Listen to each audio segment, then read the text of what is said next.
Hey, hi. We're doing another Winx Club video again because I'm stupid. 3 reasons for this video. I want to talk about Winx Club again because it generally brightens my day when I talk about this show. Second, a lot of people on Instagram were telling me to do another video because I kept making jokes saying, should I do another Winx Club video? And a lot of people replied to my story and said I should, so you know what? That's why we're here. And I forgot the third reason.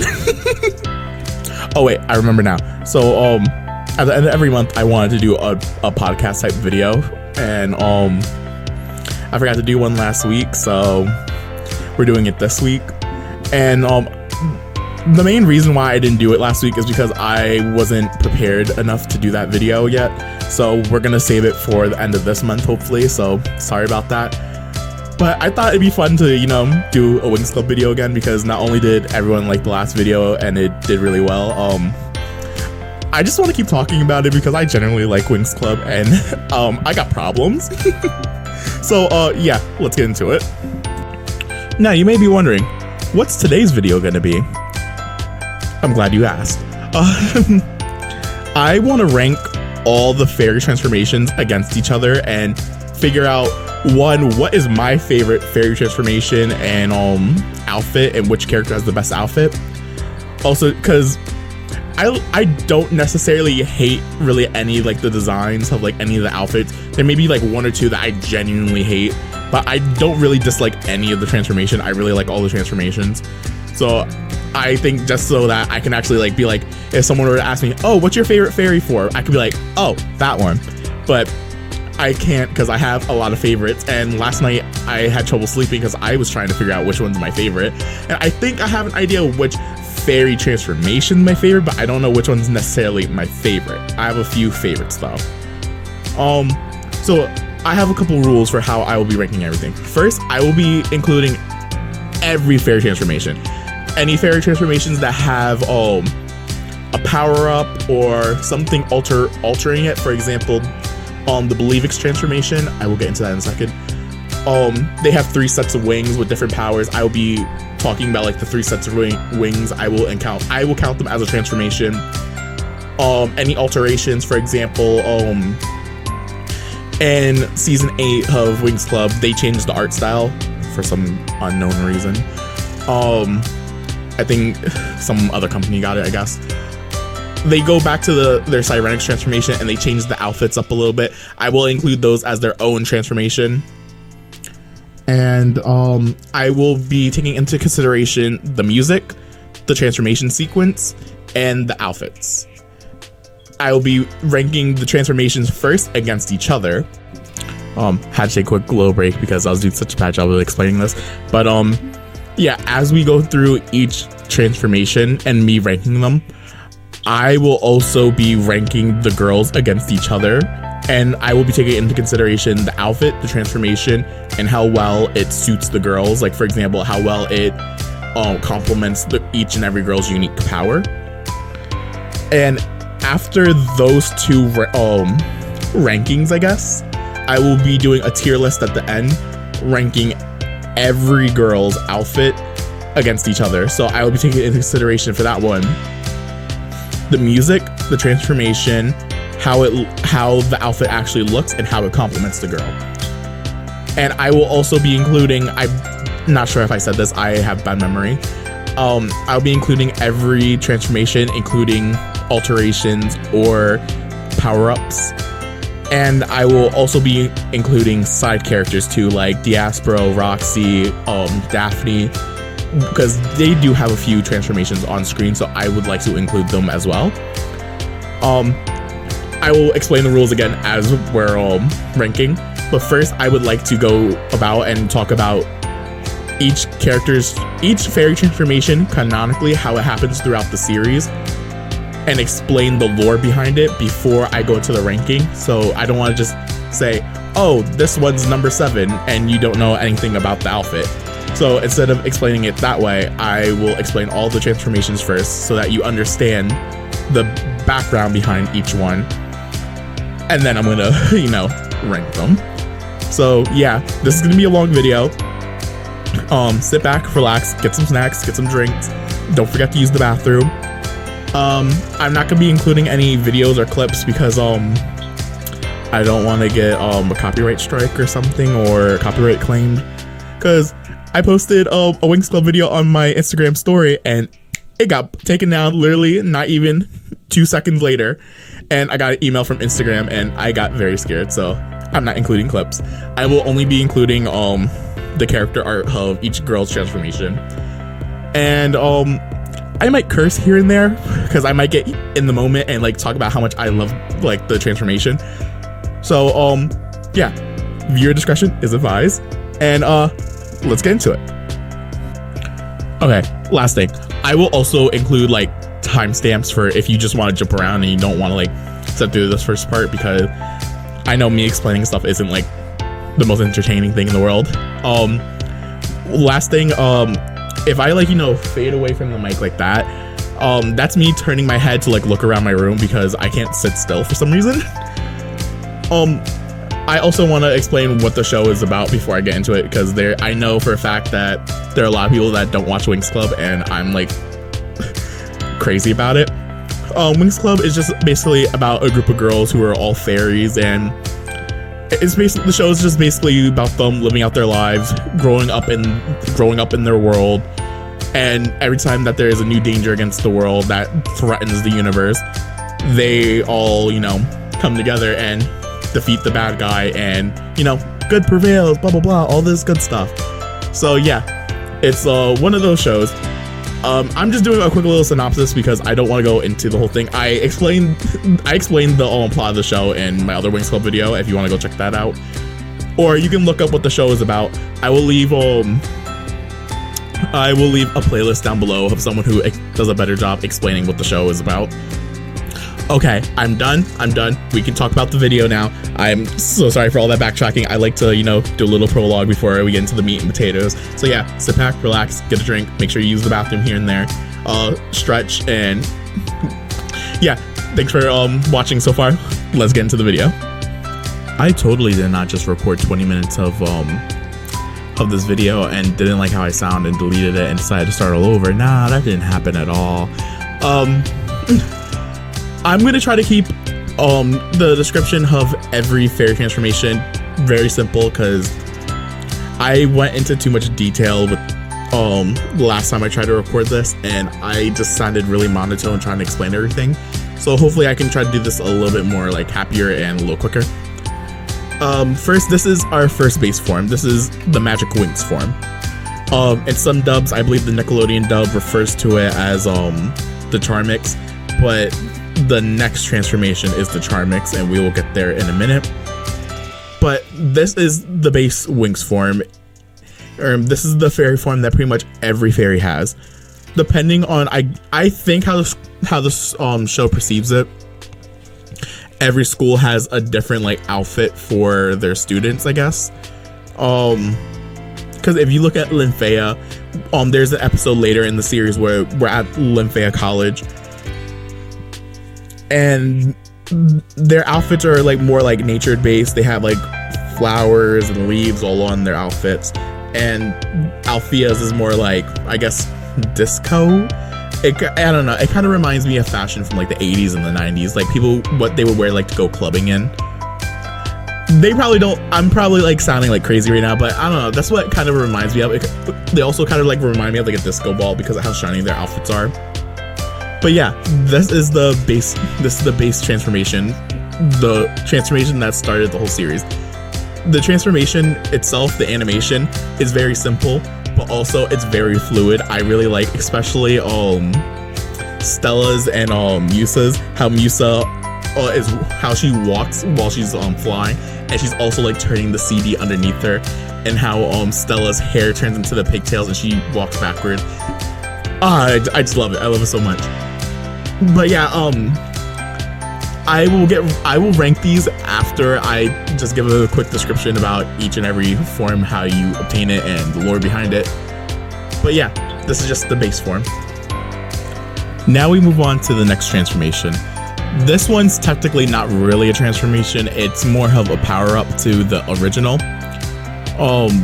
This is the Charmix. The Charmix consists of of a jeweled pendant and a purse or some type of pocketbook that wraps around either your shoulder or your waist. And this is a power-up boost. It basically amplifies the girl's magical powers, but as a counter to it, even though they're getting a quick power boost, they are also wasting a lot of magic. So this isn't something that they could stay in for a long period of time. It's more of a situational transformation for when and if they need it. It's not something that they should use all the time. And they shouldn't rely on it for every little thing, because it will drain their magic really quickly and they will be unable to fight, and also cause probably exhaustion, and they would probably faint, as I will talk to about in the next transformation. But how this transformation is earned is that the girls have to overcome a weakness, a personal weakness. And I will be referring to the rainbows dubbed for that one, because the 4 Kids is kind of different, but yeah, the overall census of how to get this transformation is overcoming a personal weakness. Aisha's, hers is overcoming her fear of being alone and being in the dark. She ends up getting stuck in a cave and she's like terrified. Tekna is judgment. Since she is the fairy of technology and she comes from the planet Zenith, they're more logic based. They don't really rely on emotions, and Tekna is the one to judge everyone based on their appearance and try to look at things logically and not think about how people personally would deal with a certain situation. Musa's is trusting her boyfriend Riven. In the previous season, he ends up getting mind controlled by Darcy and ends up becoming kind of evil for that season. And Musa is kind of wary about that and doesn't want to, is like kind of like doesn't really trust him all that much. Something happens in the forest and she has to rely on him and trust him to do something, and to like keep an eye on the 3 witches to make sure that we don't get ambushed. Since she decides to trust Riven, she ends up getting her Charmix. Flora, hers is more of self-confidence. She's not someone that really like believes in herself and is kind of worried about what people think of her. There is a new character introduced into that season. His name is Helia, who ends up becoming Flora's boyfriend. And she has such romantic feelings for him, and he has romantic feelings for her. And she's too scared to like confess her feelings until her bonded pixie like talks her up to him, like, hey, do it, and pushes her to like actually confess. After she confesses and like gets over her little self-confidence barrier, and Helia returns his feelings, that's something that kind of encourages her to be like, hey, I can do stuff. I don't need to be so conscious. And she ends up getting her Charmix. Along with next is Stella. Stella gets her Charmix by knowing when she's wrong and knowing how to apologize for when she is wrong. It's been a hot minute since I've watched the season, but I'm pretty sure Stella offends Aisha in some way, shape, or form, and is like, she pretends, like, because Stella's like the rich girl of the group. She's like, oh, I don't go on nature and everything, blah, blah, blah, all this stuff. She ends up finding Aisha, apologizing to her, making things right, admitting when she is wrong, and knowing when to apologize is something that she struggles with.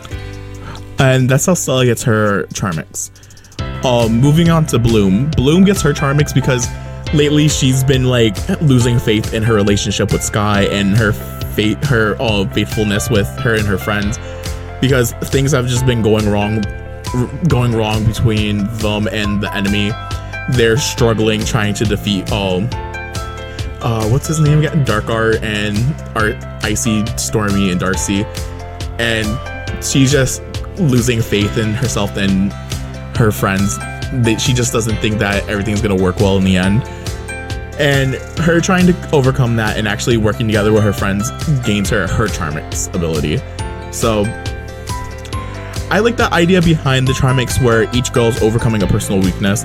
It shows that the characters are indeed growing and becoming adults.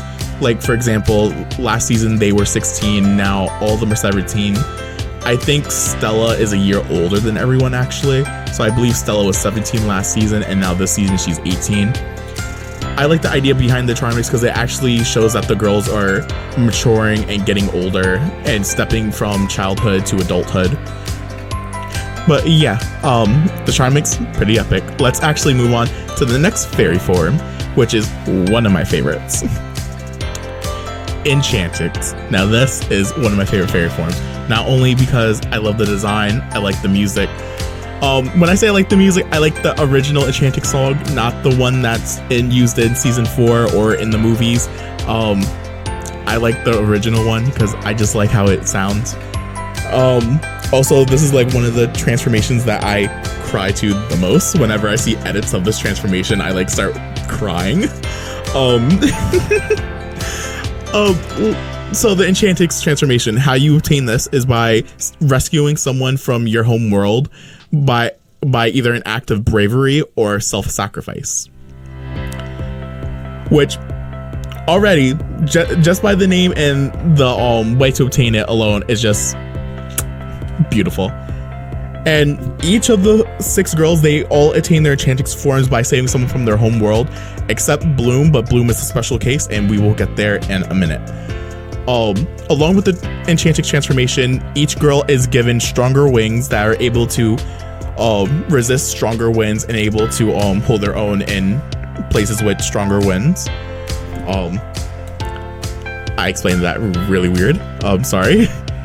And each girl is also given a pendant around their neck that contains fairy dust.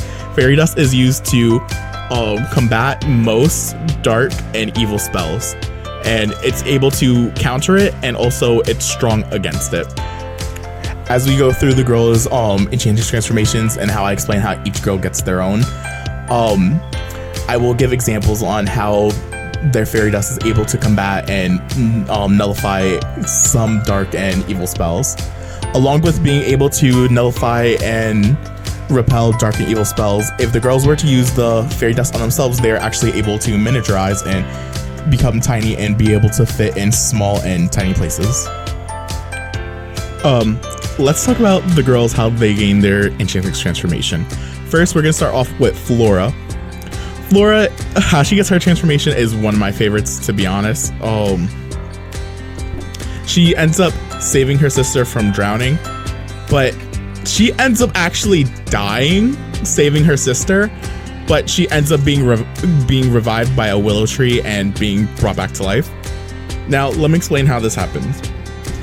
Flora ends up saving her sister from drowning because there was a crying willow tree that has the ability to revert back time and take any living object that touches the water and starts aging it backwards. So for example, if you were an adult and you touched this water, you would become young again, just like how the Fountain of Youth works.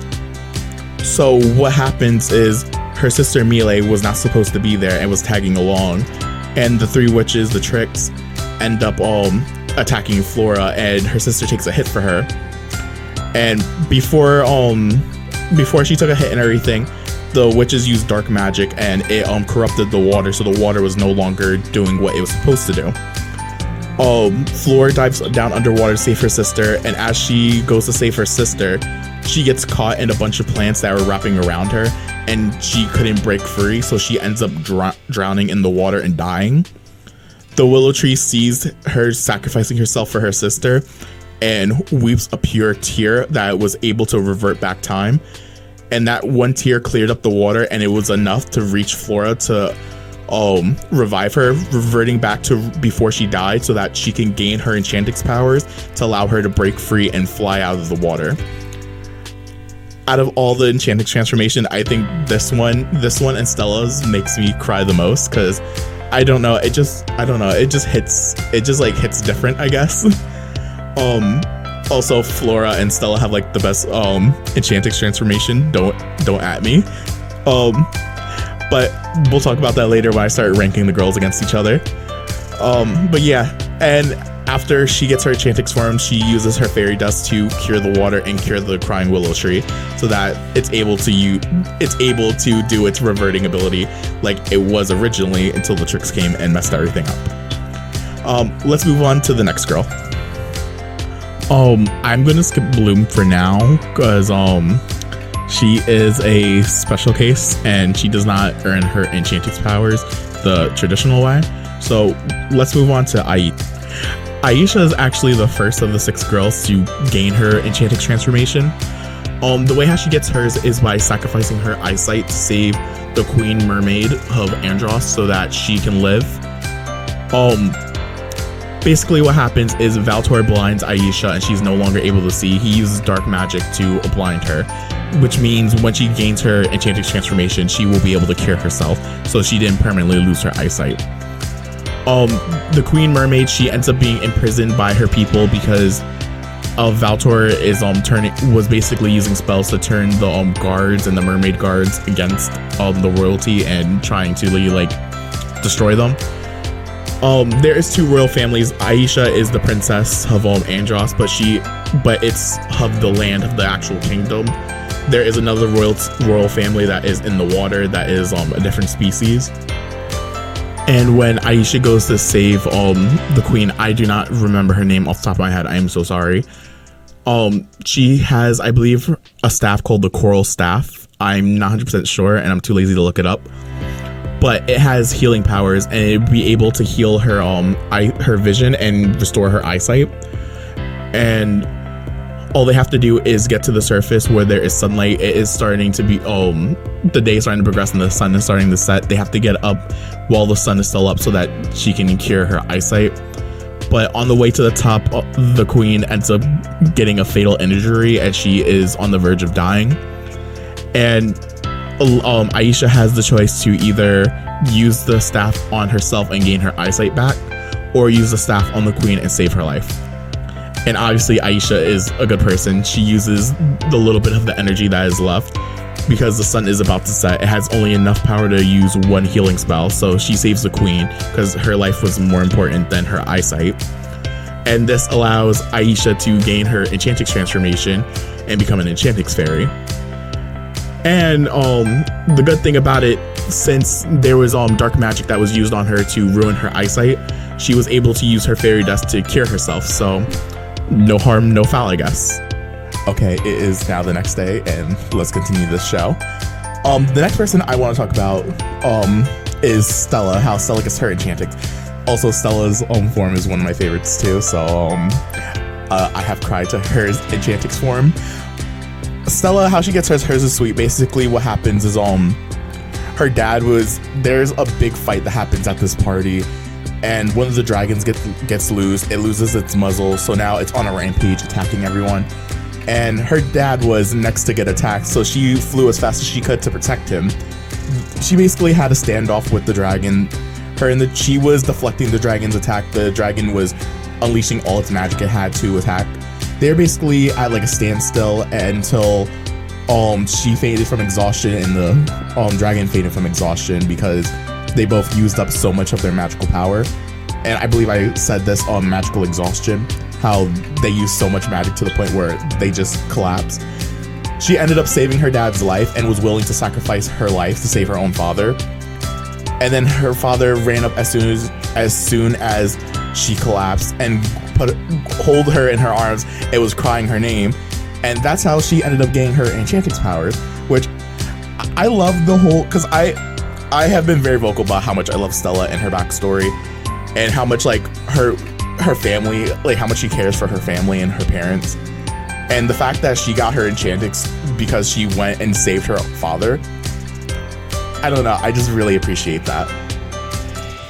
Now, let's move on to our girl, Tekna. Tekna, how she ends up gaining her Enchantix powers is because she closes the portal to the Omega Dimension. The Omega Dimension is basically where all, like, the baddies and the criminals who, like, do a very high offense end up going there to, like, spend all of eternity and, like, and a chunk of, like, frozen ice so that they can no longer do harm. The gateway to the Omega Dimension is also on Andros, I forget the pronunciation. But basically Valtor opens it, it starts going out of whack, and it starts going crazy, and it threatens to destroy Andros, and also it threatens to destroy the magical dimension.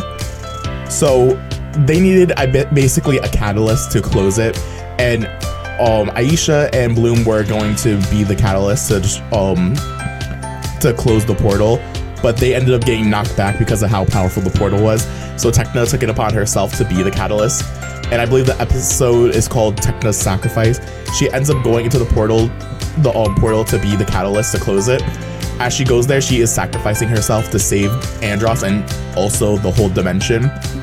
As she is in the portal, she gains her Enchantix powers, which allows her to have access to her fairy dust, and she ends up using her fairy dust to force close the portal, but in the process she ends up getting stuck in the Omega dimension and is perceived to be dead.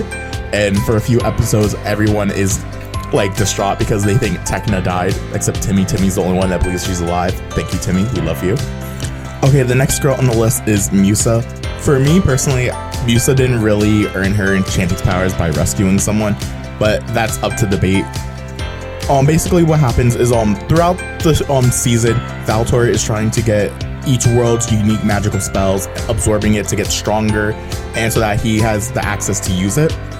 He ends up sending the Trix to Althea, attacking the school so that they can actually retrieve the spell from the library. They end up taking Princess Galatea, the princess of Melody, where Musa is from, like hostage, and forcing her to like tell her where the magical spell is located. In the process, Princess Galatea tries to deceive the Trix and run away with the spell. And basically what ends up happening is that Icy uses dark magic to freeze her wings and shatter them, so she ends up losing her fairy wings. And then, since they couldn't find the spell and couldn't locate it, they end up burning the library down, because if they couldn't have they couldn't have the spell, no one can have the spell. And the fire was also infused with dark magic, so it was like stronger and harsher than like normal fire. Bloom is the fairy of the dragon flame, but she couldn't absorb the fire because since it was infused with dark magic, it would hurt her, and it was just too hot for her to absorb. And since there was no Enchantix fairies in that location at the point in time, they couldn't use fairy dust to get rid of the flames because the other Enchantix fairies of the group were outside fighting. As they're trying to leave the room that's on fire, Princess Galatea is trying to save as many books as she possibly can because she says she doesn't want her wings to have gone in vain. So Musa sees her struggling trying to get out. So what she does is she lends her a shoulder and tries to help her get out of the room so she doesn't die from smoke I can never say this word. This is like my 50th time recording it. Smoke inhalation. And she doesn't bring her out of the room. She doesn't really rescue her. She brings her near the exit, and Princess Galatea collapses on the floor. She says she can't go anymore. Musa declines, refuses to leave without her, and gains her Enchantix powers for some reason. Yes, she did leave the room, but she ended up coming back for Princess Galatea, so she did perform an act of bravery going back to save her life, but really didn't lead her out of the room and necessarily save her. So how she gains her Enchantix powers to me personally is kind of like questionable, but yeah, Bloom's reason isn't that much better than hers, so I guess she gets a pass. Now let's talk about Bloom, because Bloom is a special case how she earns her Enchantix powers. She basically said fuck the rules and basically got her Enchantix powers by force. As I was saying, you have to rescue someone from your home world and in a way of bravery or sacrifice. As you all know, or don't know, Bloom is actually the sole survivor of Domino. She is the last princess. She is the survivor. Her home planet is basically in ruins right now. I'm not gonna get into that whole nonsense. They end up saving her world later on and everything, and then Domino is restored. But she is the sole survivor as of right now, and the only person that we know who is like technically alive is her sister Daphne, but she's technically a ghost right now because of the curse of Sirenix, which I will talk about later. But since there is no one from her home world that is technically alive at this moment and she's unable to save, she is basically unable to attain her Enchantix powers the legitimate way. So she ends up having to unlock it by force. She has been, Miss Farragona ends up sending her to Pyros, the planet of dragons, so that she can hone her abilities and try to find out a way for her to get stronger, since she can no longer, since she currently cannot get her own Enchantix powers. And while they're there, the Tricks end up tracking her down and trying to, destroy her so that he's not an obstacle for Valtor. And in that process, during the fight, she refuses to let Valtor win, and she ends up unlocking her Enchantix powers. But since she ended up unlocking her fairy power, her Enchantix powers this way, her powers are now unstable because since she didn't earn it the legitimate way, she really can't control her power. Her power is too much for her to bear. Not only since they got stronger, it's kind of, I guess, untamable in a way. And she also doesn't have the same abilities as everyone else.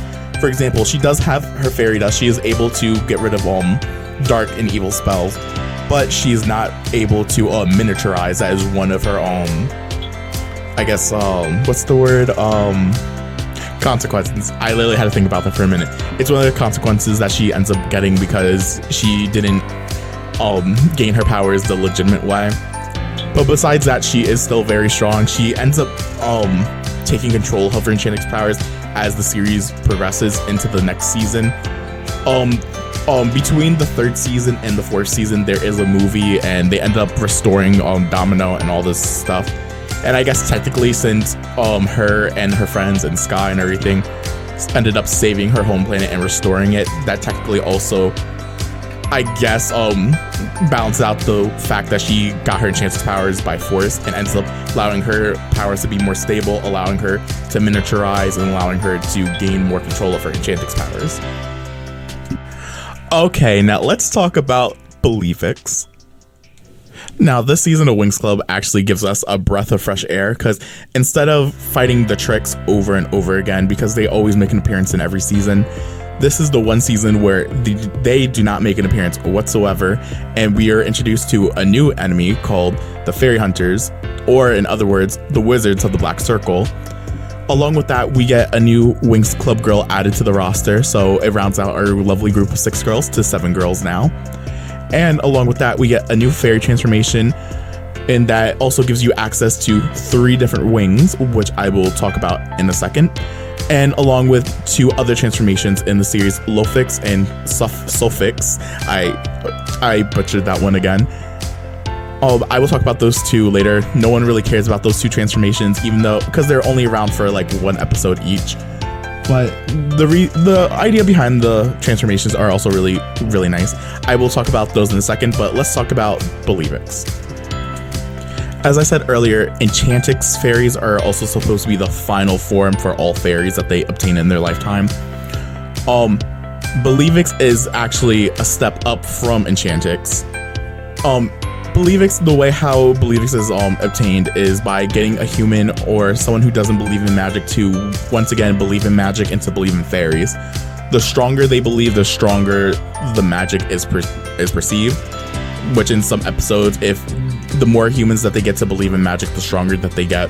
And the whole idea of this season is to bring magic back on Earth, because magic used to actually exist on Earth before it faded away and died. And there used to be fairies on Earth, and they got their power from non-magical creatures that believed in magic. And then the Wizards of the Black Circle, also known as the Fairy Hunters, who are our enemies for this season, they back then they basically enslaved all the fairies and trapped them in their own world, and basically got rid of magic on Earth and had people stop believing in magic altogether. And that's what weakened the fairies and prevented them from fighting back. Also, how it is perceived, in my opinion, Earth fairies are supposed to be stronger than normal fairies, because technically they do have access to the Believix power, unlike other fairies, since all the other fairies come from the magical dimension where magic is a common thing. Earth magic isn't common. Not everyone has magic, so they have access to the Believix transformation. So that entails that they are stronger than normal fairies. The reason why the wizards end up coming back into the picture is because there is still one last Earth fairy alive.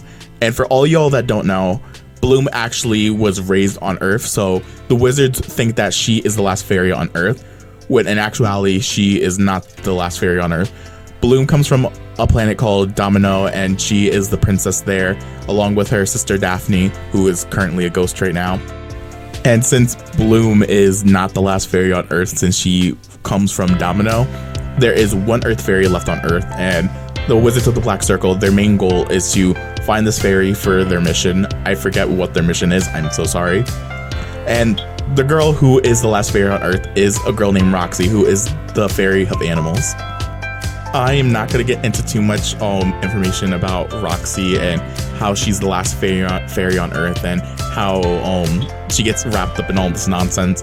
You should really go check out the show. I really like the season. The season's like really nice.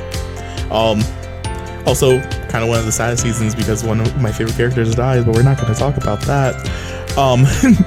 So yeah.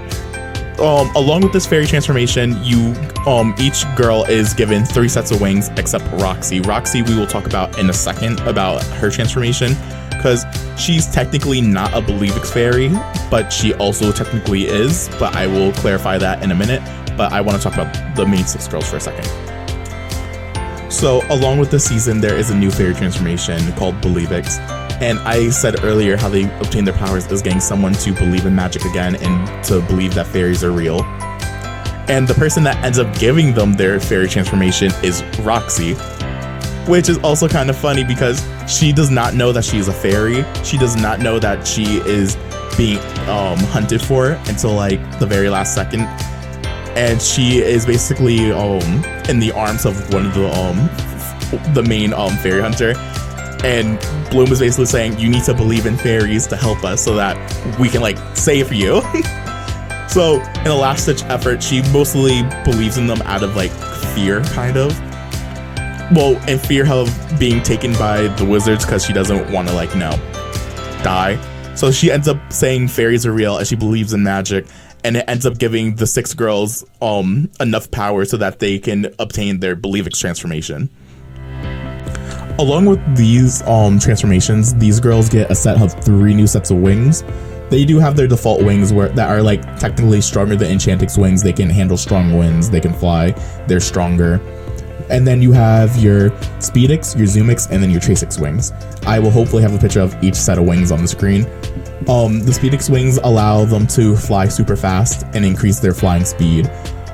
Their second set of wings, Zoomix, it allows them to teleport long distances. It is not specified how far they can teleport, but it allows them to teleport from place to place. And then their last wings that they get are Tracix wings that basically give them the ability to look in the past and see what happens. The wings are able to trace what happened in a certain area and is able to basically go back in time and sees what happens. It's like a security camera. They can basically access what happened in the past and just to see what happened. These wings I feel like are just there for plot reasons. It's not really meant to be there. Like for example, Roxy ends up getting kidnapped and they need to know what happened, so they use the Tracix wings to figure out how she got kidnapped and to see where the villains brought her so that they can locate her and save her. And along with that, they all get a special unique spells that is, I guess, in a way to help people believe in magic and to help people come to their understandings and no longer disagree. There are times where they use the spells to settle arguments with people who don't believe in magic, but when you tell them, oh hey, I'm a fairy, I'm the one who solved everything, they're like, you're crazy. The main goal for this season is to bring magic back on Earth, and the more magic that people believe in, the stronger that those girls get due to their Believix forms. Okay, I want to talk about Roxy for half a second because she is introduced in this season. She ends up becoming a main member of the Winx Girls, even though she's not in the other seasons, but she's considered the 7th member of the Winx Club, and I believe it's official. She is the fairy of animals, and she is not really a Believix fairy. She is a hybrid between the basic form, the base form, and the Believix form. For example, she has the Believix wings, the standard Believix wings. She doesn't have Speedix, Zoomix, or Tracix wings. She does not have access to those wings yet, but she has the base Believix wings. Along with that, she has basically the main outfit of the base form. Her outfit is basically the base form and her wings are the Believix form. You can argue that half of her outfit is actually her Believix form and half of it is her base form. It's kind of hard to like debate about that, but she is a nice mixture between the base Winx form and the Believix form. So since because to gain at least the Believix and the other transformations, you have to at least have your Enchantix form by now at least. That's at least how I believe how obtaining the other transformation works. So since she is technically hasn't gotten her Enchantix or her Charmix, she is a mixture of her base form and her Believix form. But also since she is a fairy from Earth and the Believix transformation is unique to Believix fairies, due to the six Winx girls believing in her and believing that she's a fairy, believing that she has magic, may have also manifested the part of the Believix form in her. But since she hasn't really convinced a non-believer that magic is real and that fairies exist, she is not a full Believix fairy, so that's why she's in between Believix and just the magical base form. I mentioned earlier that there were 2 mini transformations in the season, and some people don't like these 2 transformations, and I kind of like them. So they end up freeing the fairies that were trapped in their world, and they want to have a war against the Wizards of the Black Circle. And they have to call on these 3 ancient guardians, and they give them 3 gifts of destiny that they have to use that will allow them to settle everything and defeat the fairies from Earth to make sure that they can try to settle everything. I'm really bad at explaining this part, I'm so sorry, but this is the first gift, and the first gift that the girls are given is called the Gift of Wisdom, and each girl is also given a unique spell along with this transformation. This transformation basically takes their base Believix form and infuses it with the power of nature. And it's really funny because we already have a nature fairy, Flora, and so she just has double nature.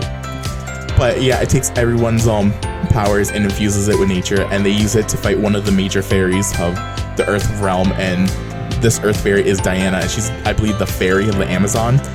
And her power comes from the natural environment from the Earth.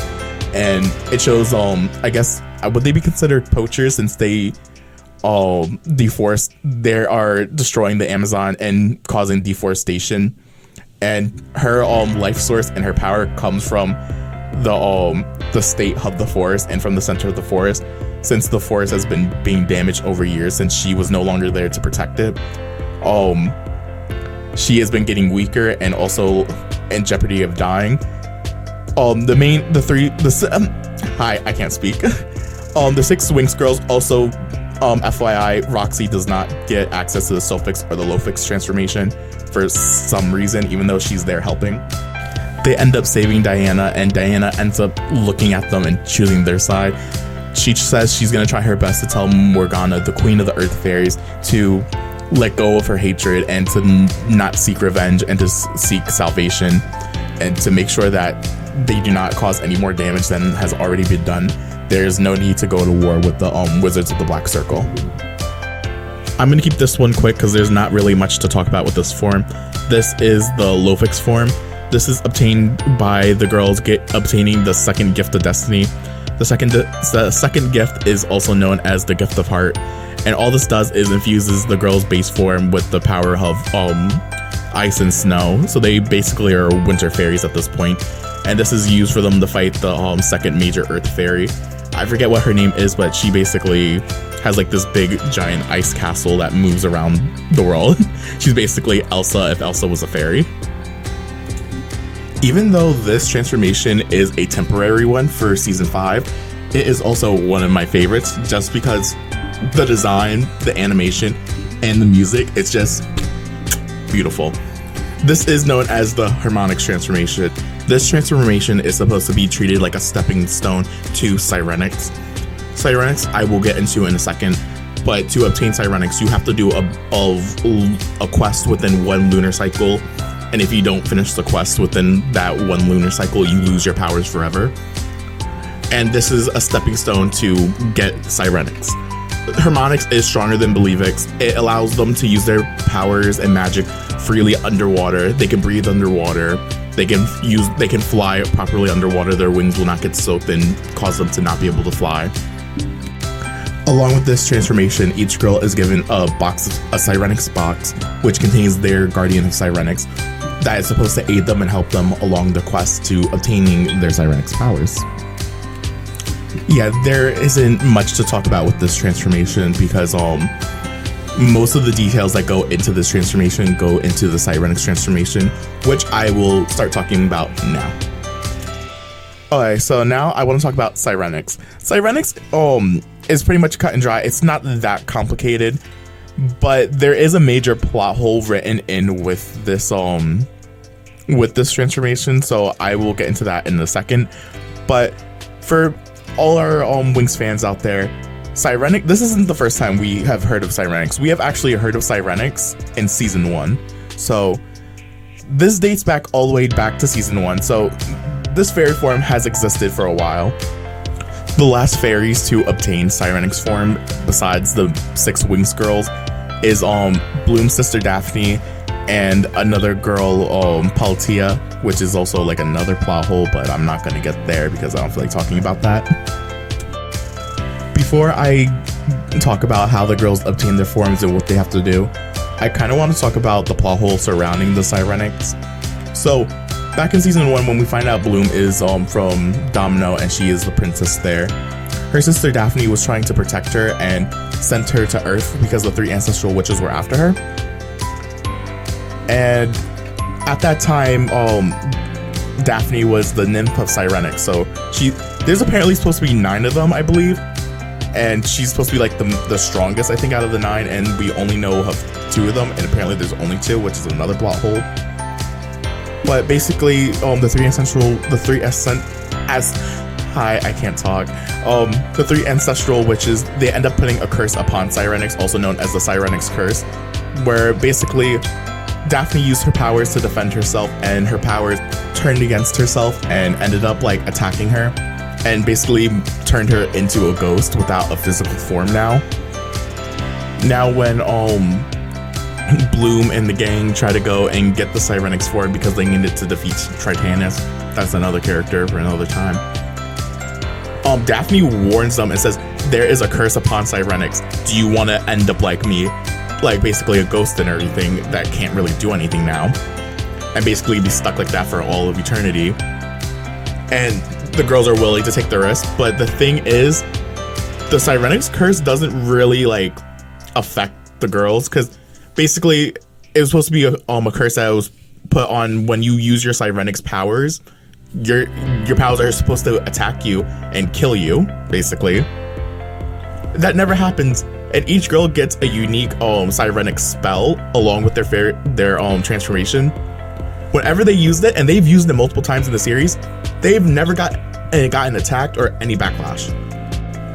I don't know. I would have liked to have seen like the dangers of using the Sirenix powers, because nothing really bad happens. As soon as they get their powers, they're pretty much fine. Nothing really happens to them major. So the worry of, there's a curse upon Sirenix doesn't really feel that threatening when nothing in fact happens to the girls. In fact, when they start their Sirenix quest, when they open up the book of Sirenix, the book literally warns them, there has been a curse placed upon Sirenix. Do you wish to continue? And it makes it seem like this big threatening thing when nothing really happens. By the end of the series, each girl is given a Sirenix wish, except Musa for some unknown reason. A Sirenix wish is basically, since you obtain this form, if you please Destiny, you get 1 wish, and it can be whatever you want. It even has the power to revive a dead person. So Bloom uses her wish after defeating Tynix to break the Sirenix curse and basically saving her sister. So now her sister is like, human again. She's over here vibing. But enough of the backstory about Sirenix. Let me talk about how the girls obtain it and the reasoning behind it. There are many ways to look at the Sirenix power in general and interpret it, what it means. First, the power comes from the Infinite Ocean. The Infinite Ocean is a body of water that connects every ocean, from all the planets in the magical dimension to even Earth. Only certain people have access to this Infinite Ocean and able to pass through the gates and make portals to the Infinite Ocean, One are the Sirenix fairies, so Bloom, Daphne, this girl Palatia who doesn't exist anymore, I believe. The Guardians of Sirenix and all the Selkies, or I believe only the Guardian Selkies of each portal of each world are able to pass through the Infinite Gate, but besides that, it's very limited of who can actually access the Infinite Ocean. Oh, and special cases where I guess if you grant access, because there are like, I believe, a few characters that actually end up going to the Infinite Ocean even though they are not Sirenix fairies or Selkies. Yeah, I think if you grant permission, you're allowed to. Or like Tritanus, what he did was he absorbed the power of each Selkie Guardian of a gate, and since he had every gate's power under control, he was able to go freely in the Infinite Ocean and out of it. And along with the tricks, Tritanus took some of Daphne's power and corrupted it and turned it into Dark Sirenix and gave the tricks a new witch form and allows them to enter in and out of the Infinite Ocean. Now you may be wondering, oh, how do they obtain their Sirenix powers? First they have to locate the Book of Sirenix. Daphne was only able to tell them that it was in the Alfea library. The rest is up to them. First they have to locate the book, but before they open the book, every person that wants to gain the Sirenix power has to actually agree upon it. I believe also you have to go at least in a group of at least 2 or more, I'm guessing, to obtain your Sirenix powers. Along with that, every person has to be like committed to it. Someone cannot be hesitant. If one person is hesitant, the book will not open for you. Everyone has to be as one and uniformed and have to agree to open the book. Once you open the book and you agree to take the Sirenix quest, there's no turning back. You have 1 lunar cycle to complete this quest, or your powers will be stripped from you forever and you will no longer be able to use magic or transform into a fairy. Now, the quest is broken up into 7 parts, but the overall feel is to gain the 3 gemstones and return back to the place where the Sirenix was created. You must collect the Gem of Self-Confidence, the Gem of Empathy, and the Gem of Courage. Before you are able to obtain each and every gem, there is a side quest basically.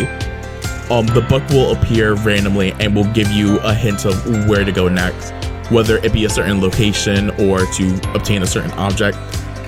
And this is also where the Guardians of Sirenix pop up. If you are struggling with any of the parts, the Guardians will give you a little hint here and there to point you in the right direction so that you can continue the quest. Yeah, I hope I explained that right. I'm not really the best at explaining. But along with this, once they start the Sirenix quest, they do get the Harmonix transformation that allows it to be easier to obtain these 3 gems within the 1 lunar cycle. And it's basically a race against time because they do not know what they have to do at any set point in time. The Sirenix book will randomly appear and will give you either a little clue that you have to memorize or write down or something. For example, the Sirenix book will appear randomly, and it randomly started playing a melody to Tekna, and Tekna recorded it so that she can hand it to the girls so that they can analyze what the melody means and how is it the next clue to obtaining one of the gems. And also the funny thing about that part of the quest is that that song is actually, I believe, a lullaby that Musa's mom used to sing to her when she was a child, and she was instantly able to recognize it and tell everyone, hey, we have to go back to my home planet. Also, since I said there is 7 parts to the quest, there are 6 girls. One of each part basically ended up having the girls go back to their home planet for parts of the quest, and then all coming together to where the Sirenix was originally created. And that's pretty much Sirenix in a nutshell. Let's move on to the next transformation.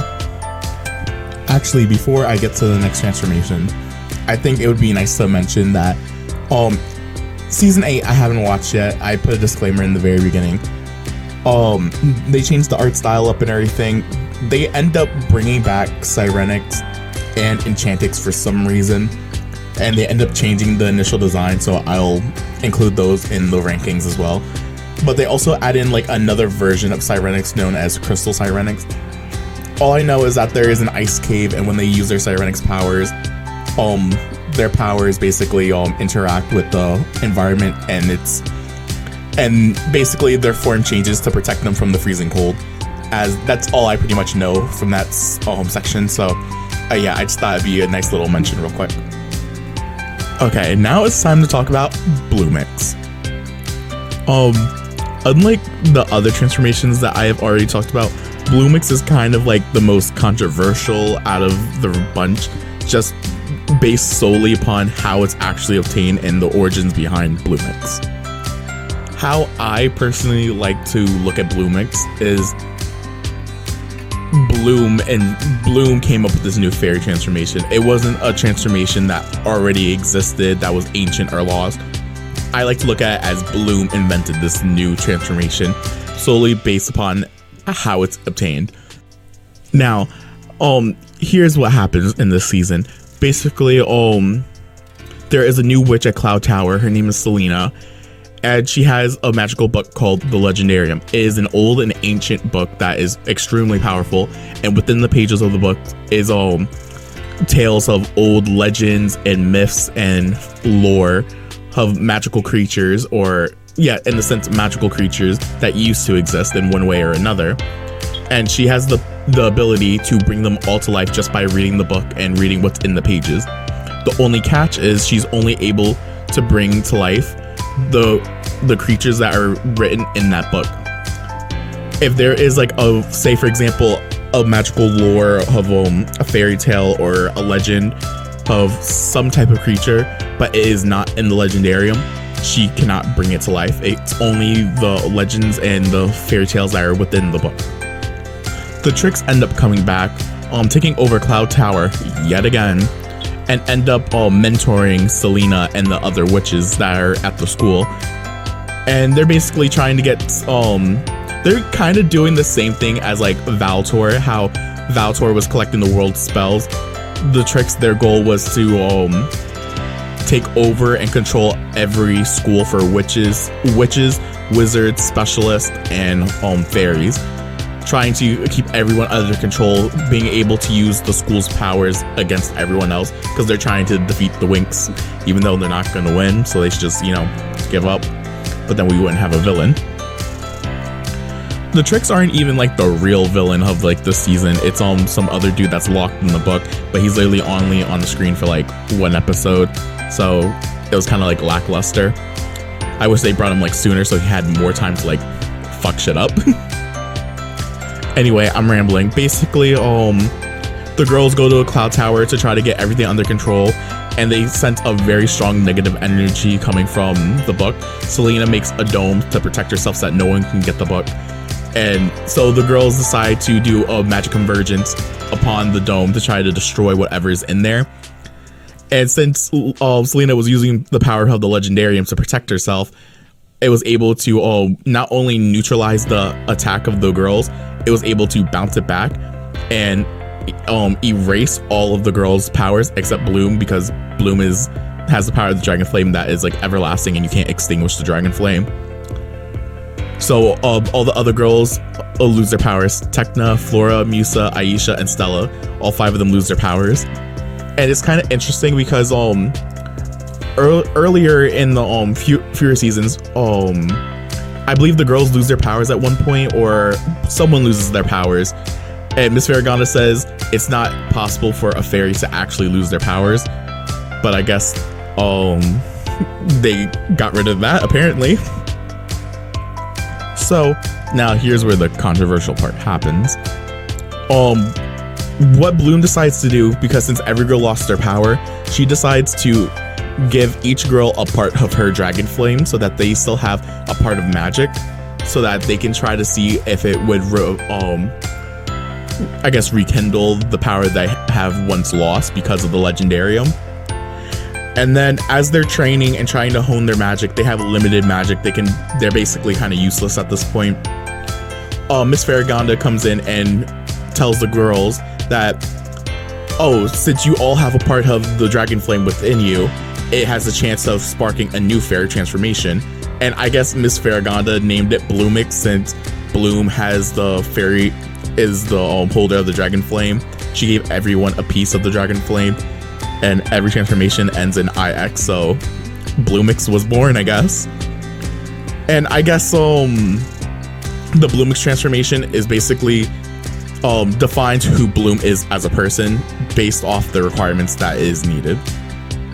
The way to obtain Bloomix is, one, you have to have a fragment of the dragon flame within you, and then you have to commit a heroic or a brave act to obtain the new Bloomix form.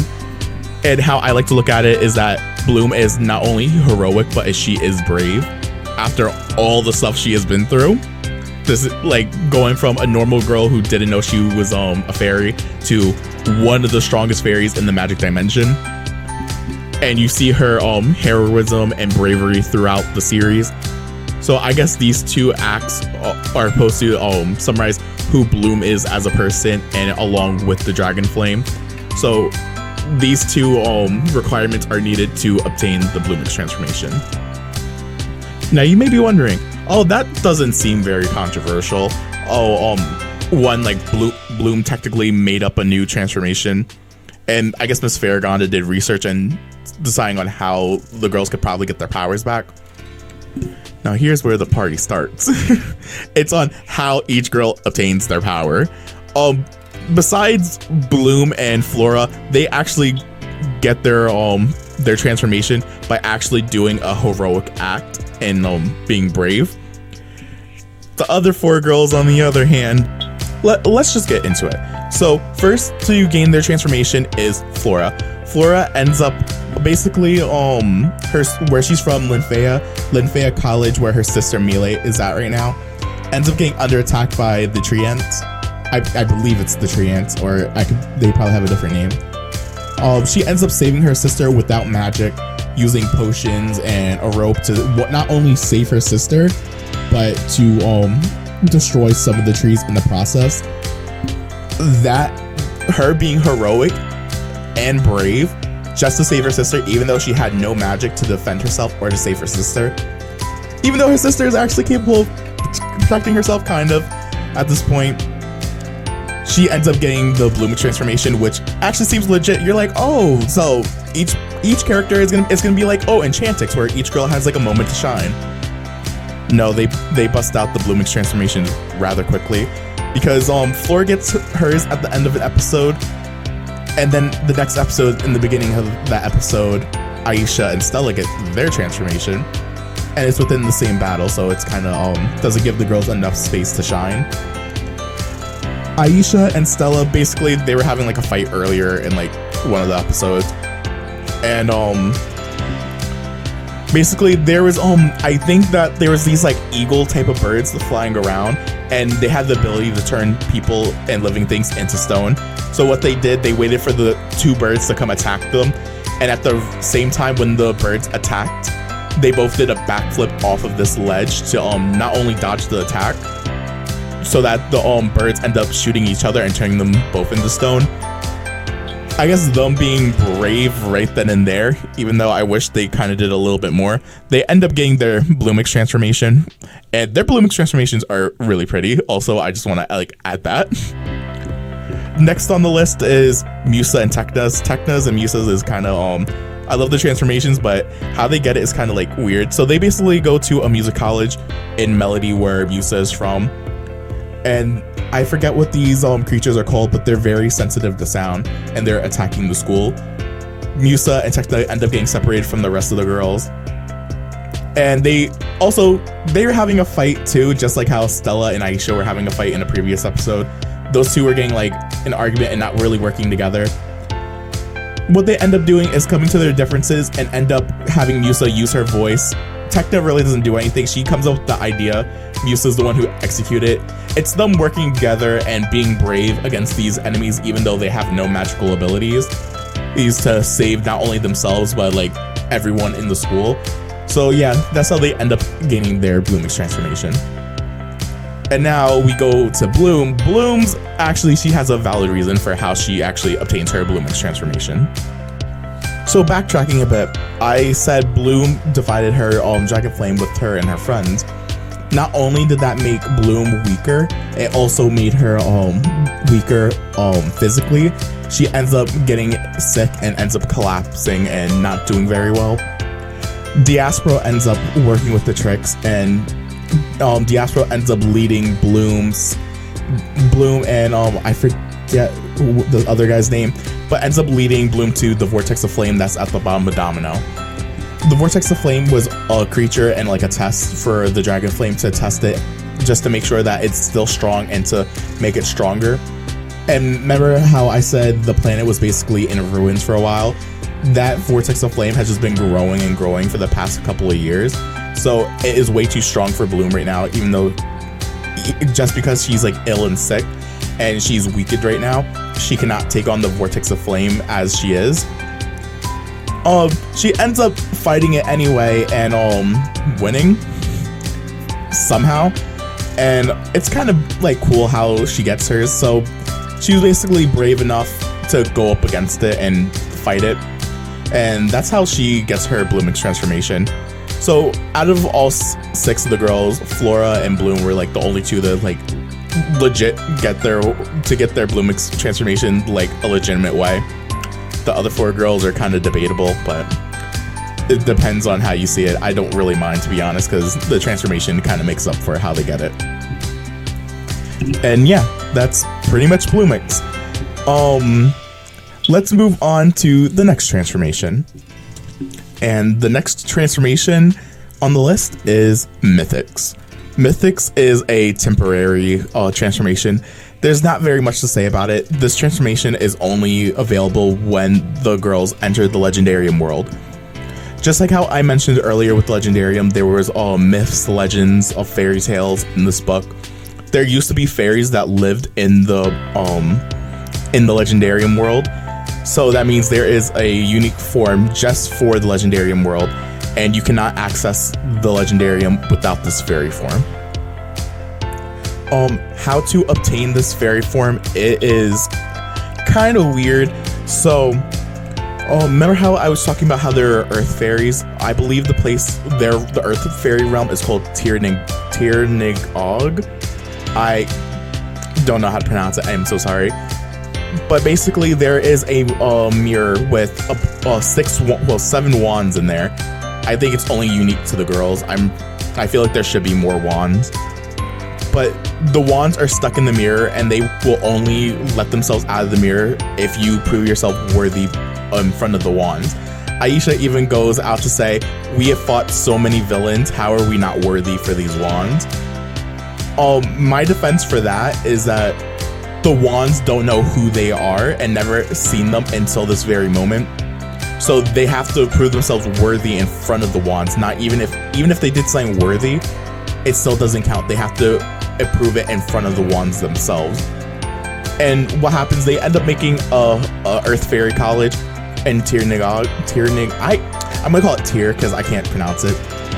And the Shreks try to attack, and the girls end up protecting the school and defending it. As they defend it, and the witches go away, the wands decide that at that moment they were worthy because they decided to protect the school and to protect the wands from all danger.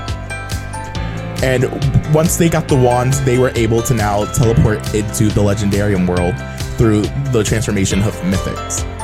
But the only catch with Mythix is that it is a strong fairy power.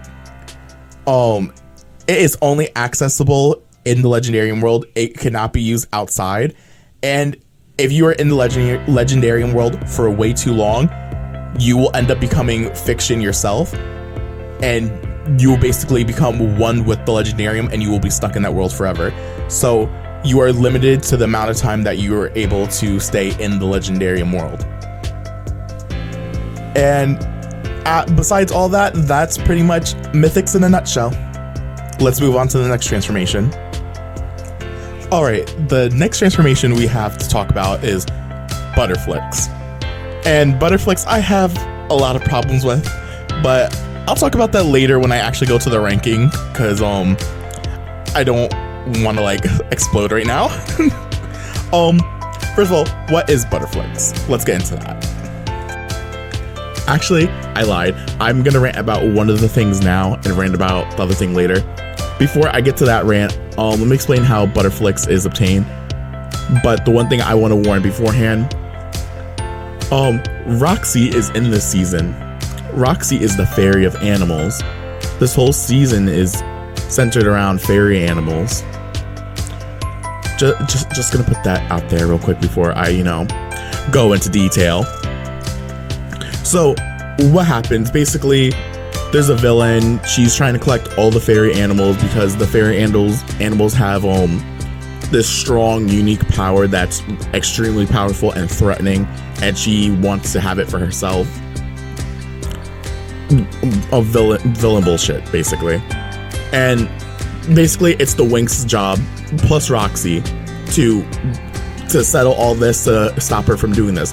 So Miss Faragonda gives them gemstones, and this gemstone allows them to travel back in time to when Miss Faragonda was a kid, and before and trying to stop this villain when they were younger, I guess. And back in the day, there used to be fairy animals everywhere, and then in the present time, fairy animals are pretty much extinct or extremely rare. So they end up going back in the past, stopping some things. They end up protecting some of the fairy animals, so not all the fairy animals are basically extinct at this point. So I mentioned that how they protected some fairy animals. I believe they were the digger moles. They went and protected them from being captured or being killed. So basically this is where the Butterflix transformation comes from. The fairy animals and the forest itself saw them as the protectors, saw them as the guardians of the fairy animals. So the forest and the fairy animals all agreed that these girls are worthy of a power and decided to give them the power of Butterflix. Butterflix is unique out of all the transformations because I believe that it doesn't really have any attacking magic or any new spells for attacking. The Butterflix just basically gives you a strong link with animals, and I believe nature as well. So it's not really a fighting transformation. It's more of a support transformation, if you want to think of it as that. But there are some attacking spells, of course, with every fairy transformation. Now, sorry how my voice sounds. I literally just woke up a few minutes ago. But here's my problem with this transformation. It has to center, this whole season and this transformation centers around fairy animals. Keep in mind, Roxy is in this season and heavily, she is included in the season. She is the fairy of animals. So she is very important. She is a key player in this whole situation, because who else is going to be expert of animals other than the fairy of animals? She also went back in time with the girls. She helped defend the fairy animals. She was there in the fight. But they didn't give her the Butterflix transformation, even though it was given to people who are deemed worthy by the fairy animals of the forest. It's just really aggravating, because it's they don't. It feels like they didn't want to go through the extra effort of giving another girl in the fairy in the all Winx Club universe a transformation when it's kind of stupid. For example, Daphne. They added Daphne. They gave her Sirenix transformation. Even though she's the nymph for Sirenix and everything, they still gave her a Sirenix transformation. And apparently, I was doing research. When you graduate Althea, you become a guardian fairy of your homeworld and everything. And apparently, Roxy graduated. I'm not 100% sure. I haven't watched season 8 yet, but I've seen some things floating around. To graduate from Althea, you have to be an Enchantix fairy. Roxy, since she graduated, that means Roxy has at least obtained her Enchantix in season 8. But it's just you don't even see it on screen. Apparently, I think. Oh, I dropped something. Oops, I dropped the Febreze bottle. It's just really annoying. It's you couldn't just go through the extra effort and be oh, hey, here's give Roxy a transformation, because Roxy is officially part of the Winx Club Girls. She is the 7th member, but she's only there in season 4, and makes an appearance in other seasons. Literally this season, she has a lot to do with it, and you don't even give her another transformation, and it's just really annoying. I'm gonna stop. One thing I would like to mention, Butterflix is in season 8 too, and season 8 they changed the art style for some unknown reason because they're trying to market it towards kids, because this season also got marketed towards kids, and it's, I believe, only on like Nick Jr. No, I'm not salty. What says that? Let's move on to the next transformation. So yeah, I put on the screen that there is another version of this transformation on the screen, hopefully. Yeah, let's move on to the next transformation. Okay, with this transformation, I haven't finished. I'm still watching season 7, but I know a little bit about it and I did some research. So sorry if I get any information wrong. But this transformation is the Tynix transformation. It is oh my god, I can't speak. It is a temporary transformation for the season. It is not here for in the future. It's just here temporarily. The unique power with Tynix, it allows you to teleport. It allows you to be able to access the mini worlds in the magic dimension. The mini worlds, from what I can tell, are just tiny worlds that exist in the magic universe. And I guess the Tynix allows you to shrink down and access these worlds. You can't access these worlds without the Tynix power. So how do you obtain it? Basically, each girl bonded with a fairy animal this season. Like in other seasons, seasons 2, they bonded with they bonded with a Selkie. This season, they bonded with a fairy animal. And these fairy animals happen to be the guardians of the ultimate power, which is the main deal in this season. And the fairy animals didn't even know that they were the guardians until all of them came together and a power like started surging. That's what I am getting from this season. Each guardian gives the girls a bracelet that gives them access to the Tynix transformation that allows them to access these mini worlds. So yeah, the only way to get the Tynix power is to bond with a guardian, and the guardian has to bestow upon you this power. This transformation is really pretty. I just wish that the transformation was a little longer. I will talk about that later when I start like ranking it. But yeah, Tynix, it's pretty. I wish there was like more of it, or I wish it was just like an actual like transformation, because I kind of like this one. I think I kind of like this one over Butterflix. I'm still debating on that. I will figure that out later when I'm ranking everything. But yeah, Tynix in a nutshell. Let's move on to the next transformation. Okay, this transformation, I'm kind of at like a standstill with it because I just hit the mic. I'm so sorry.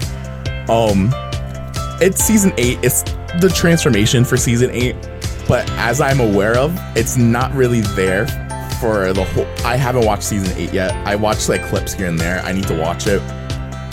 I know how it's obtained, but it doesn't look like it's there for the entire season because Sirenix, Butterflix, and Enchantix come back for some reason. So Cosmix doesn't really get that much time to shine, in my opinion. I still need to watch the season, so I don't take what I'm saying with a grain of salt. But it's the art style change that they did for this season. I hate the new art style because they're trying to market it towards kids when literally Winx Club has been marketed to like everyone, to like boys and girls, not to just like little kids. And now they're just marketing it to little kids and just little girls. And it's like kind of annoying because Winx Club has such a great story and lore behind it that, oh my god, just putting it towards little kids like kind of ruins like the whole like feel of the story. I'm still gonna watch it though because I'm like, I have brain rot. Cosmix, I like the song. I like the transformation isn't that long, but I really like the song. And I just don't like the art style, and I feel like, oh my god, the art style is like, eh. I wish that they kept the original art style because the original art style was a lot better than what we have now. Because also the characters' eyes look like doll eyes, and they look like they're dead. And I don't know. I'll get to there when I talk about the actual when I go to the rankings and stuff. But for right now, what is Cosmix? I have seen the episode where the girls obtain the Cosmix. I did a little bit of research. Sorry if I get any of the information wrong, but from what I can conclude is that Cosmix is actually a reward, not they do not have to do really anything major. I believe they helped out Queen Dorana and helped her restore her powers. Once her powers were restored, as a reward, Princess Queen Dorana bestowed upon the girls the cosmic powers. Cosmix allows them to travel throughout I guess space, and they get their powers from the stars and the cosmos. And yeah, that seems pretty much about it. It's I guess like the theme of this transformation is space and the stars, which I kind of like. I like the transformation. Like, the transformation's like alright. I love the music. The transformation, I just wish that it was a little longer. It's like way too quick. Like, the girl's transformation only takes like 10 seconds, and I feel like personally, the fairy transformations for each girl should be around 40 seconds. If you look at previous transformations, like, or at least a little bit longer, it doesn't have to be 40 seconds, but longer than 10 seconds to actually make the viewer be like, wow, this is amazing. But yeah, that's pretty much Cosmix. There's not that much to talk about, and I will talk about how I feel about the outfits when I rank in a few minutes. I have 2 more fairy transformations to talk about, but yeah, let's move on to the last 2 transformations. As I stated earlier, in my warning, I have not watched the spin-off series World of Winx. This show is non-canon. It does not interact with the main plot whatsoever. It is just a spin-off. It is non-canon. So everything that happens in this show doesn't affect the main story plot. That's what I'm trying to say. And it comes with 2 unique transformations. It comes with Dreamix and Onyrix. We're going to talk about Dreamix first. I did some research, and I watched the episode where they get the Dreamix transformation, but it's kind of unclear. And I did some research, and I don't really see anybody else explaining it that well. Basically, I believe they're at a concert, and randomly they just get a vision of them transforming into Dreamix fairies during a girl named Annabelle's performance. And as they get that vision of that transformation sequence, Annabelle's dream comes true. I'm not 100% sure, but I believe her dream is like to be famous or something like that. And the girls also get the ability to go into the world of dreams. I'm not 100% sure. It sounds interesting. I need to actually watch the spin-off series, but I want to finish the main series before I go and touch the spin-off. Yeah, so how Dreamix, it doesn't really say anything about how to earn it. I think it's just a unique transformation. They didn't feel like explaining how to get it, I guess. That might be just a plot hole in the series. And yeah, Dreamix just looks like it can just go into the world of dreams. Let's talk about Onyrix for a second.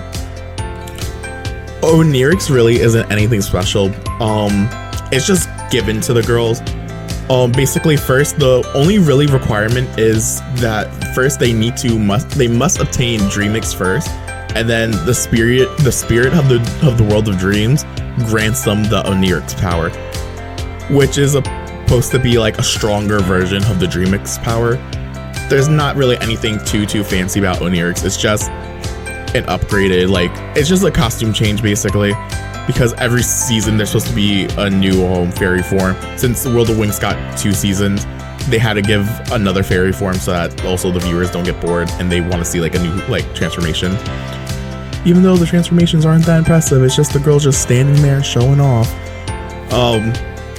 Yeah, but besides that, we're pretty much through all the fairy forms.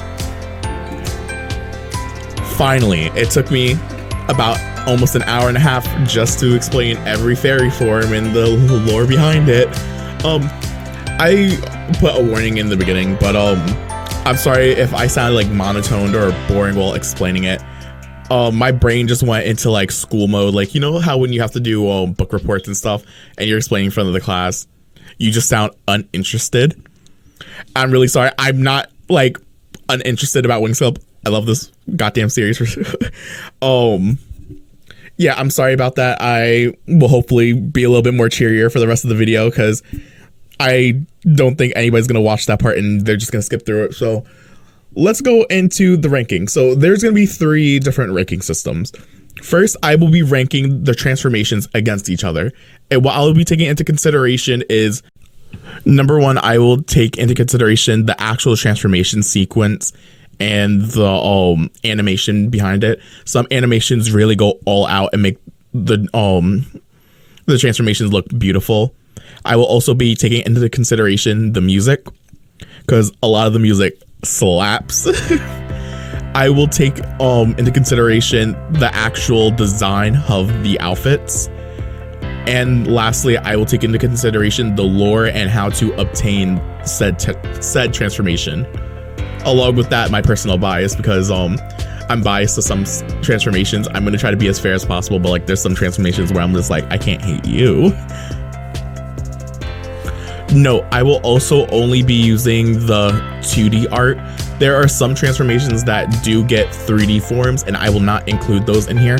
For example, Enchantix, Believix, Sirenix, and Mythix. Those 4 get, yeah, 4. Those 4 do have a 3D version where the models are for 3D. I don't really care for the 3D. The 3D looks nice, but I really don't care for it. I prefer the 2D drawings.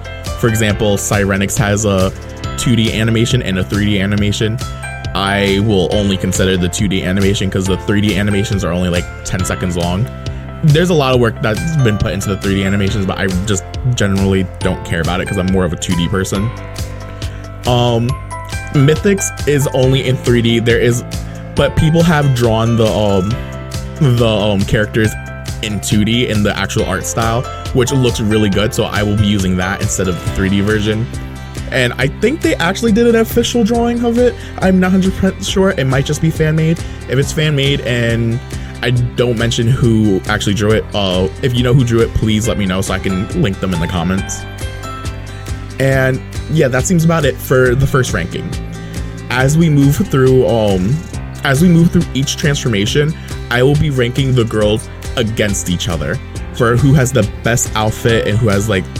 So I'm mostly only going to consider the transformation and the outfit. I'm not going to rank with that one. I'm not going to include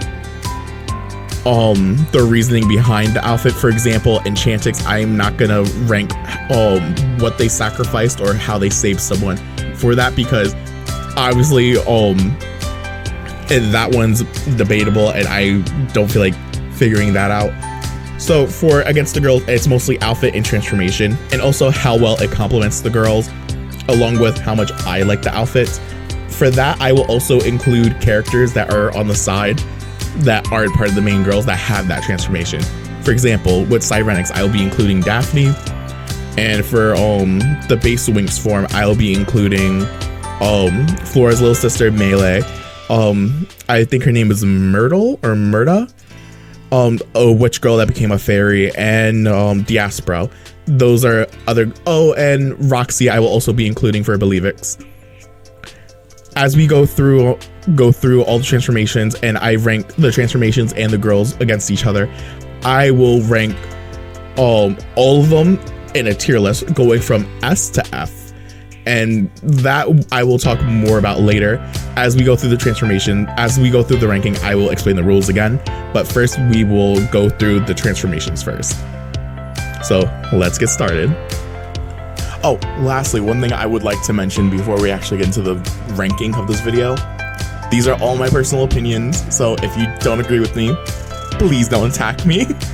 I had a really hard time ranking all these transformations. Literally yesterday, it's also the next day, by the way. I was messaging my group chat, several of my friends in DMs, screaming about how I can't pick my top 4 because I got to my top 4 and I just can't decide. So Yeah, just know that I had a lot of trouble actually ranking these transformations and ranking the girls. So a lot of work went into this. If you want down below, if you are a fan of Winx Club, or if you're seeing the transformations as I'm explaining them, if you want to rank it yourself and put it in the comments, feel free to do, because I actually want to see other people's opinions, because not that many people have done ranking videos with the transformation. I think I've only seen one other person do it, and I believe it was the Unicorn War. So yeah, I believe I mentioned her earlier in the video. I will link her down below. Okay, enough stalling, let's actually get into the rankings. Now, in last place for the transformation, I was thinking, I don't necessarily hate any of the transformations. I think I pretty much enjoy all of them. There's some that I like more than others, some that I don't really care for, but I don't necessarily hate any of them. So I was like, what am I gonna put in last place? But then I remembered I'm including every transformation and every single alteration to an outfit. So now, who do I put in the bottom? Fate, the Winx Saga, Bloom's transformation, the godforsaken Lost Fairy transformation that the show talked about. Okay, first let's backtrack. Everyone knows I hate the Winx reboot. It's god awful. It's horrible. And then they don't even have the audacity to give us a fairy form. They want to use as a plot hole because of budgets or something, which is not an excuse. Oh, the fairy transformations are lost in time. Okay, that may be a valid reason. But then keep in mind, okay, Bloom has the power of the Dragonflame. We don't find out until the very last 2 seconds, unless you're a Winx Club fan and you already know this. She has basically no training. She's unstable. She really she hasn't mastered her skills. And she's able to get a fairy transformation. And on top of that, it's not even a transformation. The girl floats up in the air and she gets fire wings. That one, it literally, when she's fighting, it kind of looks like she's just on fire. And 2, it's only there for like 3 seconds. The transformation isn't that good. And also 2, with that transformation, Aisha makes a bowl of water around her, and this is only for an excuse for the creators to use a green screen effect behind her, so that they don't have to worry about editing it with the actual background of like the place. And it's, oh my god, it's so annoying. And also with Aisha making that water dome just for the green screen effect, they didn't need to do that for an excuse to use a green screen effect, just for the simple fact that when they do transform in the actual canon, in the actual show, they aren't transforming in the area. They put a different colored background for the girls to transform. Like, for example, Bloom has a blue background as she's transforming and everything. You don't need an excuse to use it's just really annoying. And I'm sorry for going on this little spiel. Oh my god, this reboot has ruined my life, because I have cried about this reboot because it has hurt my feelings just because of how dirty they did the girls. And I'm going to make another video about Fate the Winx Saga just because of how terrible it is. Oh my god, people literally, besides this video, a couple people have asked me, oh, can you please make another Winx Club video? It was genuinely entertaining watching it last time, of you just screaming about it. And I'm still passionate about it, and I still think about that reboot to this day because it has bothered me on a personal level. So we will get there when we get a chance. Enough of my rant. Last place, Fate the Winx Saga, Bloom's transformation, those stupid fire wings. Let's actually move on and get past this and pretend it didn't happen. And don't remind me that show's getting a second season, because if you do, I'm going to lose my mind.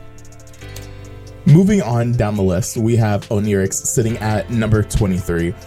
Onyrix is a transformation in the second season of World of Winx, which is a spin-off series that I believe Netflix has made. Not only is it non-canon, the music is alright.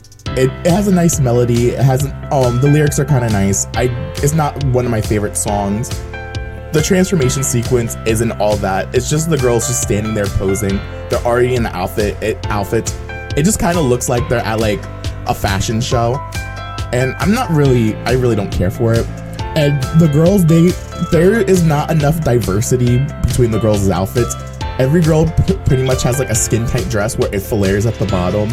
Some of them have holes cut out of it, and there is some jewelry. The wings are very pretty, I will give them that. And I don't like how they did the girls' hairs. Like, some of the girls look good with the ponytail, some of them just don't, and some of them have braids, and the braids don't really look that good, and I feel like it just looks clunky on their outfits. Overall, this really just isn't up there with the other girls' transformation. I don't necessarily hate this design and outfit, but it's not like one of my favorites, not one that I really scream and go like, oh my god, this is the outfit. And it kind of doesn't even make them look like fairies, and I don't know why. It kind of makes them look like moms, if that makes sense. It kind of makes me feel like if I saw these characters, I didn't know anything about the series, I feel like all of them would have had kids by now, and this is like just something that they would wear, because it really screams like I'm a mom. It's really hard to explain. Now let's go into ranking the girls against each other for Onyrix.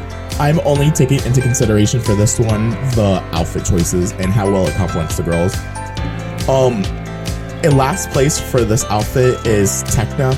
I don't really think it complements Tekna as her character, and also, what did they do to her hair? Oh my god. Her wings are pretty. I like how the bottom is flared a little bit differently than the other girls. Musa, it looks like Musa, Stella, Bloom, and Flora all have the same type of flare, and only Aisha and Tekna have like a different flare at the bottom. But it just feels way too constricting for Tekna. Tekna, it usually has like a full, like her very first outfit is like a bodysuit, and that bodysuit is so much nicer than this outfit. And her hair, and then it's really hard to explain. I just don't like, it might also just be the art style, but I feel like this doesn't really complement Tekna. In 5th place for this one, I give it to Bloom. Again, it's the braid. The braid is throwing me off. I don't like how her hair is braided. It might just also be the art style. And also too, I don't like, the picture I'm looking at, it's thrown over her shoulder, and I just don't like how it looks.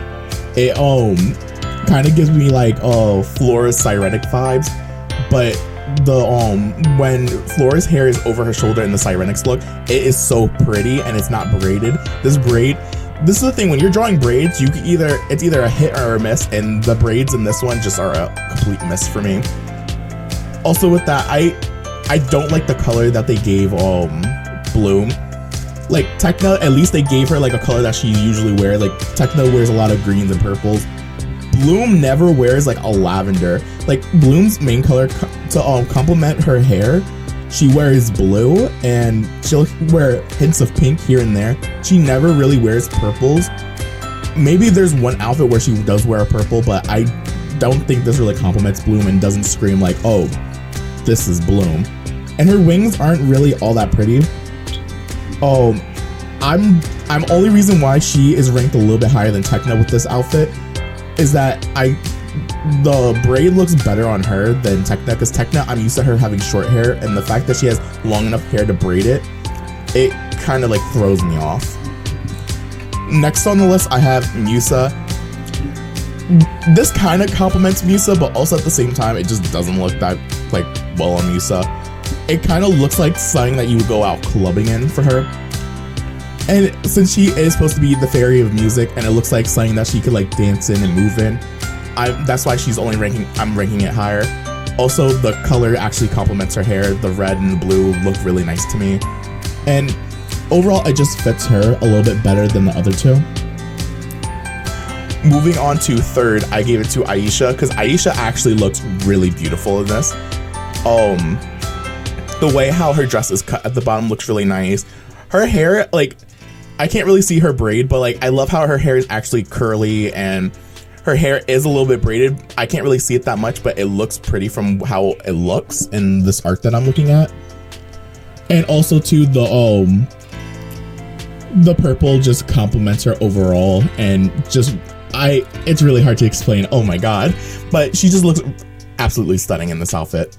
And her wings are really pretty too. I had not really, For second, I gave it to Flora because I really like how Flora's looks. Her hair is braided, not like a tight braid like how Bloom and Tekna's is, and it's kind of looser like Aisha's, how I'm looking at it. But her hair just looks overall really nice, and I like the dark green that goes with her. It really reminds me of who she is, that she is the fairy of nature, and her wings are really pretty. And then for first, I gave it to Stella for this. Stella doesn't normally wear blue. She usually wears a lot of oranges, yellows, sometimes a little bit of purple. But I like the blue. It kind of actually complements her hair. But I feel like Bloom should have got this blue dress, and Stella should have got the purple dress, because purple and yellow are like complementary colors, and then orange and blue are complementary colors. I feel like they should have swapped outfits at least. And also, I like how it's cut. It's not a full body dress. You can actually see, it looks like there's like a mesh on her stomach, so it's like see-through. Her arm, it doesn't cover her arms. Her wings look really pretty, and it kind of reminds me of like stars in the sky. And I actually like how her ponytail is. It's not up like too high up like Musa's. It's not braided and down like the other girls. It's actually a nice, simple ponytail. And this shows simplicity is better than overall like extreme details. It doesn't look too distracting, and I just feel like it complements Stella overall. So yeah, those are my rankings for Onyrix. At number 22, I'm putting Dreamix. There's a few reasons why I'm ranking it over Onyrix, and there's also a lot of reasons why it's down on the list. The more I look at the more I look at Dreamix, I actually like it. It's very pretty. Yeah, and I actually like the song that goes along with it. I like it a lot more than Onyrix. The only reasons that it's down this low is that, one, it's non-canon. It's not part of the main series. If it was a part of the main series, it probably would have ranked a lot higher. And then two, the outfits are very simple. They're not very like fairy-esque. They have mostly just bodysuits. The only thing that is saving them from the outfits being boring is the added jewelry. Oh my god, I can't talk. The added jewelry on top and the fabric that is tied around them and draped over them. And the wings are also kind of saving them too from being below Onyrix. And it's kind of like insulting how this was the first transformation of World of Winx, and then the second season we got Onyrix, and Onyrix is nowhere near Dreamix's level. Dreamix is absolutely stunning. Another reason why it's not really high on the list is the way you obtain it. It's not really that clear. I believe I talked about it. It's not really that clear of how you obtain Dreamix. The girls just got it while a girl was singing a song on the stage, and they gained the Dreamix power. And also the transformation, it's not long. It's just the girls posing just like Onyrix. They're just posing and just acting like they're at a fashion show. And this does look like something that you would see on a runway at a fashion show. But also at the same time, it doesn't really remind me of fairies. If we were to get rid of the wings, these would just look like normal everyday outfits that you would wear to like a really fancy party. The only thing that's kind of saving it to make it look like a fairy outfit are the wings. Surprisingly enough, I kind of had trouble ranking the girls for the Dreamix look. At the bottom, I put Musa, just for the simple fact that the jewelry that she has on her, it kind of looks like a big shirt on her. Like, I was kind of looking at the animations, and from what I saw, the jewelry is not like tight around her. It's not like I don't know how to describe it, but it's not like more onto her body. It kind of just looks like a loose like chainmail shirt, and it kind of just makes her look a little bulky in like some pictures and some like screenshots that I've seen. And her wings aren't all that. And then I like the red. I like how the fabric is draped around her waist and flowing in the background, but it's not really all there. And I just feel like they could have did a lot more with Musa compared to the other girls. Next, I put Bloom again for 5th because Bloom, she's supposed to be the main character. She's supposed to be like, boom, pow, look at me. this outfit makes me just want to look away. It looks pretty. The only reason she's ranking a little bit higher is because they actually had her at blue this time to complement her orange hair. And her jewelry is also on different. It's not like, it actually forms to her body. It's not loose. It doesn't look like a baggy shirt over her. And her wings, I prefer a little bit more than Musa's. Putting at fourth, I actually put Tekna. Tekna I originally had last, but the more I looked at Tekna's outfit actually looks a lot prettier and actually kind of does give me fairy vibes. If you look at her wings are absolutely pretty.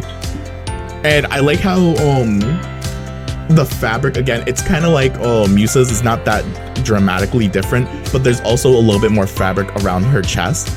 The jewelry that's on top of her actually clings more onto her, unlike Musa's. It's like similar to Bloom's, but not like overbearing. Another reason why I put Tekna over Bloom is because Bloom's purple accessories over her blue kind of look too similar, and it's kind of hard to differentiate the two. And Tekna has a contrast between a nice green and a nice blue. Oh, and also those colors complement her hair and overall just looks so gorgeous. Above Tekna, I put Aisha. Aisha's is absolutely beautiful, and I will fight over this because I had a hard time ranking the top 3 girls for this one. Aisha's just looks really pretty. I'm not too crazy about her wings. I love her hair and how it's designed. I love how the fabric is draped around her, on her around her neck and her chest and her waist. And also I like the little accents of the jewelry. For me, I'm not too crazy about the purple because, or at least the shade of purple, because when it's on her actual green, like greenish, I can't say the word, suit. Yeah, there we go. It kind of blends in, similar to like how Bloom's is, but when it's on her arm, it's a really strong contrast and you can really see it more. I wish if they would have did a different shade of blue or purple for her jewelry, and then maybe or a different color for her bodysuit, that would probably make it stand a little bit more and have it less contrasting. But overall, it's a really good design and I really like it. Moving next, this is where I had a real trouble from because I spent like 20 minutes debating. I gave Flora second and Stella first. Looking at both of them, they're both extremely strong. Like Flora's is very simplistic and just looks very beautiful and just looks like something that she would normally wear. But Stella's is more like, hey, look at me, I'm the girl. I really love Stella's wings, and Flora's wings are pretty, but I feel like the colors are too muddled together and it's kind of hard to see the detail. Unlike Stella's, you can actually see the detail. I love how they chose the shade pink for Flora, and I love the orange that is on Stella. It complements both of them completely. And I love the green detailing on Flora, and I love how the fabric is draped and wrapped around her waist. And I love there's not too much jewelry on her, and it's like very spaced out. And then Stella's is very complex. There is a lot of things happening, but it's not too overwhelming on the eyes. I like how the fabric is draped. I love how there's jewelry. If anything, I probably would have preferred a lighter shade of red, and so that it's a little bit less harsh on the eyes. But overall, Stella's is absolutely stunning and Flora's is absolutely beautiful. And that's it for Dreamix. Okay, I said I was going to include every transformation, and that includes any of the mini transformations in the show. And sitting at number 21, I have Charmix. Charmix, I love the reasoning behind it, but the only thing that is stopping it from being higher on the list is, one, it doesn't really have a good like music or anything. When they transform with their Charmix, the girls scream and the camera pans around them and it appears, the jewelry, the pendant appears on their chest and their purse appears around their hip. It's not that creative. It doesn't really add anything to the girls. It just gives them a purse and like a pendant. It doesn't really like scream, oh, I'm stronger now. It just looks like, hey, I have a purse and I'm gonna beat you with it. If that makes sense. The only reason it's also higher than Onyrix and Dreamix is because it actually has a meaning behind it. You actually obtain it you actually have to obtain it by overcoming a personal weakness, which I actually love the idea of. I just wish that there was more to it. It's a better transformation and also a better song. You could also argue that the Nickelodeon's Charmix song could go for that, but they use that Charmix song for the girl's base transformation and they try to say the first transformation is Charmix when the first transformation is Winx, and this is the Charmix. Yeah, if it just had better music, a better transformation, and just it looks like it adds more to the girls, I think this would have ranked higher, but for right now, I rank it as 21. Okay, I just spent about 20 minutes. I made myself lunch and thinking about which of the Charmix I like the most.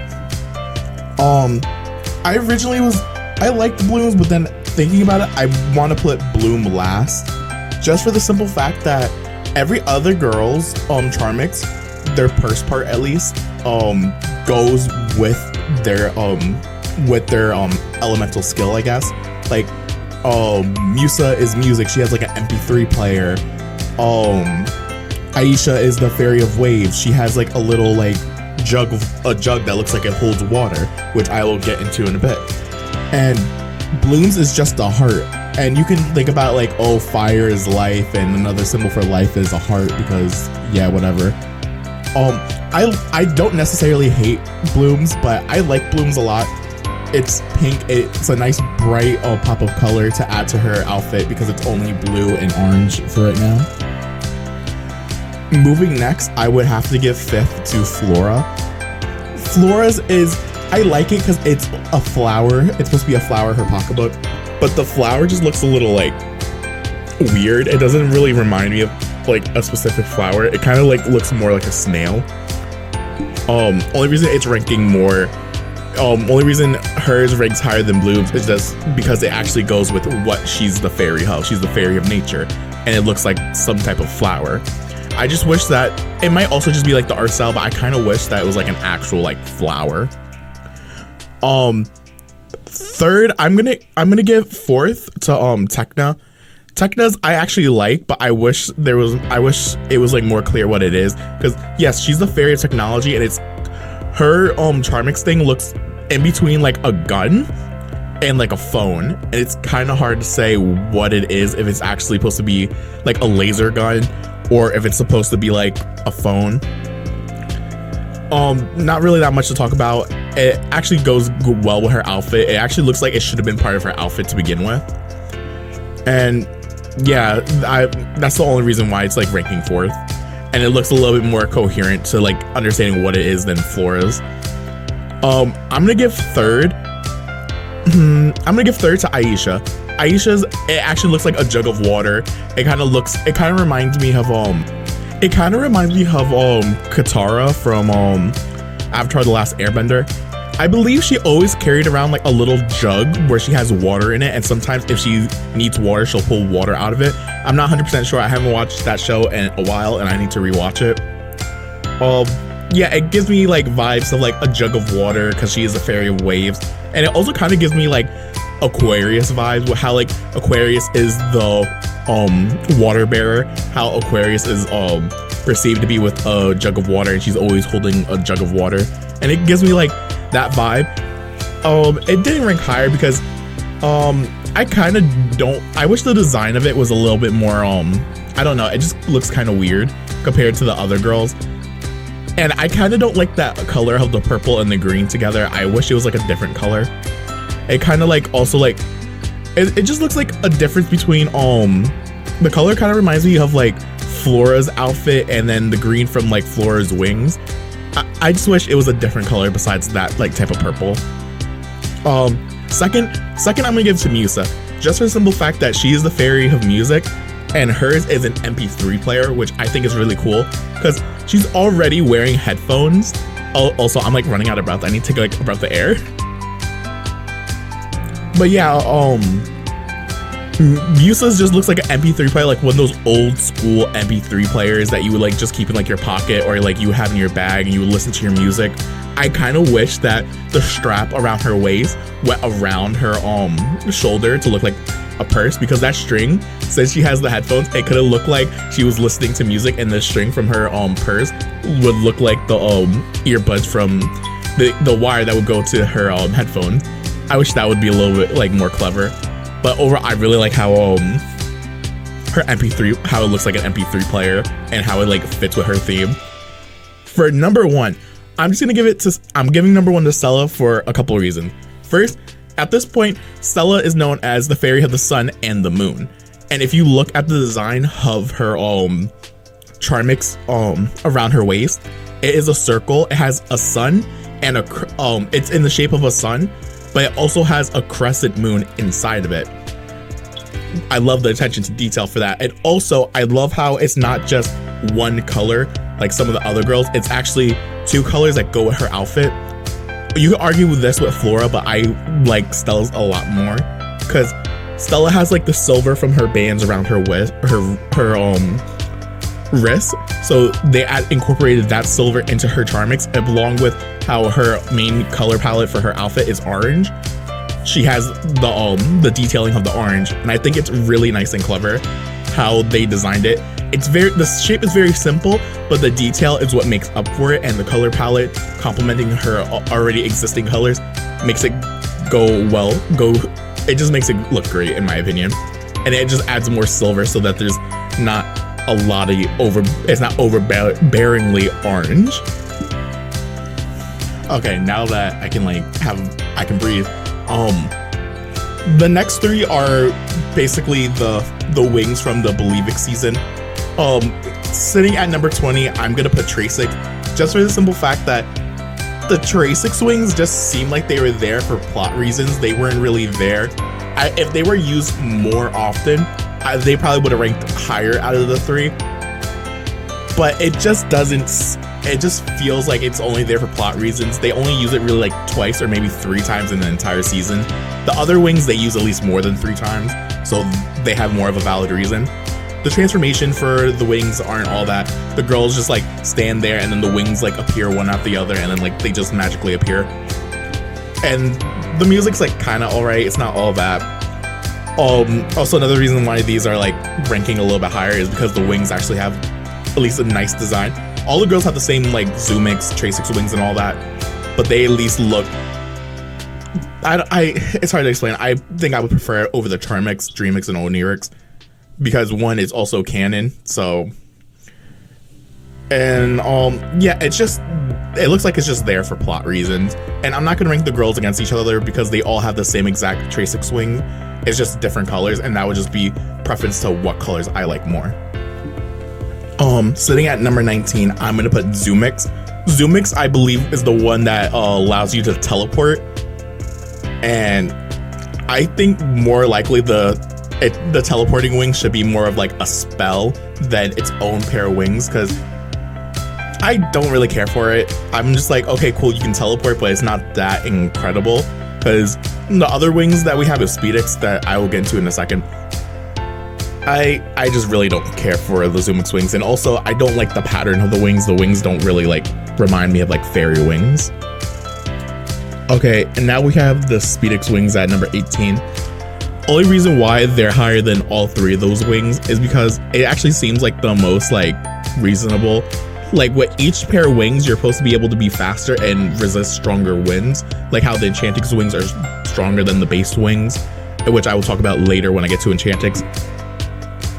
This, like, being able to fly faster as like a new separate pair of wings, I kind of like that a little bit more, like idea wise, and this pair of wings I believe are used the most.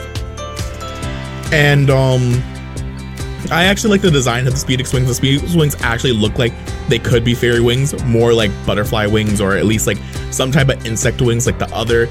The Tracix actually look nice, and the Zoomix just I didn't really care for that. It just looks like flower petals, if anything.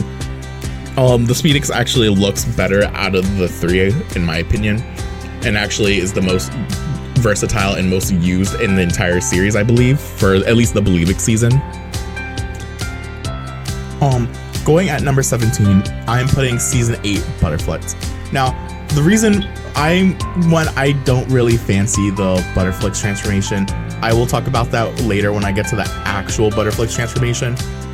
But the reason why I'm putting this one so low on the list is because the new art style for season 8, I absolutely do not like whatsoever. And the girls' eyes just look like doll eyes. They look like they have no life behind it whatsoever.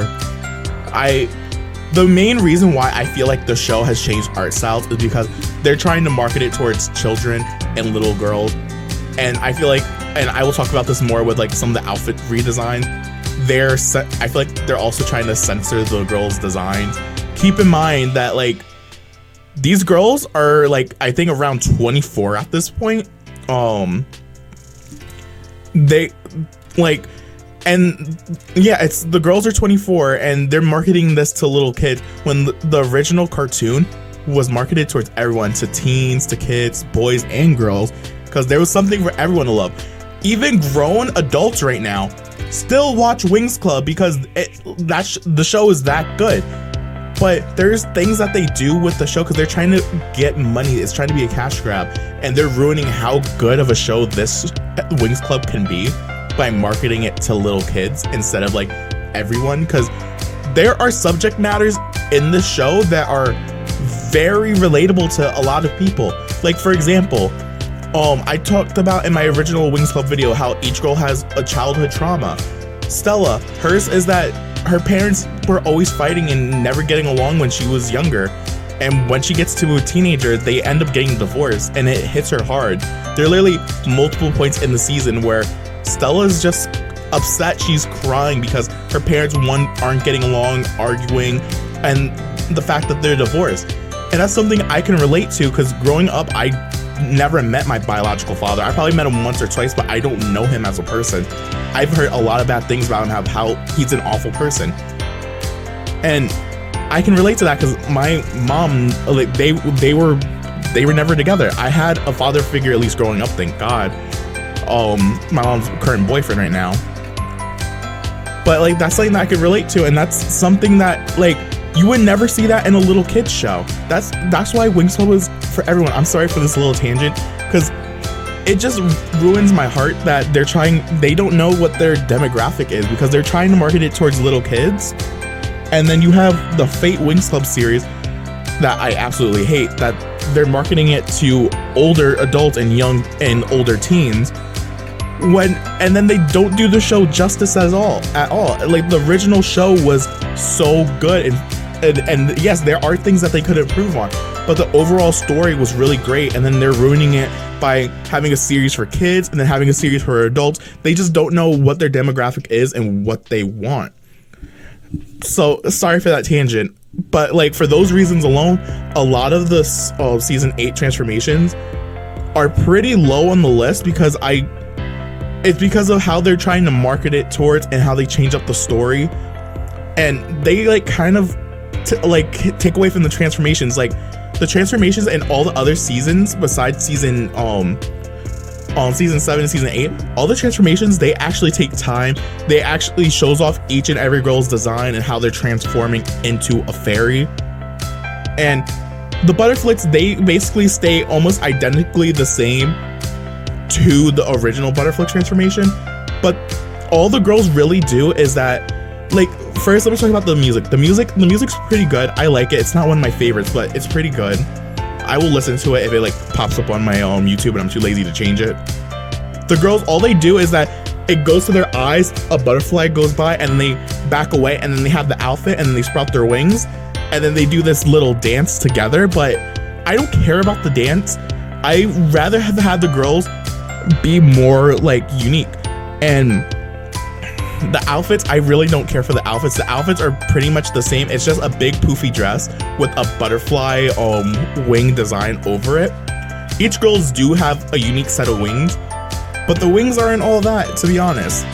And I just wish that there was more diversity in the outfit choices instead of it just being like I like the idea behind Butterflix, but it's just the transformation and the art style for season 8 is just basically what ruins it. Ranking them, let me go to ranking them because that's a whole nother issue. Talking about before I go into the rankings, I want to point out one thing. Like, also another thing with the censorship, like how they're trying to market it towards kids. They're covering the girls up more and making them wear more and more clothes, not showing any skin whatsoever. Yes, that's debatable for some people. Some people don't really want to see that. Some people don't really care. But also, the girls are 24. They should be able to wear whatever they want. And also another thing, at this point, they're whitewashing our characters. Every character, first of all, in general, their hair color and their skin color get lighter. Like it's like they went to the store and like they got the wrong foundation shade and it's like too late. And oh my god, if you like hopefully I have the picture up. Aisha is basically almost at Flora's old skin tone, and Flora's skin tone now, she just like looks like she doesn't even look like she's Hispanic anymore, because Flora is supposed to be Hispanic and Aisha is supposed to be black, and Aisha is almost at Flora's old skin tone and Flora is just white now. And then it's hard to tell with Musa because Musa was already fair to begin with, but they also just made Musa whiter, and it's kind of annoying. Like you're trying to market this to little kids and you're changing the girls' skin tones and making them lighter. You're basically telling young viewers that it's not okay to be a person of color. No one's gonna like you if you're a person of color. Or you're basically teaching little kids that they should be white if they want to be noticed, or if they want to be beautiful, they have to be white. And I absolutely don't agree with, because I am Hispanic. Laura is one character that I always gravitated to, even though I didn't even knew she was Latina growing up. I still gravitated towards her because I just really enjoyed her character. And just seeing her I'm like gonna cry. Seeing her whitewash, it's ruining what her character is, because she was the Hispanic girl that cared about everyone, was such a caring friend, loved everyone. And now you're just changing her up. And then also the voice acting for the season 7, season 8, I believe they ended up being dubbed by a different company. It's no longer like Nickelodeon or Rainbow. It's a different company that's dubbing it. And their voices just don't match up with the characters. The Rainbow and the Nickelodeon dubbing fits the characters really well, especially the Nickelodeon one. And now they all literally, besides Aisha's the only one that actually sounds like she's voiced by a black woman. Everyone else sounds like they're voiced by the same character, by the same person. And when you listen to the voices, and like the girls don't even sound very enthusiastic when they're transforming, and they'll say their name and what they're the fairy of. Especially Tekna. Tekna just sounds like she doesn't even want to be there anymore. Tekna just looks like she just wants to go home. She's like, I never wanted to be a fairy. But like, it's really like, oh my god.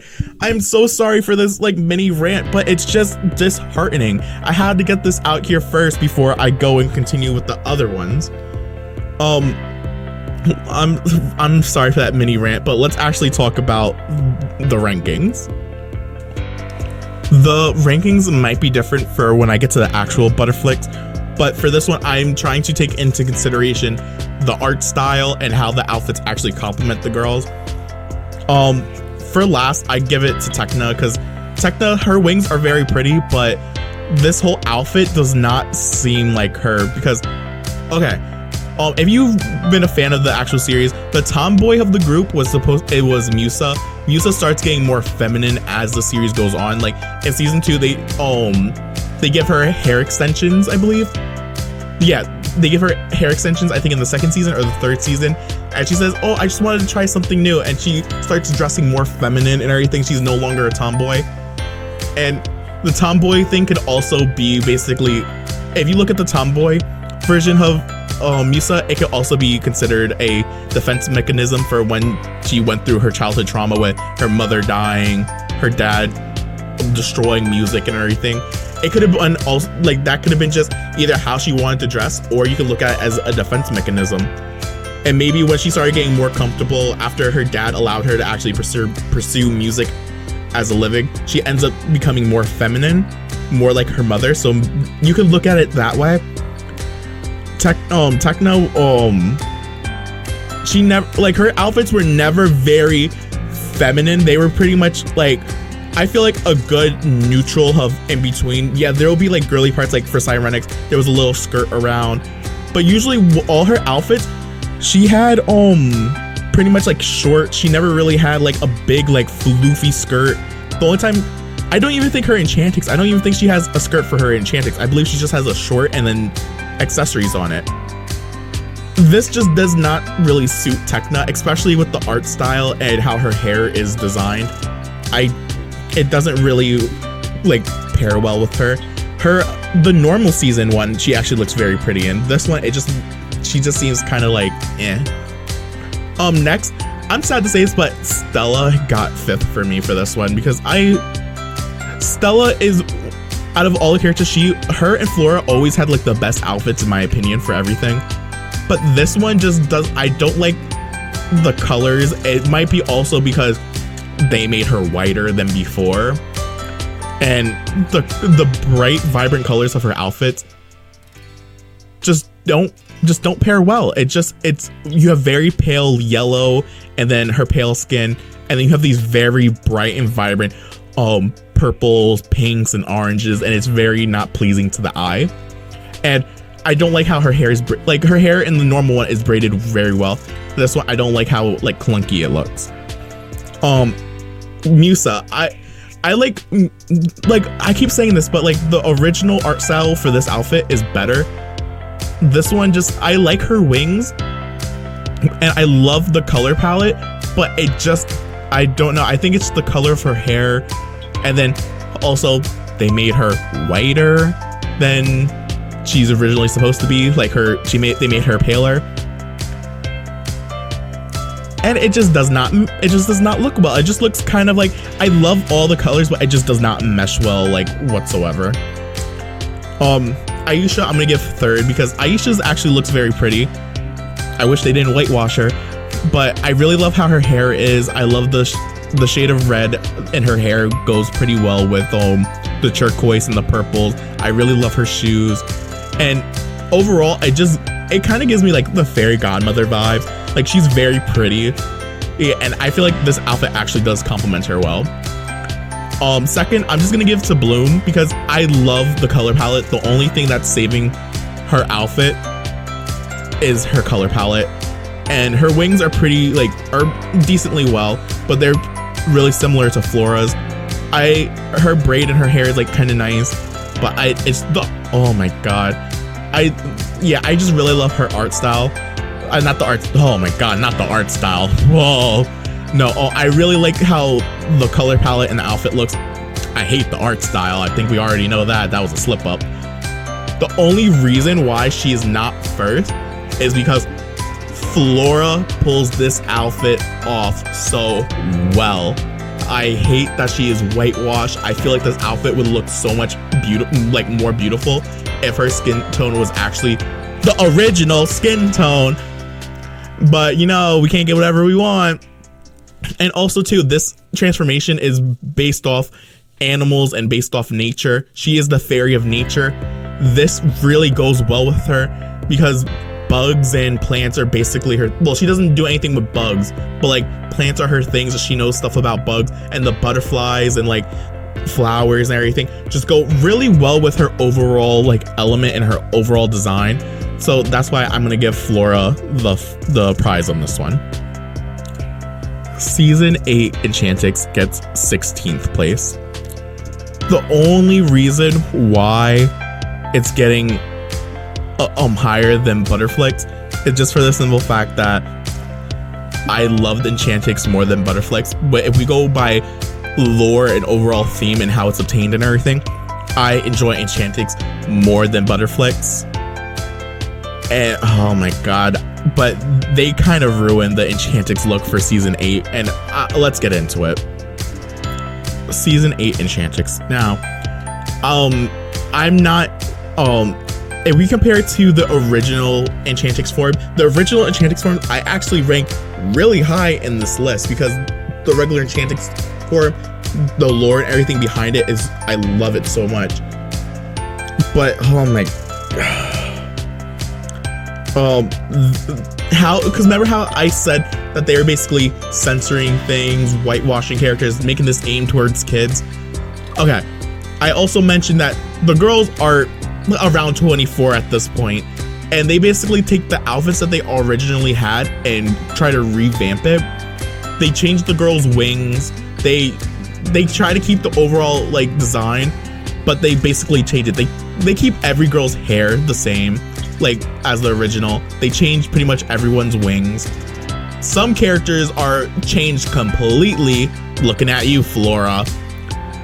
And also too, like some of the girls were showing skins, like they would have a top and then the skirt, and their stomach would be showing. They basically covered up these girls every inch. Like I'm surprised that they didn't give the girls leggings.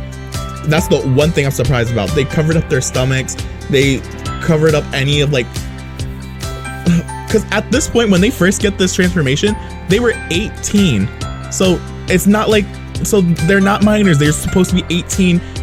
And I believe Stella's actually 19 in season 3, and everyone else is at least 18. I think Aisha's actually also 19 too at that point. But everyone's pretty much here 24 and 25. And I just don't like how, one, they're whitewashing, two, they're the little censorships, because I get it, you're trying to market it towards little kids, but it takes away from their outfits.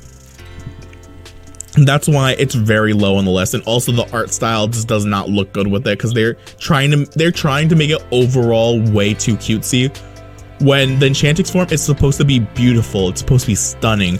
It's supposed to be like ethereal. But now it just looks like you're trying to make it too cutesy, and I just don't really appreciate it. Ranking wise is like kind of like hard, and I'm like how I said with the Butterflix, the original art style and the original outfit, they're gonna most likely be ranked differently against each other because their outfits look completely different.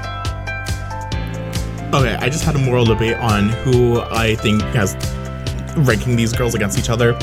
I'm gonna give Tekna's last, because one, it just looks so, oh my god, the original looks so much better, and they're trying so hard to like make her more like, I don't know, she kind of just looks like an alien at this point.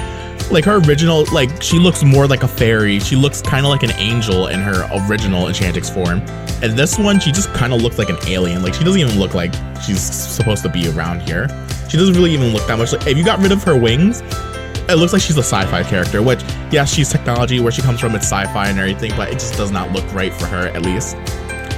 I gave Musa 5th, because Musa and Aisha, their outfits are extremely close to the original, minus some of the color palette change and the actual, like, adding to the outfit.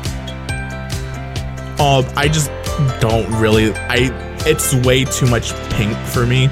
For all Musa's, because Musa's not supposed to have that middle part. Her stomach's supposed to be revealed, and it adds like a nice contrast between both of the pinks. There's just way too much pink. If anything, I wish that they took that darker shade of pink and made it red like her hair ties to add more, like more of a balance, I guess. It just doesn't seem right. Stella I gave 4th. Oh my god, I ranted about my friend about this before too, because her, like, Stella's original Enchantic form is like one of my favorites, and it just does not look anything like the original. It just, oh my god, they like, it's really, oh my god, it's a damn shame. Like, they added more of that teal things, like the things that wrap around her arms, like that wasn't there before. It was only supposed to be around underneath her chest to, like, for her shirt to close, and they just added more of it. They changed up her skirt and made it more poofy, where I'm like, yeah, whatever. And then like her top was one of my favorites for her form, and it just looks horrible. Her hair just looks bad. Oh my god. And then her wings, oh my god. For 3rd, I gave to Flora, because Flora's looks like, silhouette wise, her outfit and wings are similar to the original, but the colors are nowhere near. Like, They changed up her wings. Her wings look pretty, but I kind of prefer her old ones. Her outfit is just oversaturated with this like purplish pink. It just does not look the same. And same thing with like Stella. They started adding these little bars around like the sleeves and everything where it wasn't there. And also with all the girls, I want to point out they don't have their fairy pendants anymore. The pendants where it contains their fairy dust that allows them to get rid of dark and evil spells, nowhere to be found on their design whatsoever. Like, for example, Flora's supposed to have like a flower on her chest, or on her neck at least. It's not there anymore. Stella's supposed to have a star, nowhere to be found. And there was also, besides this, like, there's supposed to be different shades of pink, and oh my god. And then there's supposed to be like a stripe of like green and blue and everything like on her chest part. It's not there, and I just don't like it. The only reason why it's a little bit higher than Stella's is because the silhouette is pretty much the same, and the hair is actually the same as the original. Moving on to second, I had a hard time deciding on who like should have got this. I put Aisha as second, only for the simple fact that out of everyone, hers is the closest to the original as possible. There are some added details, but the wings are pretty much nearly the same. The outfit with the little frills and everything are pretty much the same. Around the skirt, they change it up, but I will talk about this later, because like her skirt had like more of like a tribal feel, and her hair is pretty much the same. So I gave her second. The only reason why Bloom has first is because I just like the color palette. The color palette is what saves it. I really like the wings. And her outfit is kind of similar to the original, but I just don't like how it looks. It's just like I kept going back and forth. I think visually my eye gravitates more to Bloom, but also Aisha's, it's really hard to choose. I kind of want to put Aisha first, but it's just the color palette on Bloom is just what's really saving it. And she still has her clips and the same hair. I'm just gonna give it to Bloom just because I kind of like this version, but it's not my favorite. I still like the original. Besides that, let's move on to the next one. And now at number 15, we have Season 8 Sirenix. Now, I have a few reasons why this one ranks higher than Enchantix and why it's still very low on the list. One, I don't really like the art style still. Two, they changed up the original Sirenix look. The original Sirenix look was beautiful. This one, it just looks so tacky. I'm sorry. I couldn't really find a proper image of all the girls from season 8 next to each other. So, the image I have on the screen, it possibly could be fan art. I'm not 100% sure. But I'm just gonna use this image because it's pretty much what the girls are wearing. So I don't know if it's official art or if it's fan art. But oh my god, they changed it up. They basically gave the girls their top part. They gave them fish scales, and it looks so tacky. It does not look good on them. I like the original, how it was better. It actually had design. It did have like fish scales, I believe, in the top, but it was small and subtle. This one, it's like boom, fish scales. I just don't like it. And they changed up the girls, like, oh my god, like Bloom, she had instead of orange, they changed her hair a little bit for this transformation, and I believe gave her like a cherry red kind of, or I don't know how to describe the red, but oh my god, before it was beautiful, now it's just like, why? And like the reason why it's higher than Enchantix is because it keeps the original song. Enchantix, season 8, they used the second version of the song, not the very first one. That's like heavily copyrighted, I guess, so maybe that's why they probably couldn't use it for some reason. But it's like the one from the movie. And at least with this one, they kind of keep the transformation. There's a little bit more to the transformation than the Enchantix season 8, and also it also grabs a little bit of animations from the original. Like, so animation wise, when they transform, it's pretty similar to the original, but not as long. It's pretty much shorter. And just the outfit, just Like, they keep the wings. I believe they changed the colors of the wings for the girls. I'm not 100% sure. And they just change up the girls' color palettes. Like, oh my god, like Stella, like she had like a nice, like she had orange and yellow, and she had a pop of purple.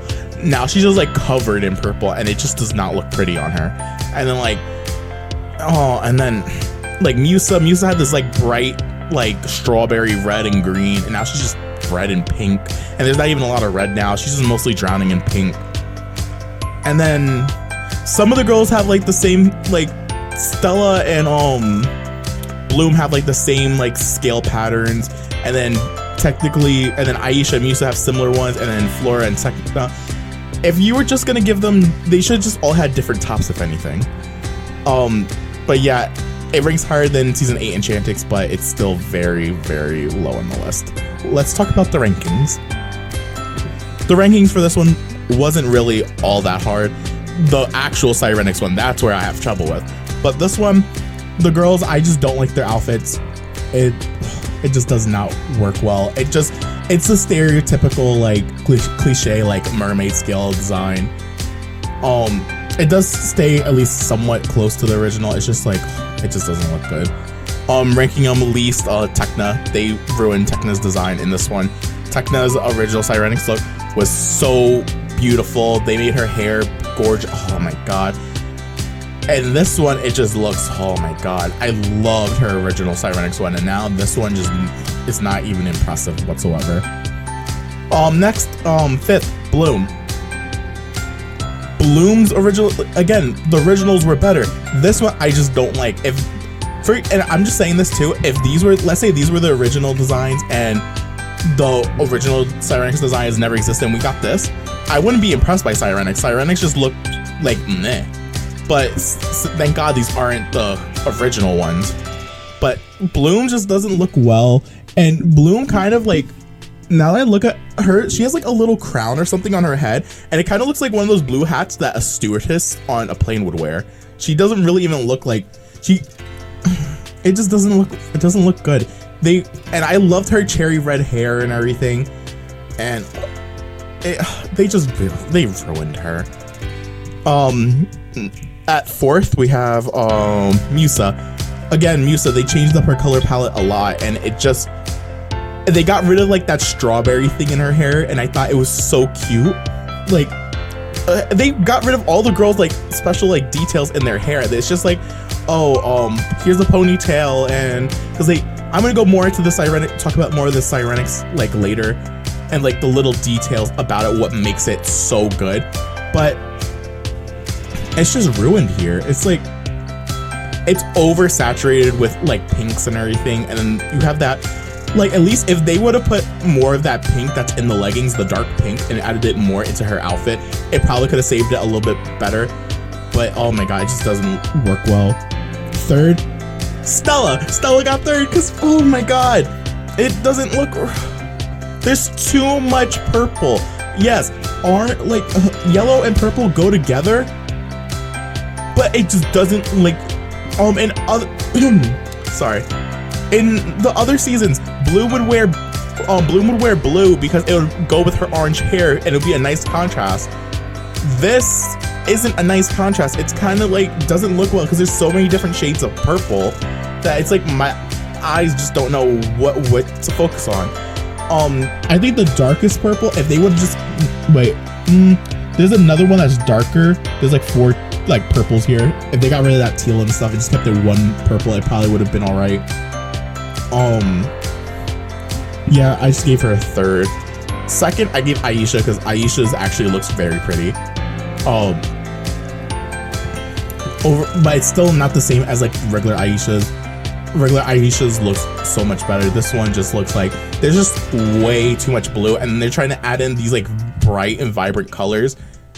And yeah, Winx Club is known for having bright and vibrant colors for all their designs. These are just way too bright and vibrant, and like they're also, since they're like whitewashing the characters and making their skin more pale, the contrast between their pale skin and the super bright and vibrant outfits are just, it just does not look right whatsoever. still like Aisha's little ponytail, which we will talk about also later. I gave Flora number 1 for this one because even though they like ruined her original design, it's still very pretty and nice to look at.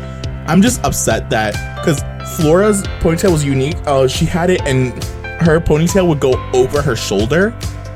This one, it just stays in the back, and I'm really upset about that because it was so iconic and so beautiful how she had her ponytail draped over her shoulder, and she's like, yes, I'm here. Like, it was so beautiful, and now it's just like, she just looks like, overall, the season 8 Sirenix wasn't all that, to be honest. Okay, now this one I kind of am about 50-50 on. I don't really hate it that much, but I want to talk about season 8's Crystal Sirenix. Main reason why Crystal Sirenix is higher than regular season 8 Sirenix is because technically Crystal Sirenix is its own thing. It's not, they're not copying they're not copying the original Sirenix look, they're actually improving upon it, so you can kind of think of it as its own brand new design. Again, the picture that I'm trying to find like a nice picture that shows all the girls' Sirenix looks, so hopefully I can find a good image. Hold on, let me actually find a good image because I can't find one. Okay, I have an image. Finally. Yeah, so Crystal Sirenix is basically from what I know, they go into this like ice cave, and when they go to activate their Sirenix powers, their powers basically resonate with the cave, and the cave basically infuses with their original Sirenix and creates Crystal Sirenix. Crystal Sirenix is supposed, I can't talk. Crystal Sirenix is supposed to protect the girls from the cold and basically add ice elements to their magic, from at least what I can see. And I kind of like Crystal Sirenix because it's kind of, it has the best of like a lot of the transformations I like. It has the nice flowy gown from the Harmonix. It has the crystals from the Tynix. It has the original Sirenix wings and the ponytails and stuff. And it's nice because I like it because the tops are supposed to be their brand new tops. It's basically a brand new outfit. The leggings are different. They go more subtle with the scales. Like, for example, if you look at the leggings, they're like cross-hatched and everything. They kind of look like mermaid scales if you think about it, and it's very subtle. It's not like those big, chunky, in-your-face mermaid scales that we had in the other one. So this is actually a little bit like nicer on the eyes, and I actually like the color palette for all the girls for this one, and I like the nice little ice like crystal tiara that they all have. Overall, it's nice. I kind of wish with the music for Crystal Sirenix that they added maybe like an effect where it seems like a more ethereal music instead of it just being like the like super like pumped up like Sirenix song. But besides that, the transformation is also very similar to the original Sirenix. And let's get into the rankings. Okay, with the ranking one, I kind of had a little bit of trouble with this one, but I think I have my picks.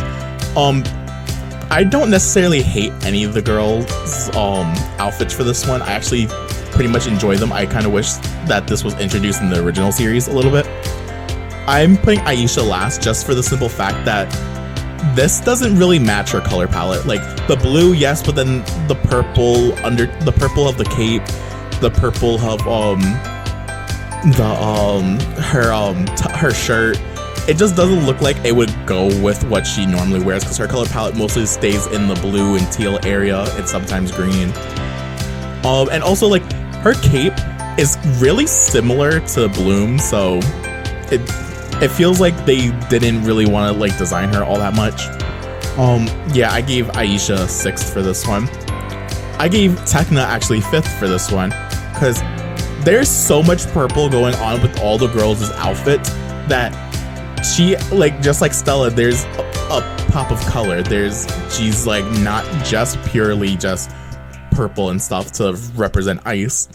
I actually really like the green. It's a nice like touch to her outfit.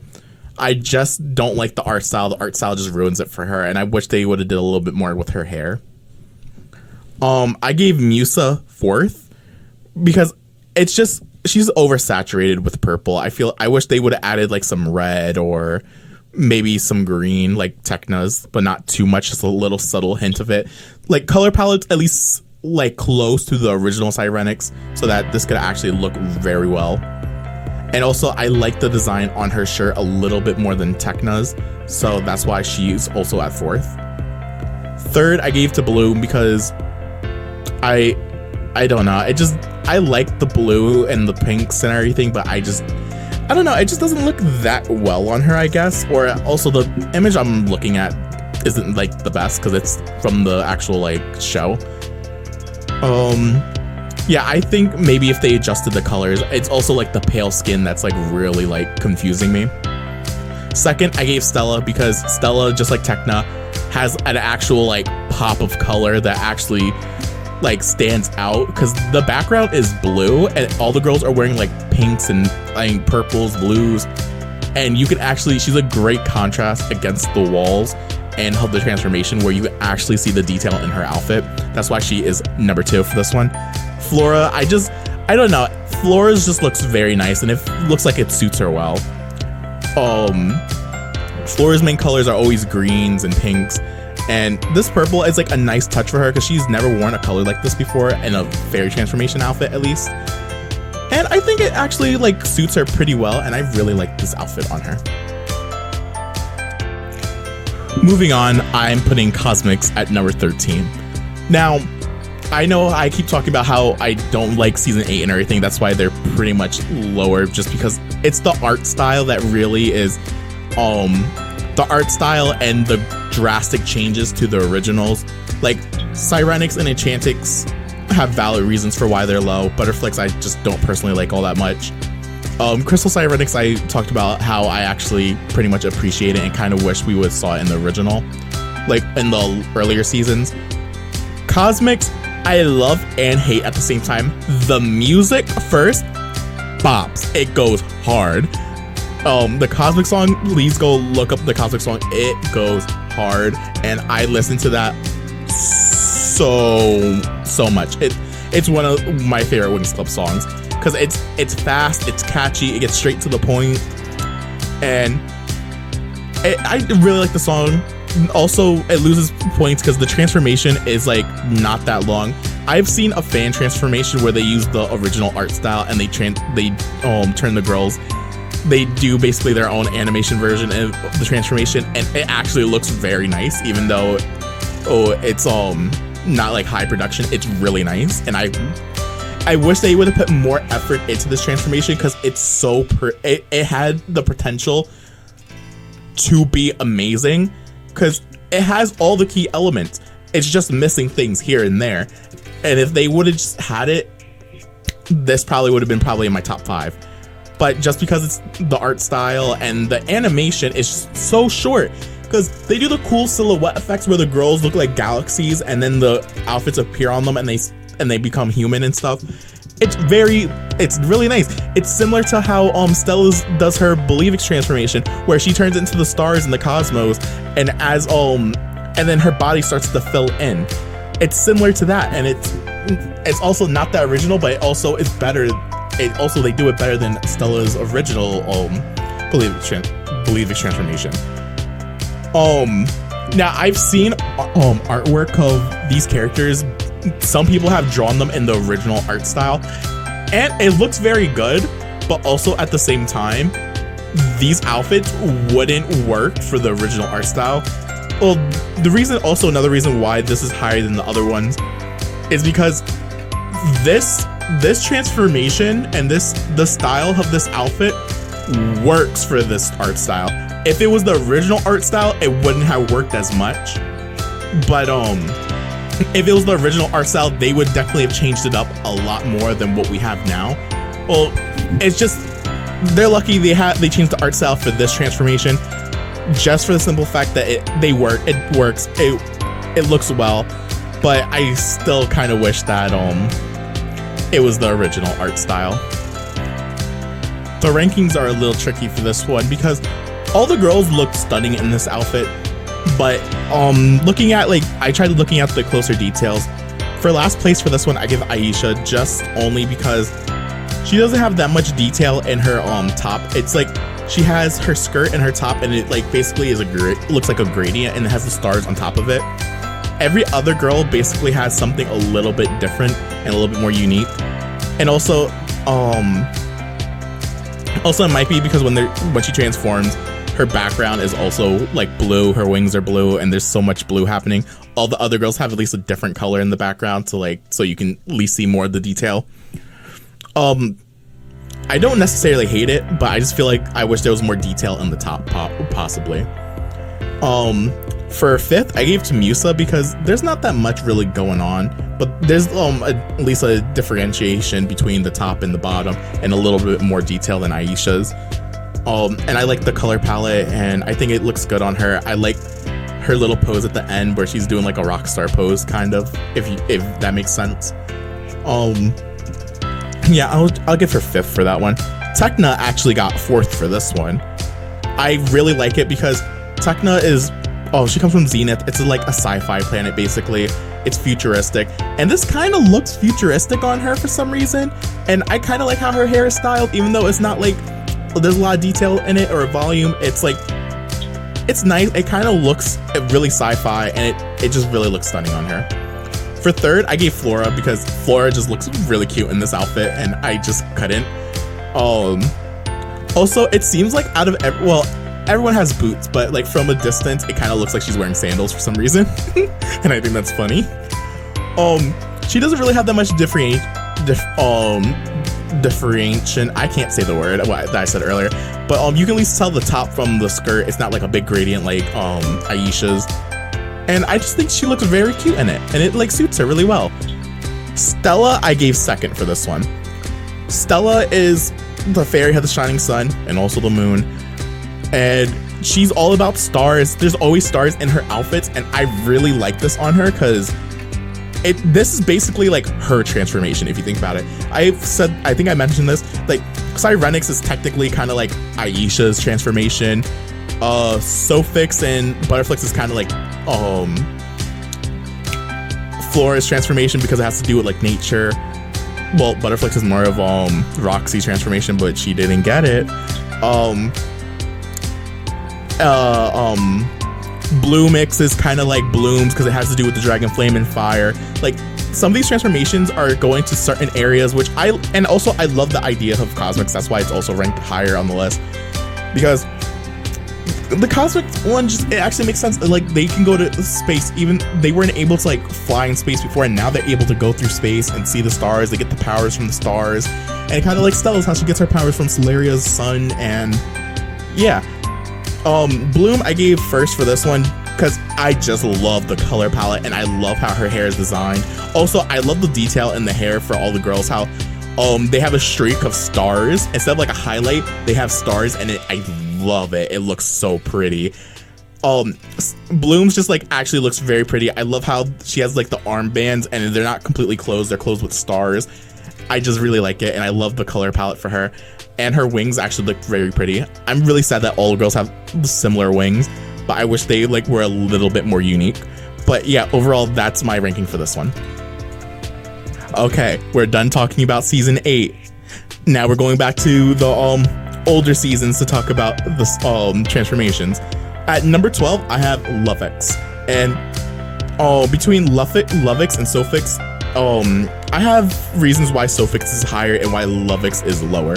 And let's get into that.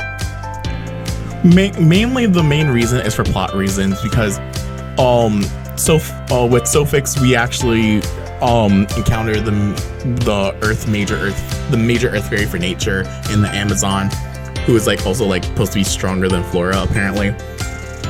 We actually deal with her, we have to reason with her, we actually get her to join our side.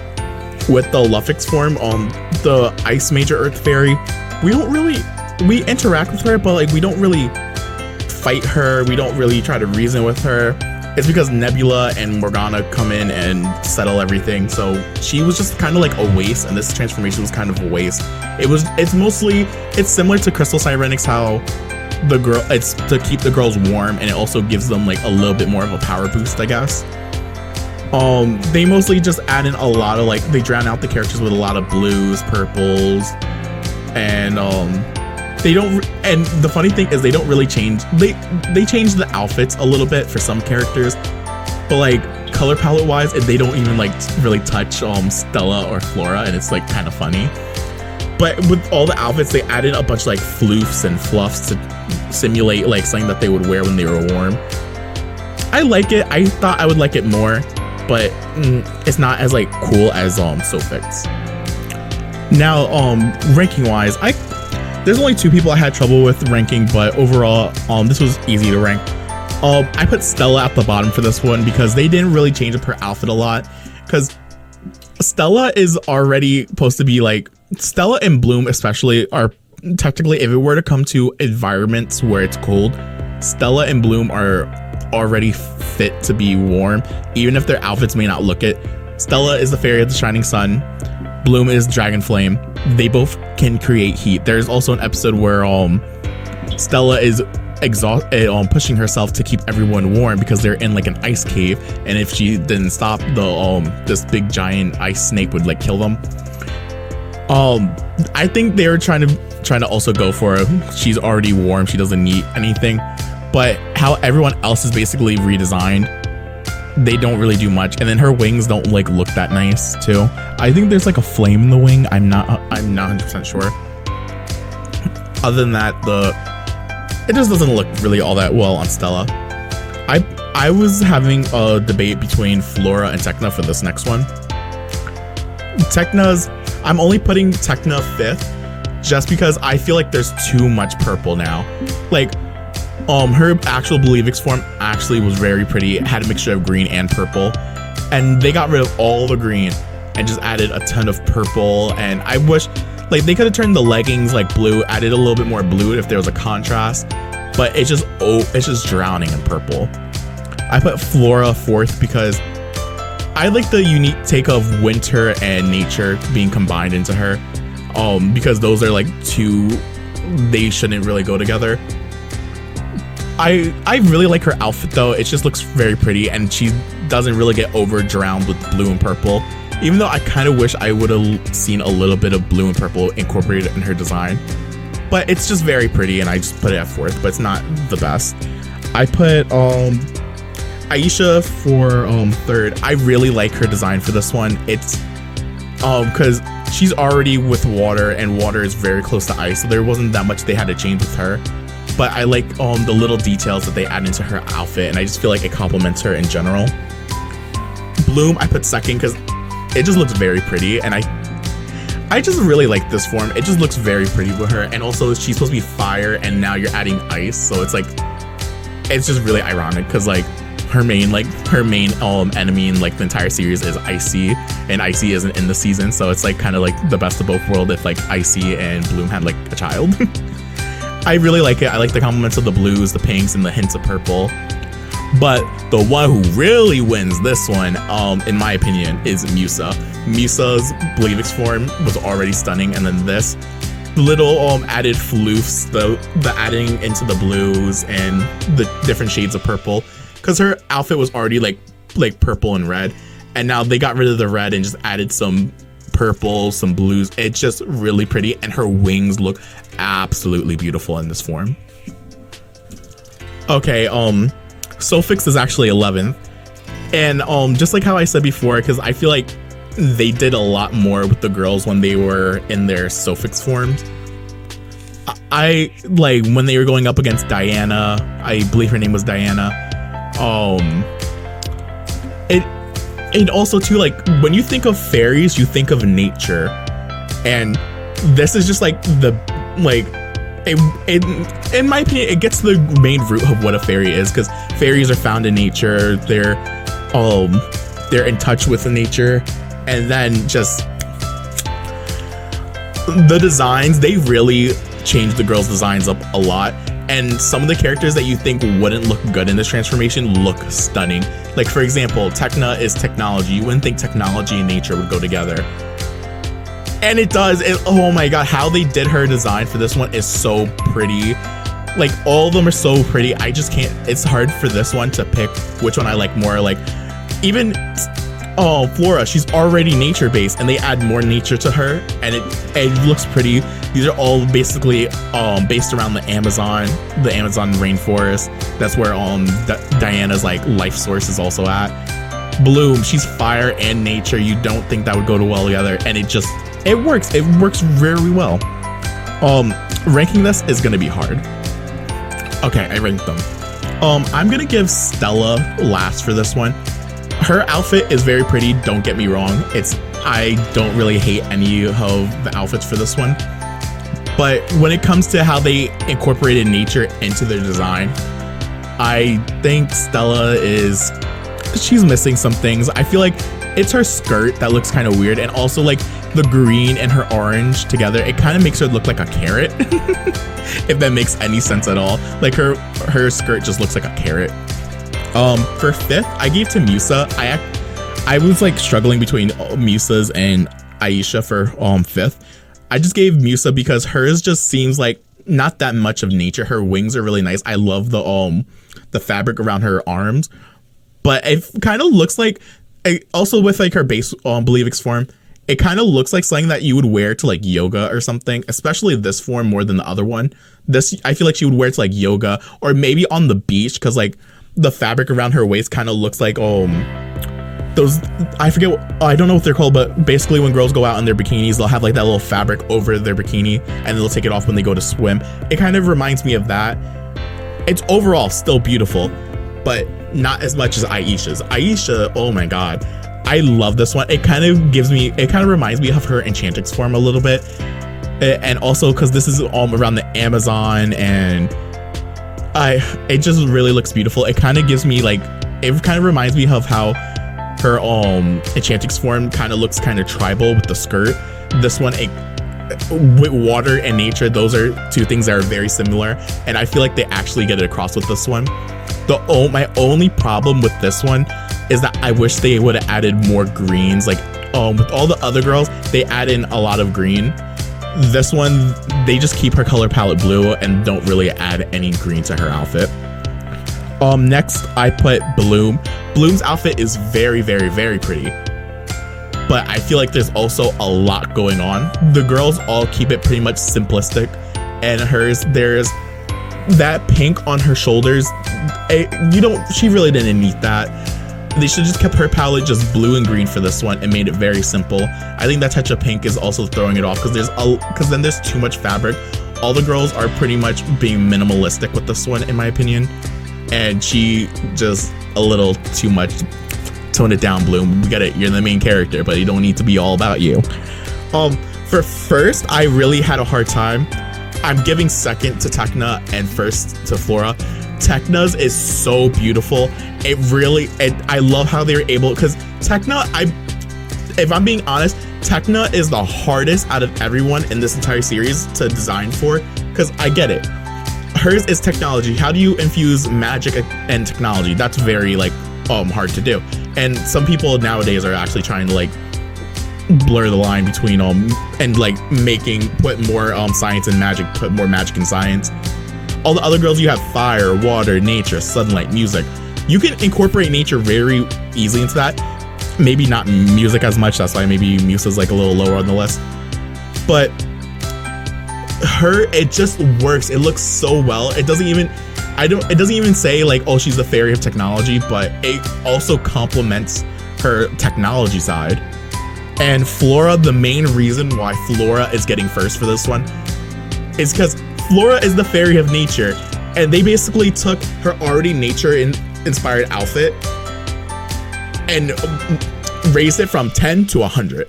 They basically turned her into that. Like, she looks like the goddess of nature, if I'm being honest. Like, she looks so well dressed. Hi, I can't speak. And her like skirt is made out of leaves, and there's like a nice like, there's some pinks. I love her wings. I love the color of her wings. And then just like the leaves and everything around her legs, it's stunning. At number 10, I am putting Mythix. Mythix, I had a hard time deciding where I wanted this transformation in the entire in the ranking, because I like the idea of Mythix, but the execution of Mythix isn't that well pertained, I perceived.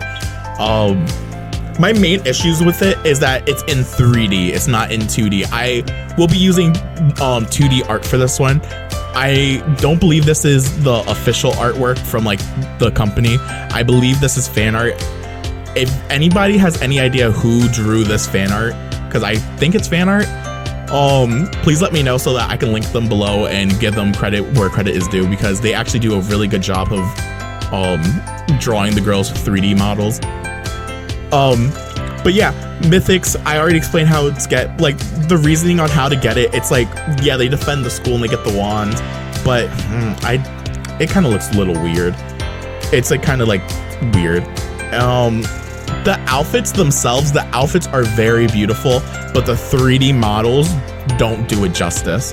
Like the 3D models look very plain and bleh, and here it just looks beautiful. Like for example, like Flora has like these little buns. I think in her 3D model she doesn't even have it. And for Bloom, she has her hair down, and also too, the only 2D art that we see during the show is when Bloom is in the Legendarium, and it shows her and her hair in a ponytail.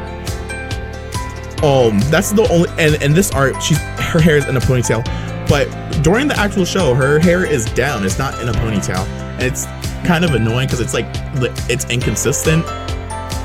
But some of these dresses I genuinely do like, and then some of these dresses are just whatever.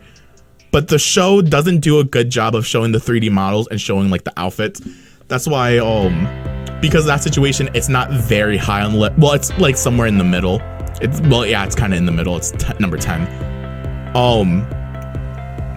The music is kind of nice, but it also lacks in transformation. Literally all the girls do is they grab a wand, they twirl around, and then they're a fairy.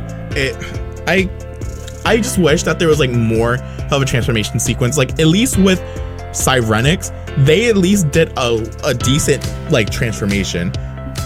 I just don't like when the show goes into 3D. Like if it's a movie, whatever, but during the actual show, I want to see 2D art. I prefer the 2D art. And then you over here showing me 3D art, please, no thank you. Let's go into the rankings because I actually have to think about this. Okay, back to this. I'm gonna only refer to the 2D art. I'm not gonna think about the 3D models because the 3D models are god awful. I'm gonna give Tekna last place. It's not like all that impressive. Like I love the wings, and her hair. I wish they could have did more with her hair because yes, Tekna is the hardest to style out of all the girls because especially since she has shorter hair. But there's so much that they could have did with it. Like literally all the girls have something completely done to their hair, and then Tekna's is they don't really do anything with it, and her dress doesn't like seem like all that like special. So yeah, that's why she gets last, but it's still a pretty look for her. I give Musa 5th, and the only reason she didn't get 6th is because I'm going by the 2D art, because her wings actually look very beautiful, and I love her dress and I love her shoes, but her hair, I don't like her hair in this one. Her hair just looks awful, and in the 3D model it's pretty like bad too, but I'm not ranking off the 3D models. But yeah, I'm gonna give her 5th. 4th, I was kind of I kind of had a hard time between the 3rd and 4th. I gave Aisha 4th. I really like her outfit. I love her hair. I love her dress. Her boots are very pretty. I just gave but I gave Flora 3rd, and I'll get into that in a second. But yeah, Aisha, it's very pretty. The only reason why Flora got a little bit higher than hers is because I feel like the overall theme and like Mythix, I feel like, I don't know, I just really love Flora's wings. I love her outfit. Her outfit is a little bit too poofy for me. Her hair looks kind of weird, but it kind of looks cool at the same time. Her boots are very pretty. And I feel like Mythix, like, that's kind of like a biased thing, but I feel like Mythix works well, like synergizes well with her, if that makes any sense. And overall, I just, compared to both of their outfits, it's really hard to pick who is 3rd and who is 4th. But I think I'm gonna give it to Flora because my eye gravitates more towards Flora than Aisha's outfit in this one. For 2nd, I gave Stella. Stella's outfit is very pretty in here. In the 3D model, it's so awful. It doesn't do the outfit justice. If if I keep saying this, but if that section of the show was in 2D and this is what they look like during the show, Mythix would have been up there. Mythix probably would have went into my top 5 instead, because this had so much potential, but the 3D models is basically what ruins it, and the transformation. The song is pretty alright, and Stella's wings are so pretty. They kind of look like flowers, where it's like yellow and like sunshine around the edges, and then it's pink and purple on the inside. Her hair gets a little bit brighter, and her outfit is just like it like reminds me of something that you would see at like a fashion event. It's just so beautiful, and that's like also her thing. She's like a fashion designer. Bloom gets number 1 for this one, just because how her hair looks, her outfit, like I don't know why, but her dress kind of reminds me of a layered birthday cake for some reason. And I'm just like, ooh, pretty. And like the flames on top like look like little candles. Her wings, oh my god, they're so pretty for no reason. And oh my god, oh, I forgot to rank the wands. I literally ranked everything but the wands. Let me look at the wands and I'll rank the wands. If I put a picture up, yeah. Or no, you know what, we're gonna forget the wands. I don't feel like redoing my list. We're already halfway through this ranking part, and I'm not including the wands. The wands are pretty basic. Bloom's is a heart like always, Stella's is a star, a seashell for Aisha, a flower for Flora, Musa's I forget, and then Tekna's I think is like a crystal or something. Yeah. Oops, my bad. I'm very sorry about that. I did not think about this all the way through. I am very sorry. Okay, number 9. Number 9 is actually the base Winx transformation, believe it or not. This one is actually probably would be most controversial, because you would think that the lower tier transformation would be pretty low on the list, but I'm actually ranking it pretty high. It's above like half. Main reason, this is like the starting point. This is the beginning of a long journey for these girls, a long adventure that we get to enjoy and watch simultaneously, like watch as it all unfolds for these girls. And these outfits are very pretty. I really much enjoy these outfits, even though they're simple and simplistic and the wings aren't like crazy like the other ones. It's still a very nice transformation, and it's very pretty. The transformation is really nice. It's, even though like, because this is at this point the show I believe was mostly hand drawn, and later series I believe they already have they had the drawn out models for the girls, and they just had it animated in I think Adobe rig or something. I don't know what it is, but I'm pretty sure that everything was already pre-drawn. They don't have to draw every single frame, maybe except the transformations. That might be a little different, but I liked how everything was drawn. Like Stella's, how she transforms, and she does like, she walks backwards, and her hair goes from this long luscious like blonde hair to it separates into two, and it wraps around and becomes two twin ponytails. How Musa, when she walks, like she walks and she also glides on her CD. Yeah, oh my god. And then Bloom, how her, like she gets covered in fire and her outfit appears. You know, they could have did that in the reboot, but they didn't want to do that. I'm still mad about that. They literally could have engulfed her in flames and made her outfit appear, but no, they gave her these dumbass fire wings. But we're not going to talk about that. That's another video, because people still want me to make a follow-up to that video. And also I am going to make a follow-up to that video because there's a season 2 coming out, and I'm really mad about that. And I actually cried about it because I'm so upset. Anyway, mini rant aside, the outfits are just really pretty. They're very simple. They're all covered in glitter. The transformation is nice. Both versions of the song, the original song where when the girls have to transform, you hear their names, like Tekna goes Tekna na na na, like and then Musa's like it's I don't want to like sing the song because I know I'll get copyright claim extremely quick. But the original song is it's a bop. The Charmix version, the Charmix song, it's really nice. That animation is also stunning too. the base transformation also has a lot of nostalgia. It's when you think about Winx Club, this is what everyone thinks of, because it's what started off the entire series, and every outfit is very pretty in their own way. Even Tekna's weird little bodysuit. Let's go about the rankings, because with this one we have 3 honorable mentions. This one was actually really hard to rank because this is the first outfit of the entire series. Looking at the transformations, that's what helped me make my decision for this one. The first, there's actually 8 for this one. No, there's 9. Hi, I can't count. Number 9 I gave to Melee, Flora's younger sister. Her transformation really is like, I think 5 seconds long, if anything, 4. And I don't really like the outfit. It just kind of, because it's nothing like the original outfits. I think depending on what school you go to, because there's also in that season some fairies decide to become witches, and their fairy outfits are completely different than even Melee's. I think depending on the school you go to influences what kind of fairy outfit you will have, and yeah, maybe it's like the culture around you influences what you would look like.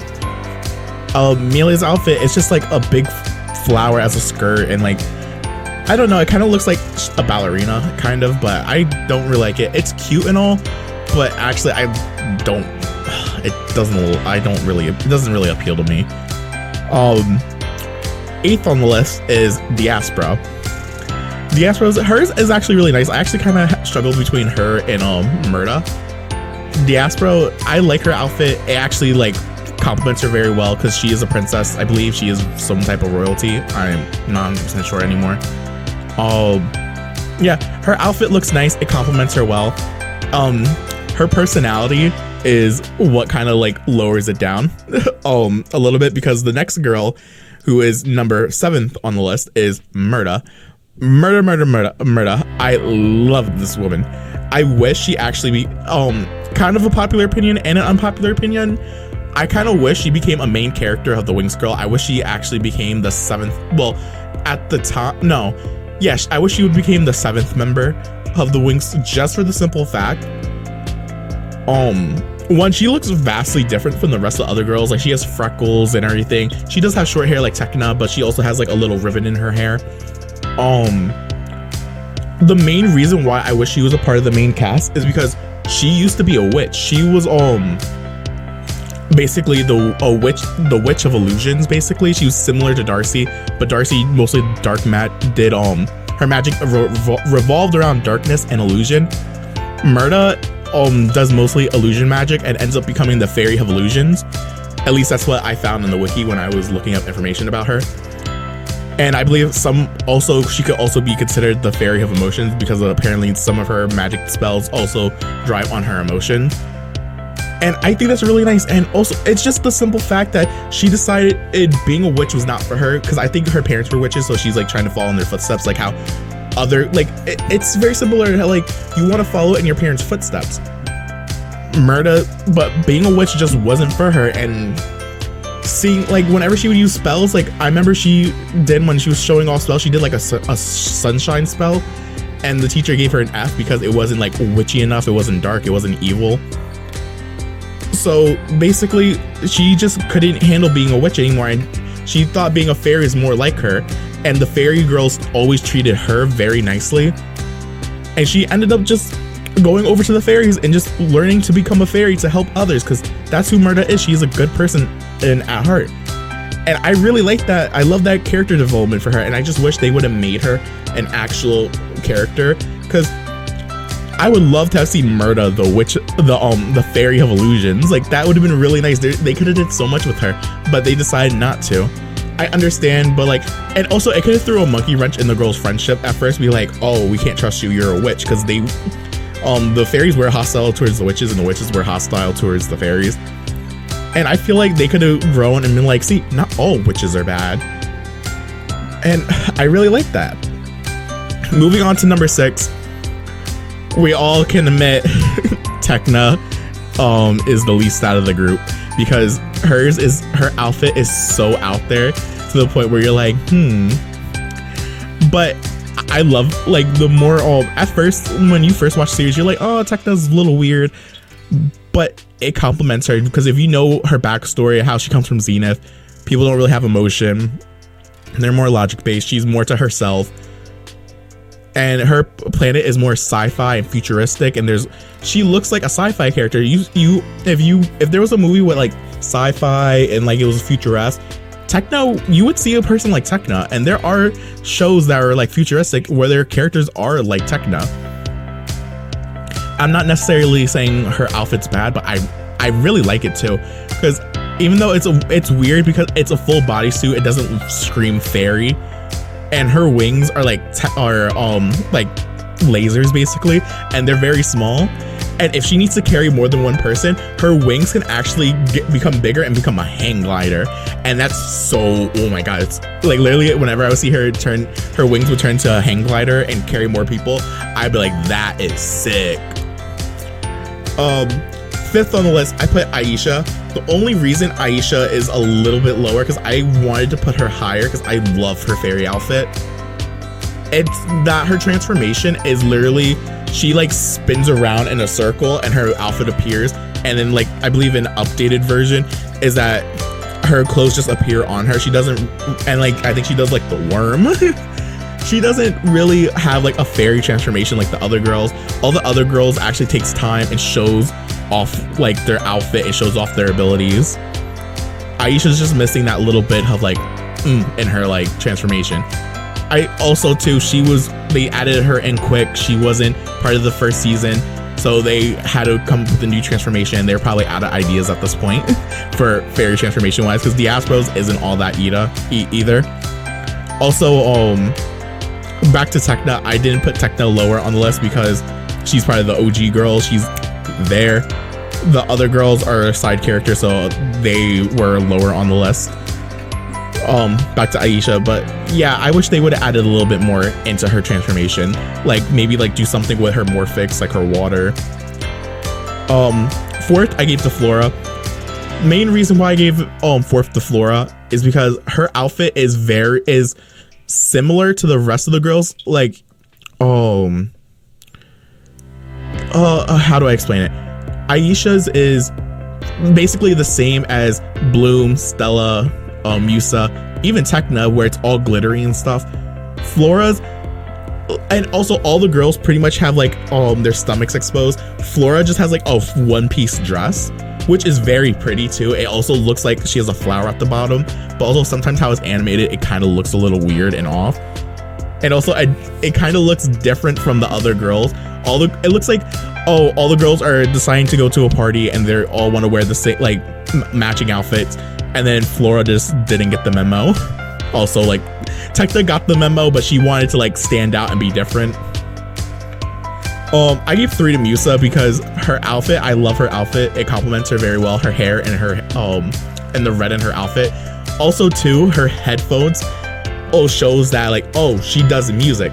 You see her headphones. And also, yeah, I want to talk about little things. Back to Tekna again, how hers is technology, her wings are like lasers. Aisha, she doesn't really, the only thing that you could say that is a wave in her design is the strap in the middle of her stomach. Flora, the bottom of her dress looks like a flower, and she also has like a flower necklace. Musa, and also her transformation is also what like puts her higher, is because when her outfit appears, a disco ball design pops up over her. And when she ends her transformation, she walks and ends up landing on a CD and spins around with it. And the headphones, beautiful. Stella gets second for this one. Not only for her transformation is pretty cool. Also, I like her outfit, even though it's like maybe not the most appealing out of the bunch. I don't know, I just really find it really pretty, and just her transformation when her hair splits and she gets the 2 ponytails, and how her wings, if you kind of look at it, they're like spiky enough to like look like, you know, when you would draw suns as a kid, it would be a circle and you would add the little triangle, the little spikes at the end. That's kind of what her wings remind me of, and showing like the sun. And also included in her design in like the first 2 seasons, I believe, or at least the first season, she has her ring of Solaria, I believe, and it turns into a staff, and it's also with her design, and I really like that too. Bloom gets number 1 just because it's more appealing to me, and like my eye draws to it more. My favorite color is blue, so no wonder. But yeah, they mostly made her outfit blue to complement her orange hair so that it complements each other. And also her eyes are blue. It brings out the blue in her eyes. It's just a very it complements each other. Not like how they did it in the reboot, how they had poor Bloom in the reboot wearing all brown and red and not a hint of blue, even though that's what her color palette is. But that's another argument, for another time. But oh my god, I just really like Bloom's outfit, and also how she gets the little crown on the top, like telling the audience, oh, she's a princess, but we don't know that yet. Hee. Also too, I want to do a video about the beta designs for these girls, because some of the beta designs for these girls are like Stella was actually supposed to be named Sasha, and her outfit was like kind of like yes. And then I'll do that. I'll talk about that in another episode. Look at me. But yeah, that's how I rank the girls for their base Winx form. Okay, moving on to number 8. Also, sorry if my voice starts to change. It's going on 1 o'clock in the morning, and I am getting sleepy. But I want to actually finish this video so that the audio can render while I sleep. Number 8, I'm putting the Fairy Dust pendant. Now, yes, this is not technically a transformation, but there is an animation that goes well with the Fairy Dust, with the pendants being shown on the screen, being the seal being broken, it opening, and the girls taking the Fairy Dust and making a symbol out of it and using it as a spell. And I'm really mad that I didn't think of the mythic wands while I was making this video. And it's going to bug me, but maybe I'll throw it in at the end. I'll rank the mythic wands, but because I know I shouldn't be worrying about this, but I should have really thought about the mythic wands since I'm doing the Fairy Dust and the Charmix and the wings and stuff. But yeah, I like the Fairy Dust because it's used to negate evil and dark spells. And the pendants around the girls' necks are really pretty. How it's drawn, it looks like it's on their chest as a tattoo, but when they zoom in and look at it, it's actually around their neck. It's like a choke. They're wearing like a choker, and it's dangling off of it like a charm. Yeah, I just like how the pendants look, and also I love the like ethereal music in the background as they're making these symbols and getting ready to use their Fairy Dust. And I love when all 6 girls use it at the same time, and you see like the montage of all of them doing it together, and I really like that a lot. Let's go to the rankings, because I had to think about this for a second. Okay, going by numbers, I went by how the girls acted during their Fairy Dust animation, and the symbol, and how the pendant looks. Last, obviously, I put Tekna. I feel bad for a lot of these. Tekna got last place, and it's not because I hate her or anything. Tekna, out of all 6 of the main girls, she's the hardest to design for anything, because 1, she is the fairy technology, and it's hard to combine magic and sci-fi, even though the world is basically sci-fi and magic. So yeah, doing Tekna, it's very hard to give her an outfit or an item that actually corresponds. The Charmix, I actually like how it was. It was like, it kind of looked like a ray gun or something. Her pendant, it looks weird. It's like this big oval thing with a hole.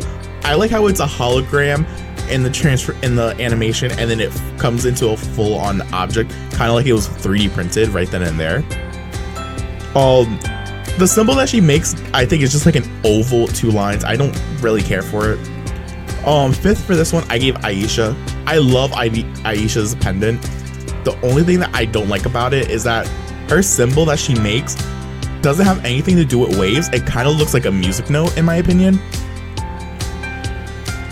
Oh, I had to take a breath of air because I couldn't breathe for a second.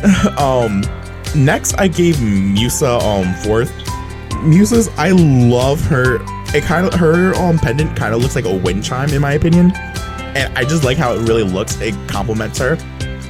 And the symbol that she draws, I feel like Aisha should have got this symbol because it kind of more looks like a wave, and Aisha's looks more like I think it's a double clef, a music note. I feel like Aisha and Musa should have changed symbols at least, but I kind of lean more towards Musa. That's why she has fourth, because also you could kind of consider that maybe like her signature when she's like writing. I don't know. There's more detail into Musa's symbol than Aisha's. For third, I gave Flora. Flora really gets saved because of her animation, because I love how she flawlessly like spins, or like how, I don't know how to describe it, but she makes basically like the shape of like a flower or like something similar to that in her design. Her pendant isn't that detailed like Musa's and Aisha's, but I just like how it fits more with her overall theme. I like, even though it's like a simple little flower, I love how the animation looks, and I don't know, I just can't describe it. I like the pendant design wise on Flora and Aisha's more, but I like the animation and how it fits more Flora, because you can tell that it has something to do with nature with her pendant. The other girls, it's kind of hard. Like Flora, like I said with Musa's, hers kind of look like a wind chime, but also at the same time, it's hard to recognize if that's a wind chime. If you had no idea Musa was the fairy music, it'd be hard to say, oh, this is a wind chime. It's kind of hard to understand that. And same thing with Aisha's. You can kind of, if I didn't tell you Aisha was the fairy waves, it'd be kind of hard to tell that this had to do anything with water, except like the little part in the middle. And you wouldn't know that the outer part is supposed to be a moon, representing how the moon is able to control the tides of water. And for all y'all that don't know science, the moon actually has a big influence over the tide, so you wouldn't know that little detail if you didn't look into it. Sorry about that. I had to take a quick break for a second because I'm stupid. But second on the pendant, I give Bloom. I was struggling to give her either first or second. Also, I like to point out the design within the signatures that each girl make, the symbol that they make, the line that they used to make it also has something to do with like their power. I kept saying elements this entire video. I was meant saying power. Hi, I'm stupid. The other girls, they don't really have anything. Bloom's, hers is like, I think a little bit more red and it's supposed to represent fire. I love how her pendant, first the backstory with her pendant, how her pendant became to be. When she went to, I forget what the planet was, but Pyros, that's what it was. This lady basically gives her a pendant where she can basically bring some of the world with her and carry it around her for her to find a new power. And even when she goes to the Omega dimension, she takes some of the ice there and adds it to her pendant because she wants to bring it with her so that she remembers, which I think is a nice little detail. And the little pendant basically became the catalyst for her actual pendant. Basically a heart formed around that little pendant that she would keep around her neck, and that would be her fairy pendant. And there's these little hearts that would come out to unlock the pendant so she can use it. I really just like how the heart shape is really beautiful. The heart shape that Bloom, oh my god, I'm like sleepy. The heart shape that she makes in her design, I really love it. I remember in 3rd grade like drawing that symbol out on my page while I was like doing work. If I was like bored, I would like try to draw the symbol as nice and neat as possible in the corner of my page. I would always also forget how she did it, so I would always like have a heart, like, and then I forget what to do. Stella gets first. And the main reason why Stella gets first is with her symbol. I kind of don't like it, but also it goes well with it. The line is very dispersed to show like basically like scattered stars in the sky, and also her animation's very long. She moves in the shape of a star. She her whole body doesn't move like the other girls. Hers just basically, she stands still and moves her hands in the formation of a star. I love how the 4 little dangly things explode and stars come out, and the 2 stars start spinning.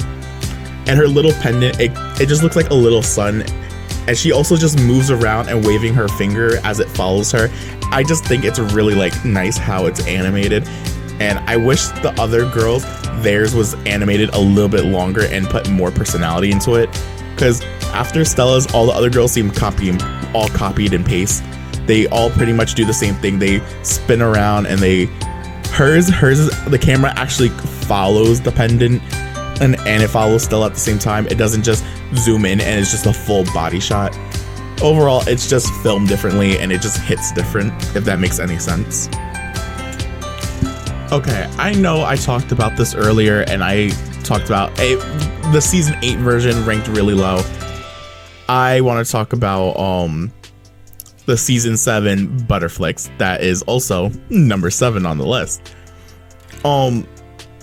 I already said how Roxy didn't get this form even though she was involved and she's a fairy of animals, and this is because of the fairy animals chose them as guardians. But we're not gonna talk about that. The outfit is very pretty, I'll give it that. My main issue with this outfit, besides the thing with Roxy, the outfits are basically cut and paste. They are the same between all 6 of the girls. It's pretty much the same pattern. The only thing that's differentiating the girls is how the hair is braided, their wings, which are very similar anyway, but they don't even look that pretty. Like all the other wings, they had a nice outline and then something to fill it in to add in more detail. These wings, they're just outlines. They don't have any details.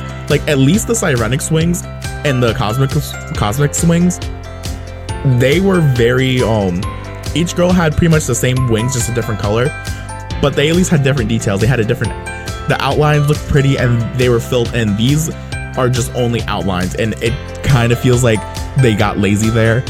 Everyone has the same shoes, just different colors. The only thing that's changed about the dress besides the colors is the floof on the bottom, and that like also it's only ranked higher than most of these transformations just because of how pretty it is, but also at the same time it's very big, it's very clunky. One of the girls looks like they're choking because how much frill is on their outfit, and I'll get to that in a second. But yeah, overall the outfits look very similar. If you look at the transformation sequence when all 6 girls are on the screen, all their dresses all pretty much look the same. Yes, you can argue that some look different. Like for example, Musa's definitely looks different than Tekna's, but like Bloom's looks very similar to Stella. Flora looks like they're very similar to the point where if you don't really look at the image, it looks like they're all wearing the same dress but just different colors. I just wish that they maybe could have did a different butterfly dress for each girl. For example, I don't know what the name of the orange butterfly with the polka dots are. I think it's a monarch butterfly.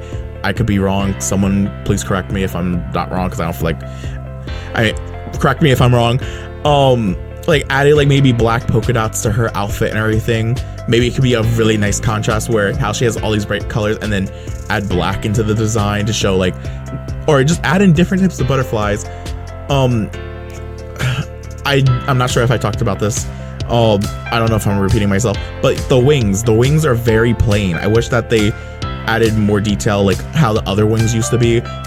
These wings are just outlines and they're just shiny and kind of obnoxious.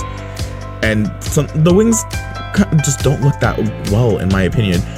I'm like, the only reason why it's ranked higher than some of these other ones is just because it looks pretty.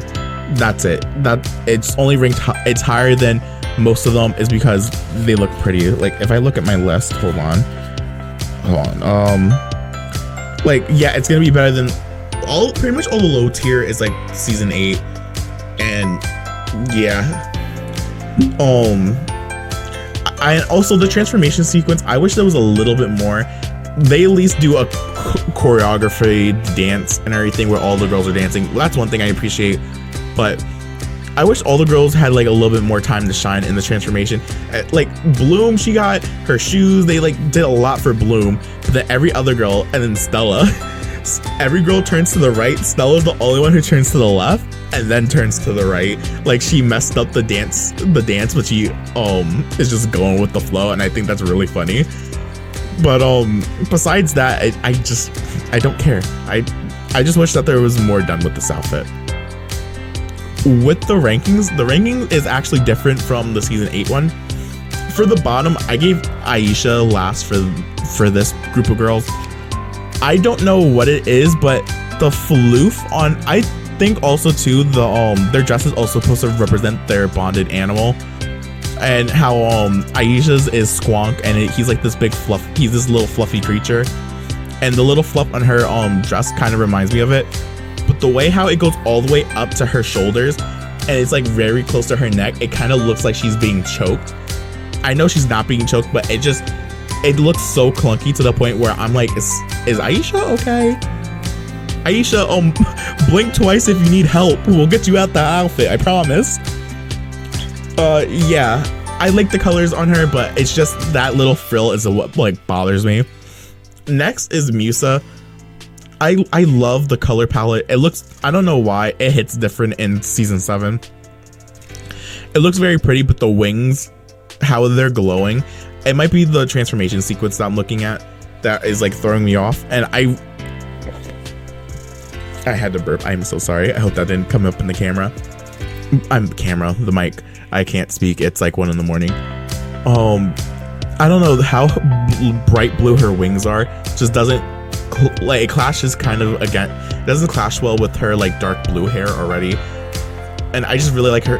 It's her dress is what's like kind of saving her, but at the same time I kind of just don't like her wings, like how bright they are and how it clashes with her hair. I wish that her wings were red instead of blue. They're trying to add too much blue into her design. Next, surprisingly, Flora I put like near the bottom.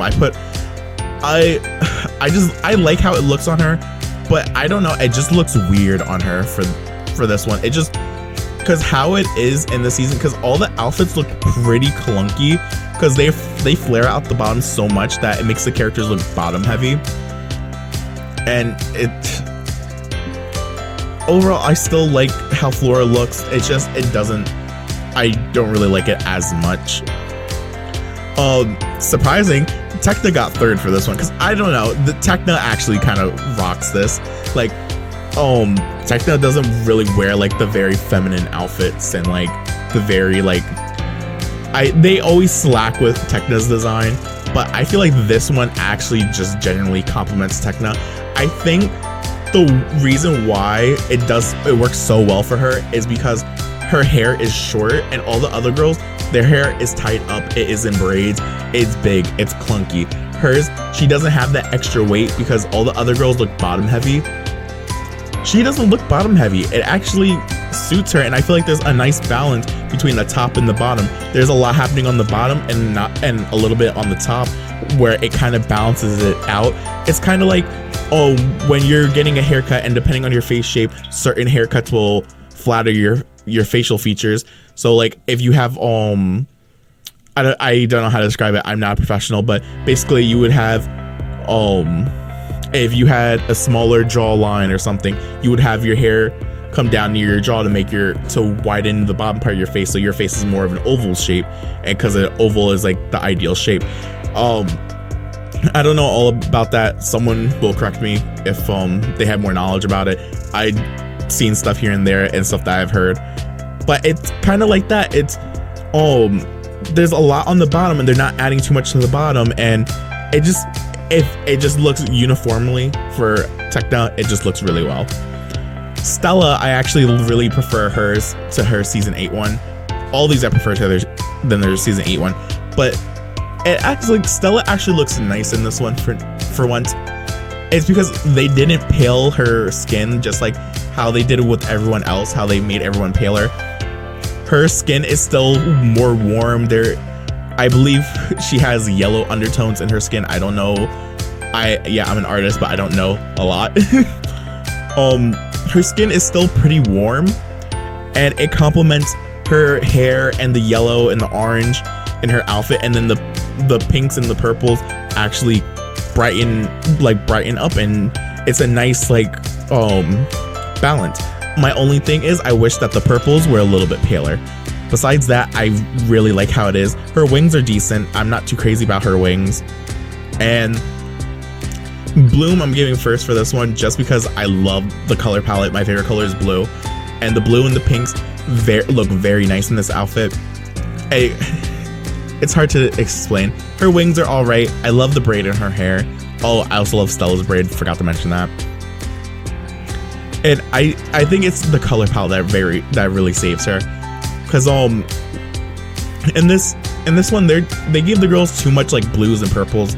Like Flora and Stella stand out because they have green and orange colors that the other girls don't have. All the other girls have hints of purples and blues. And since Bloom's color palette was already blue to begin with, it's not anything too different or trying to be like someone else. Like if her outfit was orange for some reason, then I'd be like, oh, she's trying to copy Stella now. But yeah, overall, I really like Bloom's outfit, and I say she's first for this transformation. Okay, at 6th place, we have the Tynix transformation. I know it's a temporary transformation. It allows the girls to enter the mini world, but oh my god, the dresses on these girls are, oh my god, they're so pretty. And I love, with some of these transformations in the series, they change the girl's hair color, and I love when they change the girl's hair color just for the simple fact that it's a breath of fresh air. Besides a new outfit, we're used to seeing the girls with their same hair, how Flora has brown, Stella has blonde, like a yellow blonde, Bloom has orange and all that, and they change it up. Like this one, Flora's actually rocking blonde hair, which looks so pretty. Stella has, I think, is it bleach blonde, or I don't know what the word is, but I just like the brighter blonde. They changed Tekna's hair to this nice purple. Bloom's is somewhat the same, but it kind of adds a little bit of pinkness to her orange. They lighten up Musa's hair, and they add a little bit of red, a little bit more red into Aisha's. Oh my god, it just looks so pretty. And then they add in stripes of colors, like just similar to the Sirenix transformation, where there is highlights in the hair that are different colors. It just looks really pretty. And at first I wasn't too crazy about this transformation, but the more I look at it, it's just really stunning. The crystals, and just how the girls look. Even though like the outfits are kind of like skin tight, I kind of wish that it wasn't like so skin tight, and I wish it was like more like looser on the girls at least. But oh my god, I think it's just the gemstones and the wings being as gemstones. I don't know if their wings being made out of crystals affects their flight in any way. I haven't gotten that far into season 7. It would make sense if it did, because hi, your wings are made out of crystals, so you should be able to fly slower. But oh my god, it's so pretty. I'm like having trouble like ranking these girls, because I sat here for a good 15 minutes trying to rank the girls against each other. It ain't happening, because it's really hard to, because they all look stunning, and I don't know who to put at the bottom, and I'm having a hard time picking who's at the top, because I'm like deciding between 3 different girls right now, and it's really hard. The transformation sequence isn't all that. The girls are just kind of posing like Onyrix and Dreamix, but at least in this one they actually kind of like twirl in the air and stuff. Like Bloom like ascends to the air, I believe, and like spins around. The crystals magically appear. It's not like Dreamix and Onyrix, how they're already in the outfits and they're posing. They actually get the crystals and then pose. The song is pretty good. It has a nice melody. It's nice and calming. It's like a nice like background song. Like if you were doing something, it'd be a nice song just to have in the background. And I feel like I would listen to this song if I was having like a breakdown or something. I feel like if this song was in the background, it would like calm me down, at least, if you understand what I mean. But besides that, I think it's an alright transformation, and it's definitely better than Butterflix. Let's go to the rankings. I need to think about this a little bit more. Okay, I'm back. This was actually a really hard decision. A lot of these were really hard decisions. I'm gonna say 6th for this one is Aisha.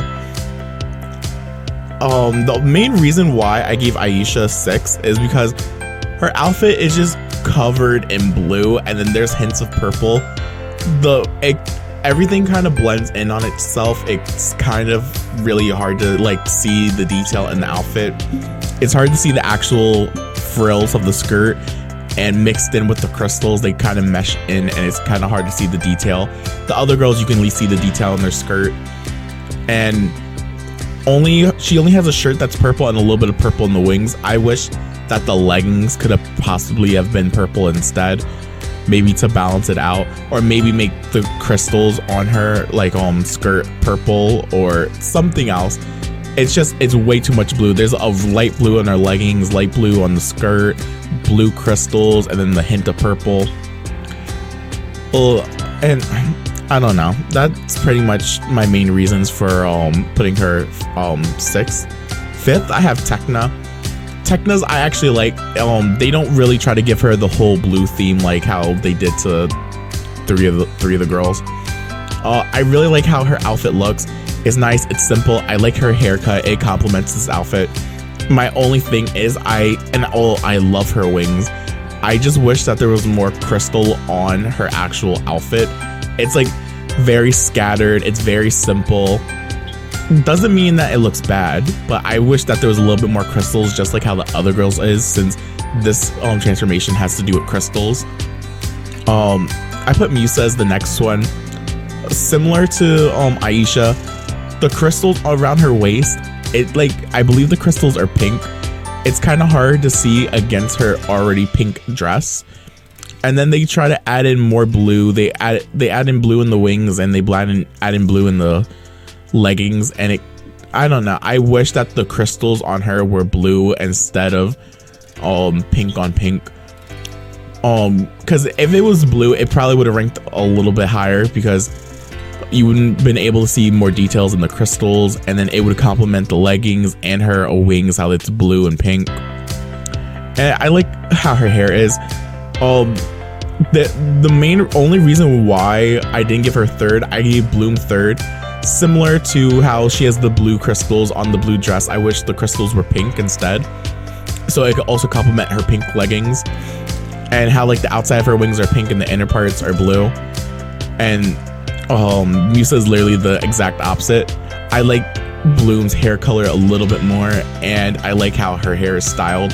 It's not just a straight up ponytail. It actually, I think, has a little twist and turns in it. So that's the only thing that's comparing these two. I gave Flora the second one because her wings, come on, look at her wings. Like, it actually reminds me of what her power is. I like how she has a full pink bodysuit, and then the green crystals around her waist. I wish that there was more green crystals, or at least bigger parts around maybe the shoulder area, to add in more I guess dimension, probably. I love the hair color they gave her. We have never seen Flora with this light of a hair color in the entire series, and this light hair color, like, it goes so well with her skin tone. It's so, oh my god, it's so pretty. I kind of wish that they put crystals on the leggings. There probably is crystal on the leggings, and I just can't see it, but it looks very nice, and I just wish that there was some more green crystals on her outfit. Stella gets first for this one because it just looks stunning. She is the fairy who has the shining sun. Then this outfit is screaming, look at me, out of everyone, because it's not following the blue theme of adding blue to it, like how Flora and Tekna, they're not getting added blue. She has still her yellow, her orange, and then the hints of purple. You could actually see the detail in her dress with the crystals, because the crystals aren't the same color as the outfit. I love her wings. She actually stands out from everyone because she's the only like warm tone. Everyone's pretty much cool toned except her. She's warm tone, and crystals are also supposed to be shiny and supposed to be like dazzling, and that's what she is. She has a dazzling personality too, and the outfit just matches who she is as a person, and the bleach blonde hair is beautiful. I love it. I just can't get enough of it. Oh, we're getting to the final 5. Okay, At number 5, we have Believix. Believix, without a doubt, you just Believix. 1, I love the transformation. 2, I love the song. Also, side note, TMI, but I have cried to the song a couple of times because I'm mentally ill. Yeah, I really love the song. The transformation is really nice. I like the meaning behind it. I just wish that an actual human gave these girls their powers, not fairies. Roxy gets hers after the fairy hunter says that her dog is just a dog and that his life doesn't matter. That's how her powers resonate. But also I said Roxy is also a hybrid between the base Winx form and the Believix form. I talked about this earlier. I'm not going to get back into it. Roxy is also included in this ranking since she is a Believix fairy technically. I love the transformation. All the girls' outfits look very nice, and I label this outfit as like actual like casual wear too, because if you get rid of the girls' wings, these outfits, you could see people wearing these like in real life. In my opinion, I feel like you can, because the Believix transformation is from like humans believing in magic and believing in fairies, so it kind of infuses with human culture and fairy culture into like one form, so you have like the best of both worlds. If these girls just didn't have their wings, they could rock it as like normal outfits. No one would bat an eye. They'd be like, oh my god, she's stunning, she's pretty, she's beautiful. And their outfits, and they also the Believix form coming after the Enchantix form, and it really shows the difference between humans and fairies. How like Enchantix is supposed to be the final form, how it's ethereal, it's beautiful, and then you have this more like casual everyday outfit that's also infused with like fairy culture. I love this transformation so much. And then oh my god, like Musa's how she oh my god, Musa's transformation, you have to watch it. When she does it, she takes her foot and she's on like a disco dance board again, and she slides her foot, and as she slides her foot, her outfit appears. It's so subtle and it just hits hard. And then I love how they have the Cosmix silhouette for Stella when she's like flying through the air, and as it gets to her hair, it actually starts to fill in and the cosmic outline goes away. And then Flora, how when she's transforming, the vines and the flowers wrap around her body and then they come together and make her outfit. You can't tell me that ain't like dope. It is so pretty, it's so well done. I give so much credit to the editors. That probably was so much work to do. Ooh. And then how Aisha's, how a drop of water comes out and the water goes around her and like her outfit just appears. Like, I'm sorry, Believix had to be in top 5 because just how stunning and how beautiful it is, and like the meaning behind it and everything. Ranking this is gonna be a bitch because their outfits are really pretty. Okay, I'm back after a moral dilemma with these outfits. I love all their outfits. It's really hard to pick who is at the bottom. I had a hard time picking the 5th and 6th. 6 I gave to Tekna because her outfit doesn't really scream technology. The only thing that kind of screams technology about it is her wings, how there's little gemstones, and the gemstones kind of look like the gemstones from Sims, and Sims is like video game, and that's connected to technology, I guess. And how there's like a kind of a static effect on like the bottom parts of her wing, but it's really hard to say what it doesn't really scream technology. But I really love the outfit. It's kind of a good balance in between her base Winx form and her Enchantix form. Like, her hair isn't longer like in the Enchantix form, and her wings are like pretty just like her Enchantix form. And she's not wearing like a skirt or anything. She's actually still wearing like shorts and pants, and they have the little like fabric on the side to imply that there could have been a skirt. It's like a good in between of the full body and the ethereal fairy angel outfit she kind of had. I say Angel because I don't know, for some reason, Tekna's Enchantix form also kind of gives her angelic vibes. Like, she kind of looks like an angel, like with her wings and how her hair is. I feel like if I were to die and an angel came down, I feel like it would look like Tekna's Enchantix form. I will talk about that more later. Yeah, and then I gave Aisha 5th because, yeah, it looks more like Fairy of Waves. Like, since there's a lot of blue, it looks like she has something to do with water. Her transformation, she gets engulfed in water, and there's like a drop of water and stuff. But besides that, there's not that much added to her design. I wish that there was maybe another color because it's overwashed with blue. Like how there's pink in her shoes, they could have added more pink, but then that's also going on Bloom's territory. And one thing I would like to say about these two girls, also Musa, these girls actually have a different hairstyles than their Enchantix form. Bloom, Stella, and Flora, they basically have the same hairstyle as in their Enchantix form, just a little altered. I stuttered. Flora's, they shortened it. They messed with Stella's pigtails. It kind of looks worse. If not gonna lie, because they have it up instead of to the side, I guess. Bloom's, also Stella's is like, I think longer probably. Like her general hair.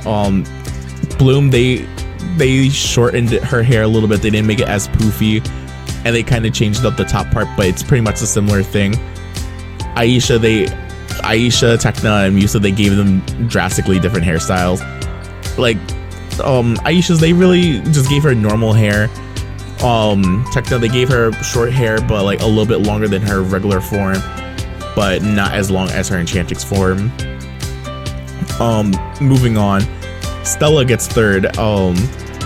I love her outfit. No, hold on, I skipped one. Bloom gets 4th. I like her outfit, but it just looks, I guess, too girly for me. I don't know, it just looks kind of weird. It looks better, I think, in the animation. In this still image, it kind of looks a little weird. I love her wings, I like the hearts, but it's just way too girly for me. I feel like it's not like like it does scream fairy, and I know hearts is like part of her outfit and stuff, but I don't know, something about it just doesn't feel right. I gave Stella 3rd. I love Stella's outfit. It's just her hair is bothering me, and I just can't. Also, I just want to point out, like, Bloom's transformation, oh my god, so pretty. But back to Stella, I love her wings, I love the stars, I love her transformation. I'm not really all that crazy about her hair. Her hair just looks kind of weird. I think in the animation it looks better, but and also too, I have a bone to pick with the animators and stuff for this entire season. I don't know, out of all the girls, Stella, they messed up her animations really for some reason. How they draw the noses in this show, for some reason, Stella's, they messed up her nose a bunch of times, and she ends up getting like a triangle as a nose, like an upside down triangle, and it kind of looks like a rabbit's nose or a cat nose. Like, it looks like an animal nose. It doesn't even look like she has a nose. Or sometimes they would draw the line, instead of it being a thin line like the other girls, they would make Stella's line a little too thick, and her nose would just look very weird in how it's animated, and it just wouldn't look like a human nose. And I think you also see it in her transformation too, and it's just like, yeah, in her transformation, when she like raises her hand up to get her like gloves or something, and the stars wrap around it, her nose just looks very weird, and like her lips too. Or I think I might be making up the lip part, but like her face just doesn't look normal for some reason. And that's also another reason why, besides her hair, is like why she's like 3rd. Musa is 2nd, because I'm sorry, after her last 2 transformations that were like all right, this one is stunning. First of all, I love that braid on the side of her hair. They drastically changed her hairstyle. There's also the thing with Musa, she was the tomboy of the group, and as the series progresses, she gets more feminine. This just, oh my god, how she went from tomboy to feminine woman and power, oh my god. Her wings are absolutely beautiful. They're like, I believe they have music notes in them, and it's like, looks like the line from a music note sheet. Her outfit also looks like something that you would wear to like yoga. Oh, like also all these girls look like they would go to yoga probably with this outfit. I love her boots, and I love how like they're very big around her ankles too. And I love how her dress doesn't go all the way down. It like stops at a certain point.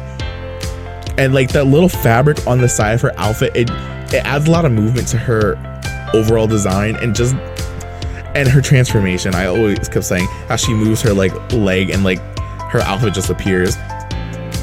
And for number 1, we already knew, Flora. I'm sorry, there's no contest when it came to this one. Flora's outfit is just, oh my god, so pretty.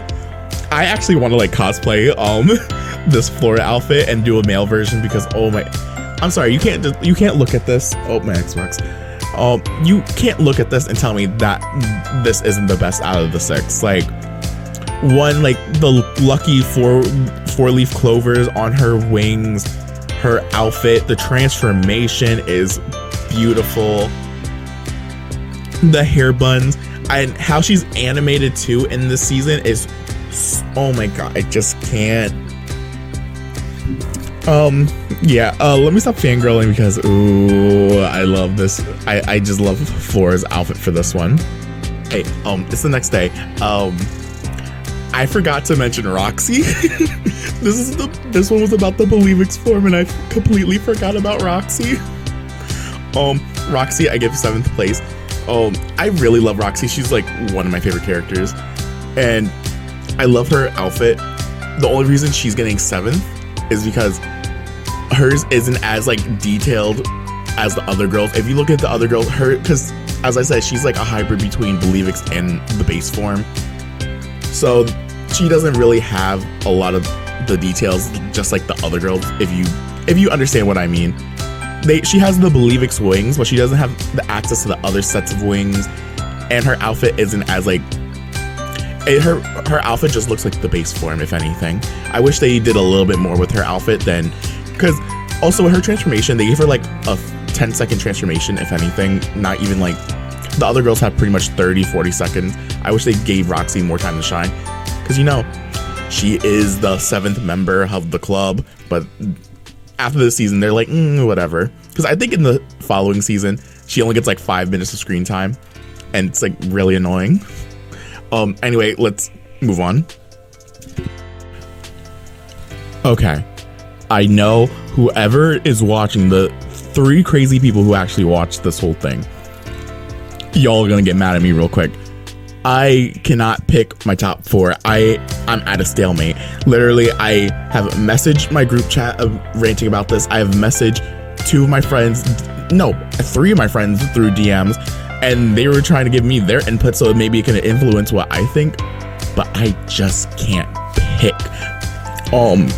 My top 4 is the Enchantix transformation from season 3, the Harmonix transformation from season 5, the Sirenix transformation from season 5, and the Bloomix transformation from season 6. Each one is, I just can't pick. I tried to weigh each one against each other, like maybe one lacks in a certain area that can probably push it down, but each one of them lacks in a certain area, but it's not major enough for me to make a decision. Like, I'll go down the list. Enchantix, it has I'm talking about the original song. The original song I love. It has a great animation. The outfits are beautiful. It has a great lore behind it. The only negative about it is the quality of the art, but that's also because this show came out a while ago this season, so the art isn't gonna be as high quality as the other seasons. And I feel like some girls' outfits, they could have maybe designed it a little bit better, but besides that, it's not really anything major because the outfits are still beautiful. The quality of the animation, not the quality of the animation, the quality of the art is still alright, even though it's just hard to rank that one. And then we got the Harmonix one. Harmonix, the song, oh my god, I love the song. The look of the Harmonix, beautiful. The animation, oh my god, it's so smooth. And the only thing that this one lacks is lore and how to obtain it. All the other forms have a major reason for how you obtain it. Harmonix is just a temporary form so that the girls can obtain Sirenix. And it's so beautiful, like with the dress, how the big gown in the back is supposed to represent the tide of a beach. Like Sirenix is basically supposed to be mermaids. Harmonix is basically supposed to be like the shore, the beach, parts of the ocean. How there are waves and there are tides, and the long flowy fabric in the back is supposed to represent waves. And I just like that little detail. And they have seashells and everything to represent the beach. It's like, when you really start to think about it, you just can't put it anywhere else. And then you have Sirenix, you have a whole long quest to get it. The song slaps, the music slaps, everything about it is perfect. The only negative that I can think about that one is that all the girls look pretty much the same. The only thing that is different between the girls is their color palette and the pattern in their leggings and their hair. Their hair is supposed to represent the tail of a mermaid tail, and their wings are supposed to represent the fin of the mermaid tail. If you took both of their wings and put them together, it would form a fin-like tail that would be at the end of a mermaid, and their ponytail is supposed to be the long tail that... Hi, I'm repeating myself over again, sorry. And it's just like, those little details makes you like... Yeah, it's like, there's not enough diversity, but at the same time, there is a lot of diversity between the outfits. And the Bloomix one, the way to attain it is kind of bullshit, where the girls really, they didn't get enough time to shine and gain their own forms, and the idea is like kind of like stupid behind it, but also at the same time the outfits look amazing. The outfits look amazing, the animation is amazing, the song goes hard. Basically, the overall view of it is that Enchantix is just the quality of the art. Harmonix is that it lacks lore. Sirenix is that it's the diversity between the outfits. And the Bloomix is kind of the same thing as Harmonix, the lore and like how you obtain it. But those aren't big enough factors for me to just make a decision. I literally spent like 10 hours debating about this, going back and forth with the outfits. And like, I just can't pick, so I kind of have to put them as a stalemate, because if you were to ask me what my favorite transformation is, I would probably say one of these four, because I can rank the girls between each other and each transformation, but I just can't pick which one is which transformation is my absolute favorite, because they all shine in certain areas. Oh my god, I'm gonna talk about each one individually, but these are my top favorites. I just can't pick. It's like, yeah, let's go one by one, and I'll talk about them canonically in order. I will talk about Enchantix first, then I'll talk about Harmonix, Sirenix, and then Bloomix. That's not the order of how I like them. That's just the canonical order of how they were obtained. Yeah, I'm really sorry that I just couldn't pick a favorite. Let's move on into that. I pretty much said what I like about each of the these 4 transformations, so I'm just going to rank the girls. The Enchantix ones, it's kind of hard for this one. I gave Musa the last one for this one, and Aisha 5th. I was like having trouble because they're both kind of equal. Aisha's outfit is a lot better, and they actually do something to her hair. All they do to Musa's hair is make it a little bit longer. Her outfit's not really all that, but I prefer Musa's wings than Aisha's wings. And Aisha's animation is not that long. It's very short, and Musa's is really long. I don't know. I feel like overall, aesthetically, I feel like Aisha's outfit fits her better, and Musa's doesn't really scream music. In her transformation, there's a lot of music. Her outfit doesn't really scream music though. but Aisha's does scream like something to do with water. It kind of looks like tribal with how the skirt is like kind of patterned at the end, how it's like frayed. It just reminds me of tribal wear, and I feel like it just fits her more. For 4, I gave Tekna 4 because I really like her Enchantix look. It's very pretty, and she kind of looks like an angel for some reason. I don't know if it's just me, but honestly, she looks very angelic. I said this earlier, but I feel like if I were to die and an angel would come down, I feel like they would look like Tekna's Enchantix form. Ooh, and I love how they made her hair a little bit longer. They really tried to make her look more like a fairy, and this is such like a blow up from her last transformation where she had the full bodysuit. I know that was a lot of people's issue with her main transformation, where it was just a bodysuit. Now that they gave her like an actual like fairy outfit, people are like, we're starting to like Tekna a lot more now. For 3rd, I gave Bloom. Bloom's outfit I'm not that crazy about, but I really like it. It's very pretty. In the anime, with the official art of it, I don't really like it that much. But in like the actual animation of the show and like during the show, her outfit actually does look very, very pretty. For 2nd, see, 1st and 2nd, I had a hard time. I gave 2nd to Flora and 1st to Stella. If we're going by outfits, I prefer Stella's a lot more, and I love her transformation. I think, oh my god, it's just, I love her transformation where there's both an animation error with both of their transformations. Flora's, when they zoom in on her, when she's getting her gloves and it zooms in, it goes to her chest and it stays there for a second too long and then moves to the other arm. And with Stella's, she starts off with her makeup and then there's a quick cut where her makeup disappears and then she turns around and then she has her makeup again. It's that little animation error for both of them that bothers me. But I prefer Stella's dress. But if we had to go for reasonings behind how they got their Enchantix, Flora, without a doubt, has the most impactful out of the 6 girls, because Flora actually ends up dying to get her Enchantix powers, and then the Willow Tree revives her. Literally every other girl, they like, you can also like argue that Aisha's is also very major and Tekna's, because Tekna almost could have died and Aisha lost her eyesight, but she got her eyesight back and Tekna didn't end up dying. We ended up saving her. Flora, literally no one could have saved her except the Willow Tree.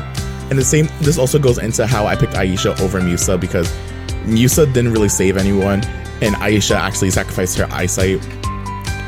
And just Stella's outfit, I'm sorry, it's just too beautiful. I want to actually cosplay Stella's Enchantix form because it's just so pretty. Yeah, that's the rankings for the Enchantix forms, at least.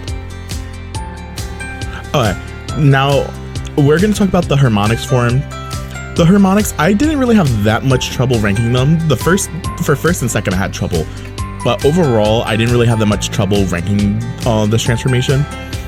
I put, believe it or not, I put Stella at the bottom for this. Stella looks very pretty in this outfit, but her ponytail, it's just so big and clunky, and it just doesn't, I don't know, something about it just does not seem right about it. It's very pretty. I don't hate the outfit whatsoever. It's just her ponytail. I wish it was styled a different way, because every other girl's has braids with like, they have multiple like hair ties within their ponytail. She only has that one. She basically has an Ariana pony, but Ariana rocked it better. I'm sorry. 5th, believe it or not, I put Flora at the bottom as well. I like her hairstyle. I like the colors. It fits her very well, but I don't know, something about it just doesn't hit right about the outfit. Like, because all of her other transformation outfits are so like over the top and perfect that this one like kind of hits the mark like a little less than what we're used to with her. For 4th, I put Tekna. Tekna looks absolutely stunning in this outfit. She looks very beautiful, and it's very like symmetrical, I would say. I was talking about how the Butterflix outfits are like bottom heavy. Since she doesn't have long hair, she doesn't have a ponytail, it doesn't add too much to her top half. It makes you look from the top, and it makes your eye follow all the way down to the bottom with her gowns and the fabric on her legs that are like the little danglers or whatever. And I like her wings. Her wings look very unique. They're not like all the other girls have pretty much similar wing shapes. Hers are like these very pointy wings, and it actually it complements her. It kind of reminds me of who she is. She's the fairy technology, and the purple goes so perfect with her. And then the little hints of green. I just really like hers over the other two girls. Third, I gave to Aisha. Must I say more? Look at her. She's stunning. She's so, oh my gosh, she's so beautiful. I love how her hair is styled in this, and the green really complements her skin tone. And ooh, I'm like a loss for words because she's just so, oh my gosh, she's so gorgeous. For second and first, I really had a hard time. I gave Musa second and Bloom first. I love Musa's Harmonix form. It's one of my favorite like transformations. As you all know, I can't speak. Musa is actually coded to be Asian, like either East Asian or just Asian in general. And this, I don't know why, but the color palette is absolutely perfect for her. Her hair, like how it's tied up, if you look at the bottom, it kind of her hair actually looks like a mermaid tail because how it's tied off at the end and it's spread out, or how it's like flared at the bottom. It just reminds me of a mermaid tail. And also, I don't know how to word this, but she really looks Asian in this one. All her other outfits, besides like her Bloomix outfit included, but they really brought out her ethnicity in this one. I just love it because it actually shows off who she is as a character, and her one of her abilities and everything is so like I forget, it's Horizon or something. She has like one of those little music forks as a weapon, and her animation is so nice. I love how she grabs the fabric and it like goes past her and you only see her eyes. I oh my god, I can't even like contain it. I'm so tempted to give her first, but the reason why I give Bloom first is because first of all, blue is my favorite color. This complements her. It's the right shade of blue. It complements her hair. I like the little heart designs and her wings, how there's a little animated. I love the hints of pink in her outfit, the shape of her wings, and I love her hairstyle. Her hairstyle looks amazing with this one. But this was a very close one. I think out of everyone, this is the closest for first. For like ranking between the girls, like I'm sorry, I'm just lost for words because I love this transformation so much. This is why I had trouble ranking these 4 transformations, because they're so good and it's hard to compete with the rest of them. Moving on to the Sirenix transformation. Okay, now this one I had a lot of trouble deciding which ones I like more than the others, because as I was saying before, they don't have a lot of diversity, but there is. You have to look at the very little detail, like the patterns, the hair, the everything. I heavily looked at the animations to also make my decision. For example, like 4th and 5th, I had a hard time deciding. It's the animations that really like help it, along with the outfit. For 6th place, I gave Tekna. Tekna, I love her outfit. I love the colors. It all complements her. The main reason why she's at the bottom is because her hair, she doesn't have long hair, and it's not like, oh, that's her fault or anything. Because Sirenix is basically, or mermaids, mythological creatures that would sing and have ships and everything crash. She just doesn't have the mermaid tail. She has the fins, but she doesn't have the actual long hair to represent the mermaid tail. So that's why I gave her the bottom one for this. I think if she had longer hair, I probably would have ranked her a lot higher, because also her animation is phenomenal. I had a hard time for 4th and 5th. I gave 5th to Aisha and 4th to Stella. I love their outfits. Stella's is a little bit more appealing to me because of the bright colors, and also to animation wise, I feel like Stella is more appealing to watch than Aisha's. I wish they did a little bit more with Aisha. I feel like they just could have did a little bit more. I love how they styled Aisha's hair, how her hair is wrapped up in some fabric, and how it's very curly and wavy, unlike the other girls. All the other girls have like straight hair, and her hair is very not straight. It's very curvy. I like it. And I feel like also too, the blues and the purples are kind of meshing together in a way, if that makes any sense.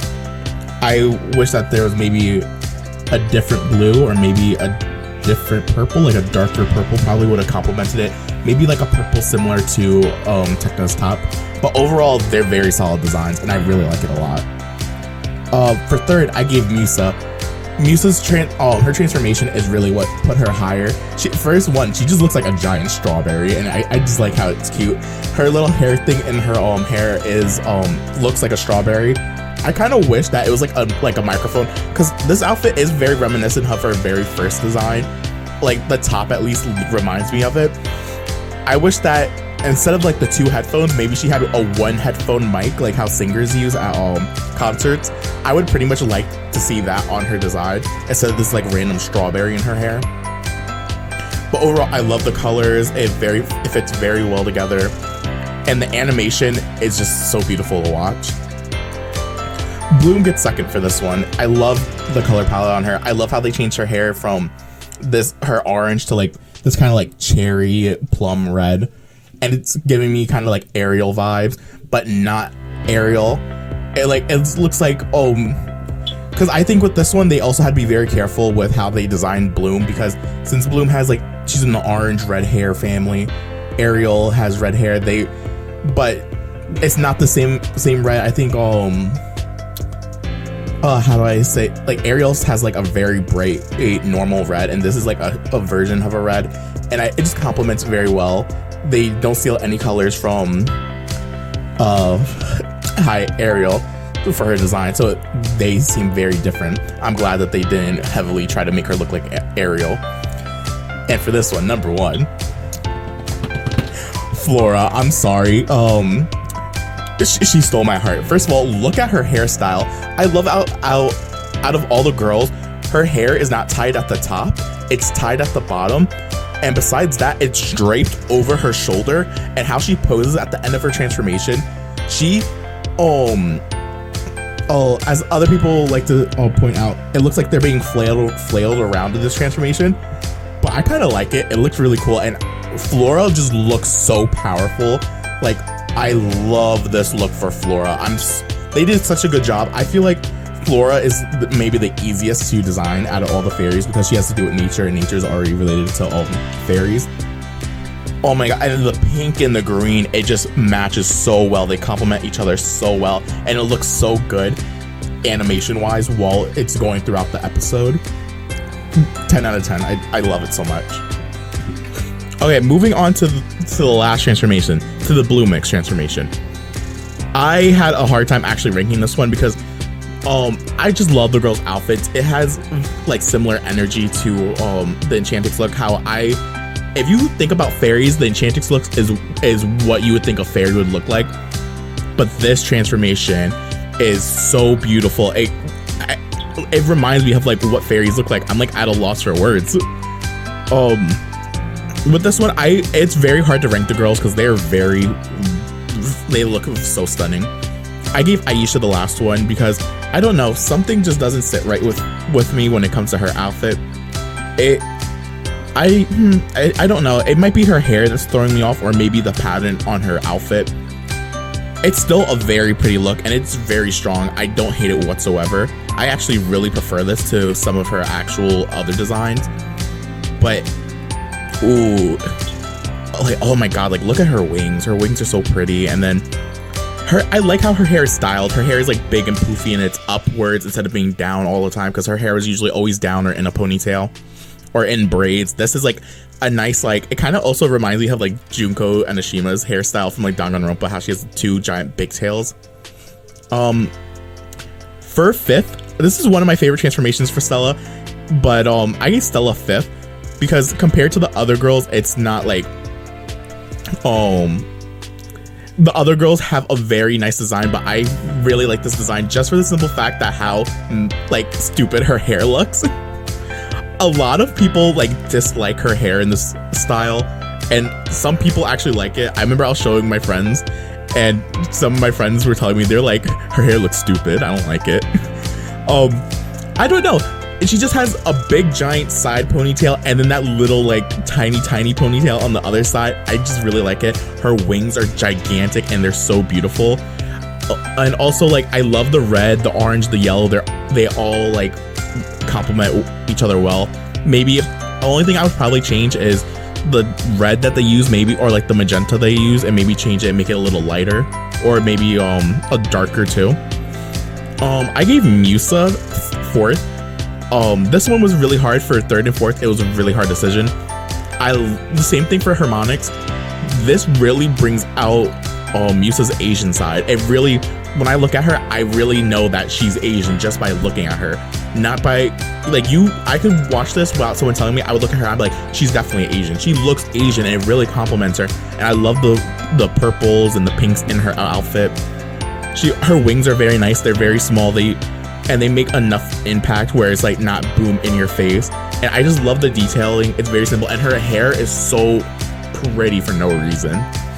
I gave Tekna the 3rd one because I think this is my favorite look for Tekna in the entire series. This really screams fairy of technology. The little glitch effect on her wings is so beautiful. The little particles on the ends too. And then it really, the hair, how they shaped her hair for this one, and the fabric that flows behind her, it fits. This is what everyone wanted from Tekna. They wanted Tekna to look like this. This is so beautiful for her. I gave Bloom 2nd because look at her wings, look at her plum hair, look at her outfit. Like, her outfit also kind of looks like it resembles dragon scales in a way.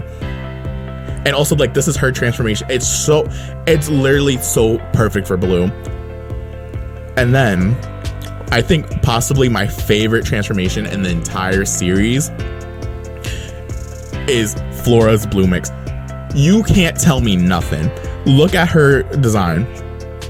It screams nature, that she's the fairy of nature. She looks like she's the goddess of nature, if anything. Like, if Mother Nature if we had to draw, or if someone asked me, what do you think Mother Nature would look like? I would point to Bloomix Flora. It screams goddess of nature. I am nature itself. I am the guardian of nature. Literally, it's so perfect. I love the design. Her wings, how like the little details. I love the braids that they put in her hair, and they put her hair back. And I love how also to show off the dragon flame that they get from Bloom. They get the little gemstone on their forehead, and they get a little crown around it. I'm sorry, this, I think out of the whole series, this is the best fairy transformation. Not only animation wise, but also design wise. It's absolutely stunning. Okay, we're almost done. Home stretch. I told you all about the canonical orders and how to obtain it and the lore. I ranked all the transformations against each other. I ranked the girls against each other. Now, the final one is I'm ranking everything in a tier list. The tier list, I went a little bit differently than how I ranked everything originally.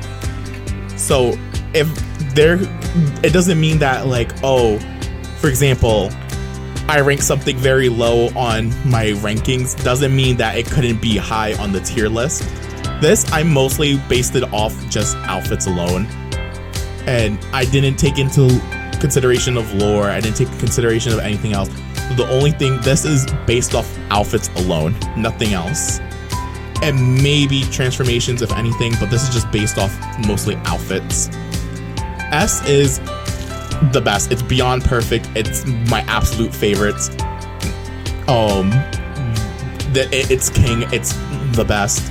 A is that it's perfect just as it is. It literally hits the mark on what a fairy should be. It looks absolutely amazing. B is it's close to being perfect. It needs a little oomph in there. It's missing maybe a thing or two. Ooh, it's almost there. C is basically average. It's okay. It's not the worst. It's not the best. It falls pretty much evenly in the middle. D is a little bit below average. It's a little off. It needs a little bit more just so it could be average. It's missing a little something. E is, I don't really care for these designs all that much. They're all right. They need a little bit more shushing up to actually make it look nice. And then F, it should just burn. It shouldn't even exist. I use the tier list that I found online. I'm gonna put a screenshot of my actual of what I've ranked all the girls. It doesn't have all the images like the season 8 version, the Crystal Sirenix and all that. I wrote them down. If I don't show, if they don't, I'm gonna say which ones ended up in each category, and if a picture of a certain transformation ain't there, I'm just lazy and didn't add it in, and yeah. And also if I miss any that weren't added on there, I wrote down on a piece of paper where I would put them.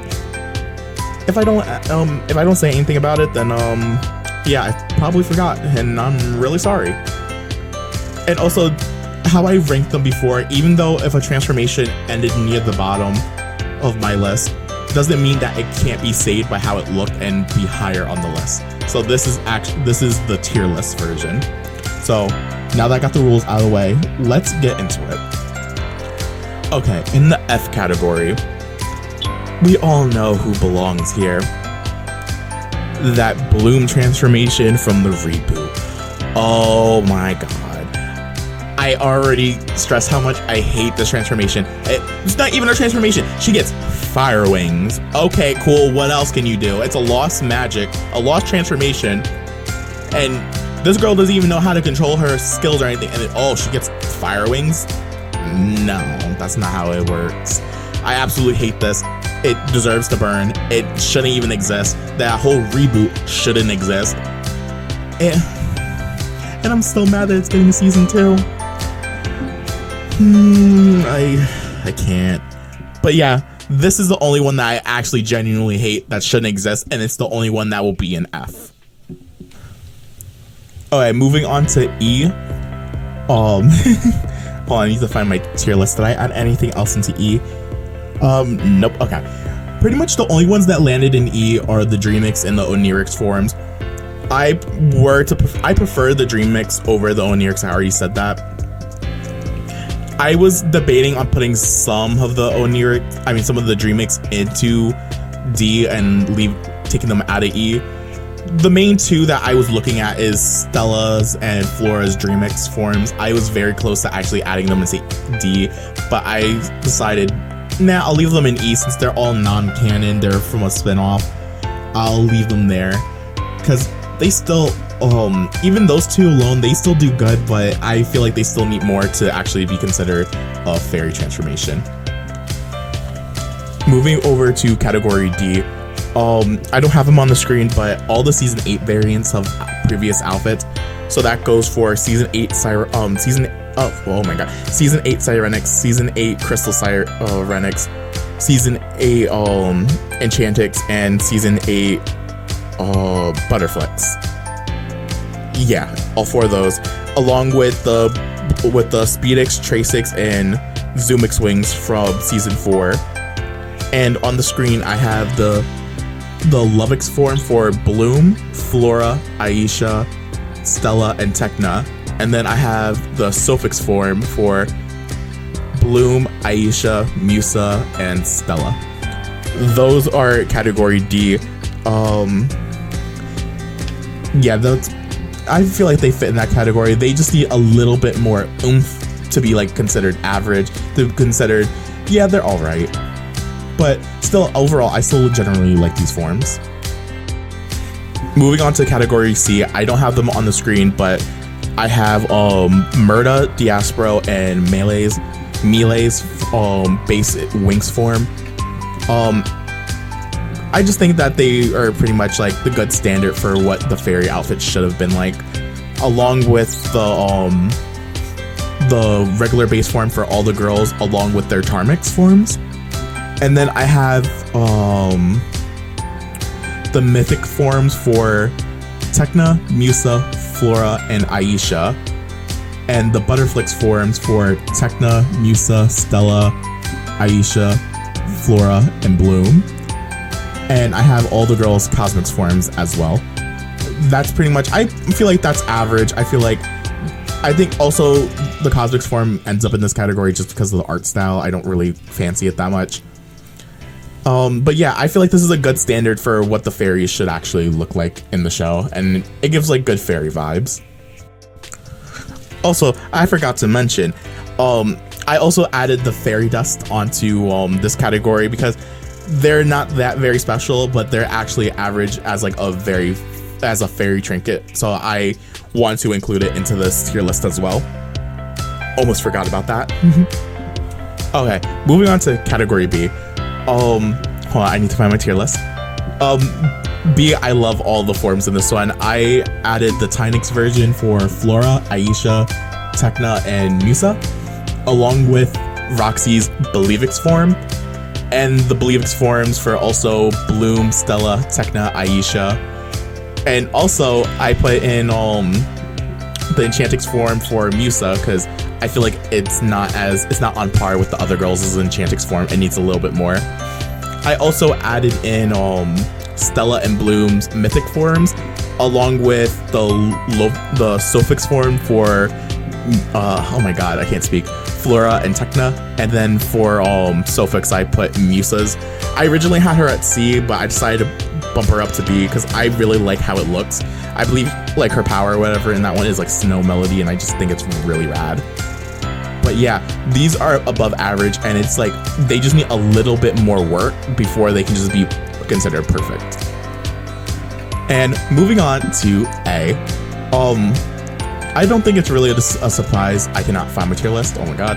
I don't think it's really that much of a surprise for what I considered an A.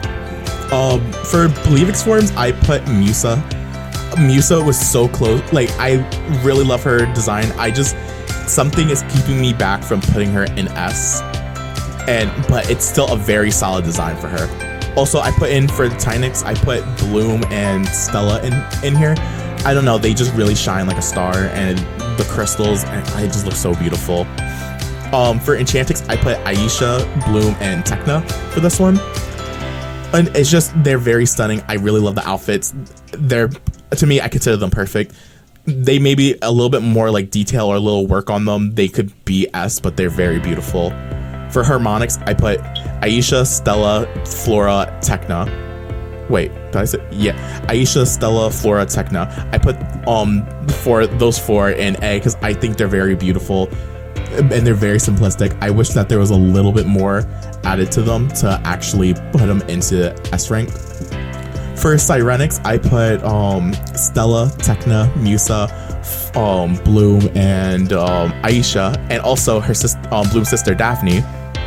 Did I say all the? Yeah, yeah. Wait, Stella. I'm so sorry, I keep repeating. Stella, Tekna, Musa, Bloom, Daphne, and Aisha. I all consider them A. They're very beautiful. It's perfect. They're just they need a little bit more detail, so I could consider them S, but they are very close. And also, in A rank, we also have the Bloomix form for Aisha, Tekna, and Musa. I love their forms, and I'm really close to putting them into S, but there are others that actually shine a little bit more than them. I think if they tweak these designs just a little bit more, they would be absolutely perfect. But overall, I love them. They're perfect. They don't need to change for anyone. I love them. Okay, now we are at the S rank. The top of the rank, these are my absolute fairy forms. One of them I debated on putting back into A, but I for some reason I just couldn't help myself.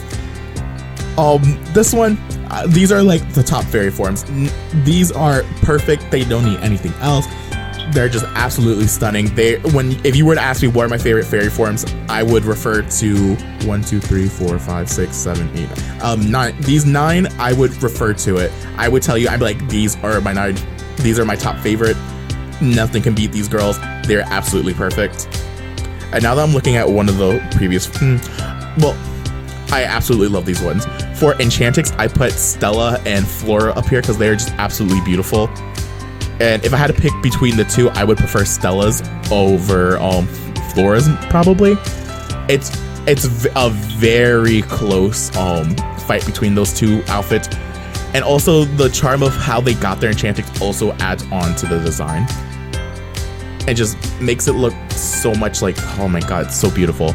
For Believix, I put Flora's Believix because you can't tell me that this does not deserve S rank. It's absolutely gorgeous. It's perfect. Doesn't need any more like detail. It's like, look at her wings, look at her outfit. It's just absolutely beautiful. For Harmonix, I put Bloom and Musa because you can't, I'm sorry, these two are just like how it also brings out who Musa is as a person, and then the color palette and design for Bloom's Harmonix, they're just absolutely gorgeous, and I can't decide. I just couldn't put them anywhere else. They had to be an S rank. And for Sirenix, not Stella. Hi, I'm blind. For Sirenix, I put Flora. Flora's is absolutely, oh my god, I just love how her hair is. I love the color palette on it. It just looks so beautiful on her, and her transformation is just stunning. For Bloomix, I put Flora, Bloom, and Stella. Stella, I was debating on putting an A, but I love how stupid her hair looks, and I love her wings. I just couldn't help myself but put it into S. But if anything, if I had to like put it back down, I would put it into A, but I'm just gonna keep it in S because I'm stupid. Bloom's is absolutely stunning. I think it's probably one of her best forms in the entire series, besides her Harmonix look. And I think my favorite overall design, I already said this, is Flora's Bloomix. It just looks so great. This is like, you can't top this look for Flora. There's no topping Bloomix Flora. It's done. It's the best form for her. It's so hard, you can't like really like fight over it. It's just so absolutely stunning. She looks like a goddess in this form. It's so beautiful. Now, after I did all that, there's one more ranking that I decided to do last minute. And this ranking is very simple. It's quick and straight to the point. It's my favorite transformation for each girl. What is their best transformation out of all you'll understand. I'll start off with Bloom. I feel like Bloom's is a close battle between her Harmonix and her Bloomix look. I'm only going to choose her Bloomix over her Harmonix just for the backstory with the Bloomix and how it revolves around her and how beautiful it looks on her. Bloomix's best transformation is Bloom's best transformation is her Bloomix. Moving on to Stella. Stella's Enchantix. Nothing's going to beat that. And when I say Enchantix, I mean season 4 and season 3 Enchantix. It's absolutely beautiful. I love it. I love the design about it. The wings are beautiful. Her hair is beautiful. The animation for when it happens is just stunning. For Flora, I already said her Bloomix transformation. There's nothing that's going to beat that Bloomix transformation. It's absolutely stunning. For Aisha, it is a close battle between her Sirenix and her Bloomix look. I'm gonna say her Sirenix look is maybe my favorite for her, just for it has to do with water, the power of the infinite ocean. Aisha has to do with water. She comes from Andros, and I just really like how it looks. Her hairstyle is very pretty on this one.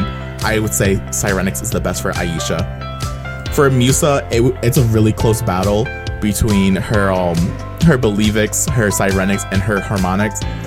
I think her Harmonix is my favorite for her, just for it makes her really look like who she is. She is Asian. It really makes it stand out, and it's so beautiful, and it also kind of reminds me a lot of her home planet. It also, like, when you look at her home planet Melody, and you look at her Harmonix look, they look very similar in design, and it just really brings out who she is and her roots. For Tekna, I was having a little bit of a debate between her Sirenix or her Bloomix, but I think her Bloomix is her absolute best design out of the whole series. It looks absolutely stunning. It's so beautiful. Well, the glitch effect in the wings, her hair, her actual outfit is so beautiful. And then did I miss a girl? I did Flora, Bloom, Stella, Musa. That's all 6 of the girls. If I missed any of the girls, someone will let me know in the comments. But yeah, that's the girls' best outfits. I'm not gonna say their least favorite outfits because I don't really care about that. But yeah, oh my god, these are like, this is where they peak. This is like their best. There's nothing that's gonna beat these forms. Okay, we are at the end of the video. I know no one's gonna watch this. It's, I think, 4 hours long, maybe 5 hours. It's getting on to 5 hours. We're very close to it. Yeah, thank you all so much for watching. I'm sorry that I just needed to put this out in the universe. I promised that I would do like an hour, like a long video at the end of every month, and it's a week late. Depending on when this goes up, hopefully it might go up on Sunday, but it might go up on Monday. Who knows? It depends on how Soundtrap wants to mix my music and have it done. If any of you have any opinions on where you would place certain things, or if you disagree with me or agree with me, please let me know.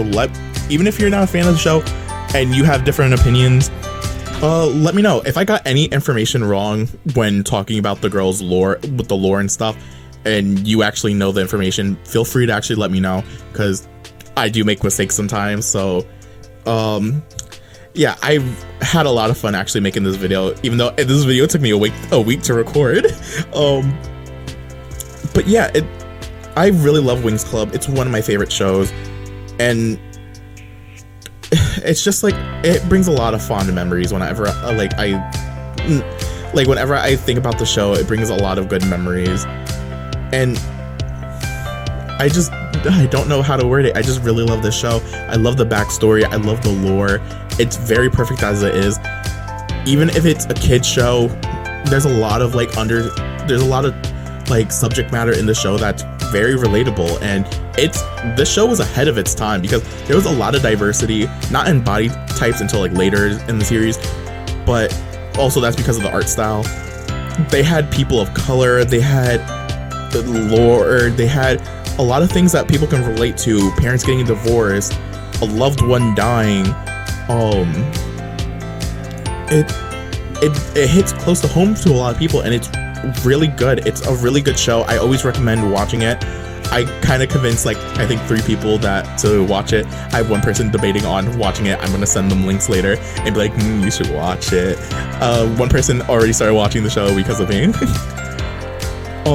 Let me just hurry up and close this video before this ends up becoming 5 hours long. Thank you so much for watching. If you actually watched to the end, please let me know so I can actually thank you, because I don't think anybody's gonna really watch this video, or at least the whole video. I put a lot of timestamps around so you can just jump around if you don't want to sit through the whole video. And let's wrap this up. I'm rambling at this point.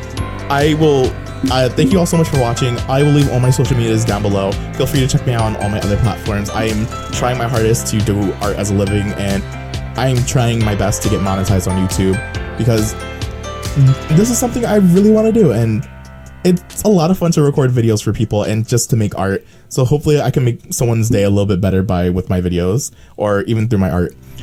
So yeah, thank you all so much for watching, and I will see you all next time.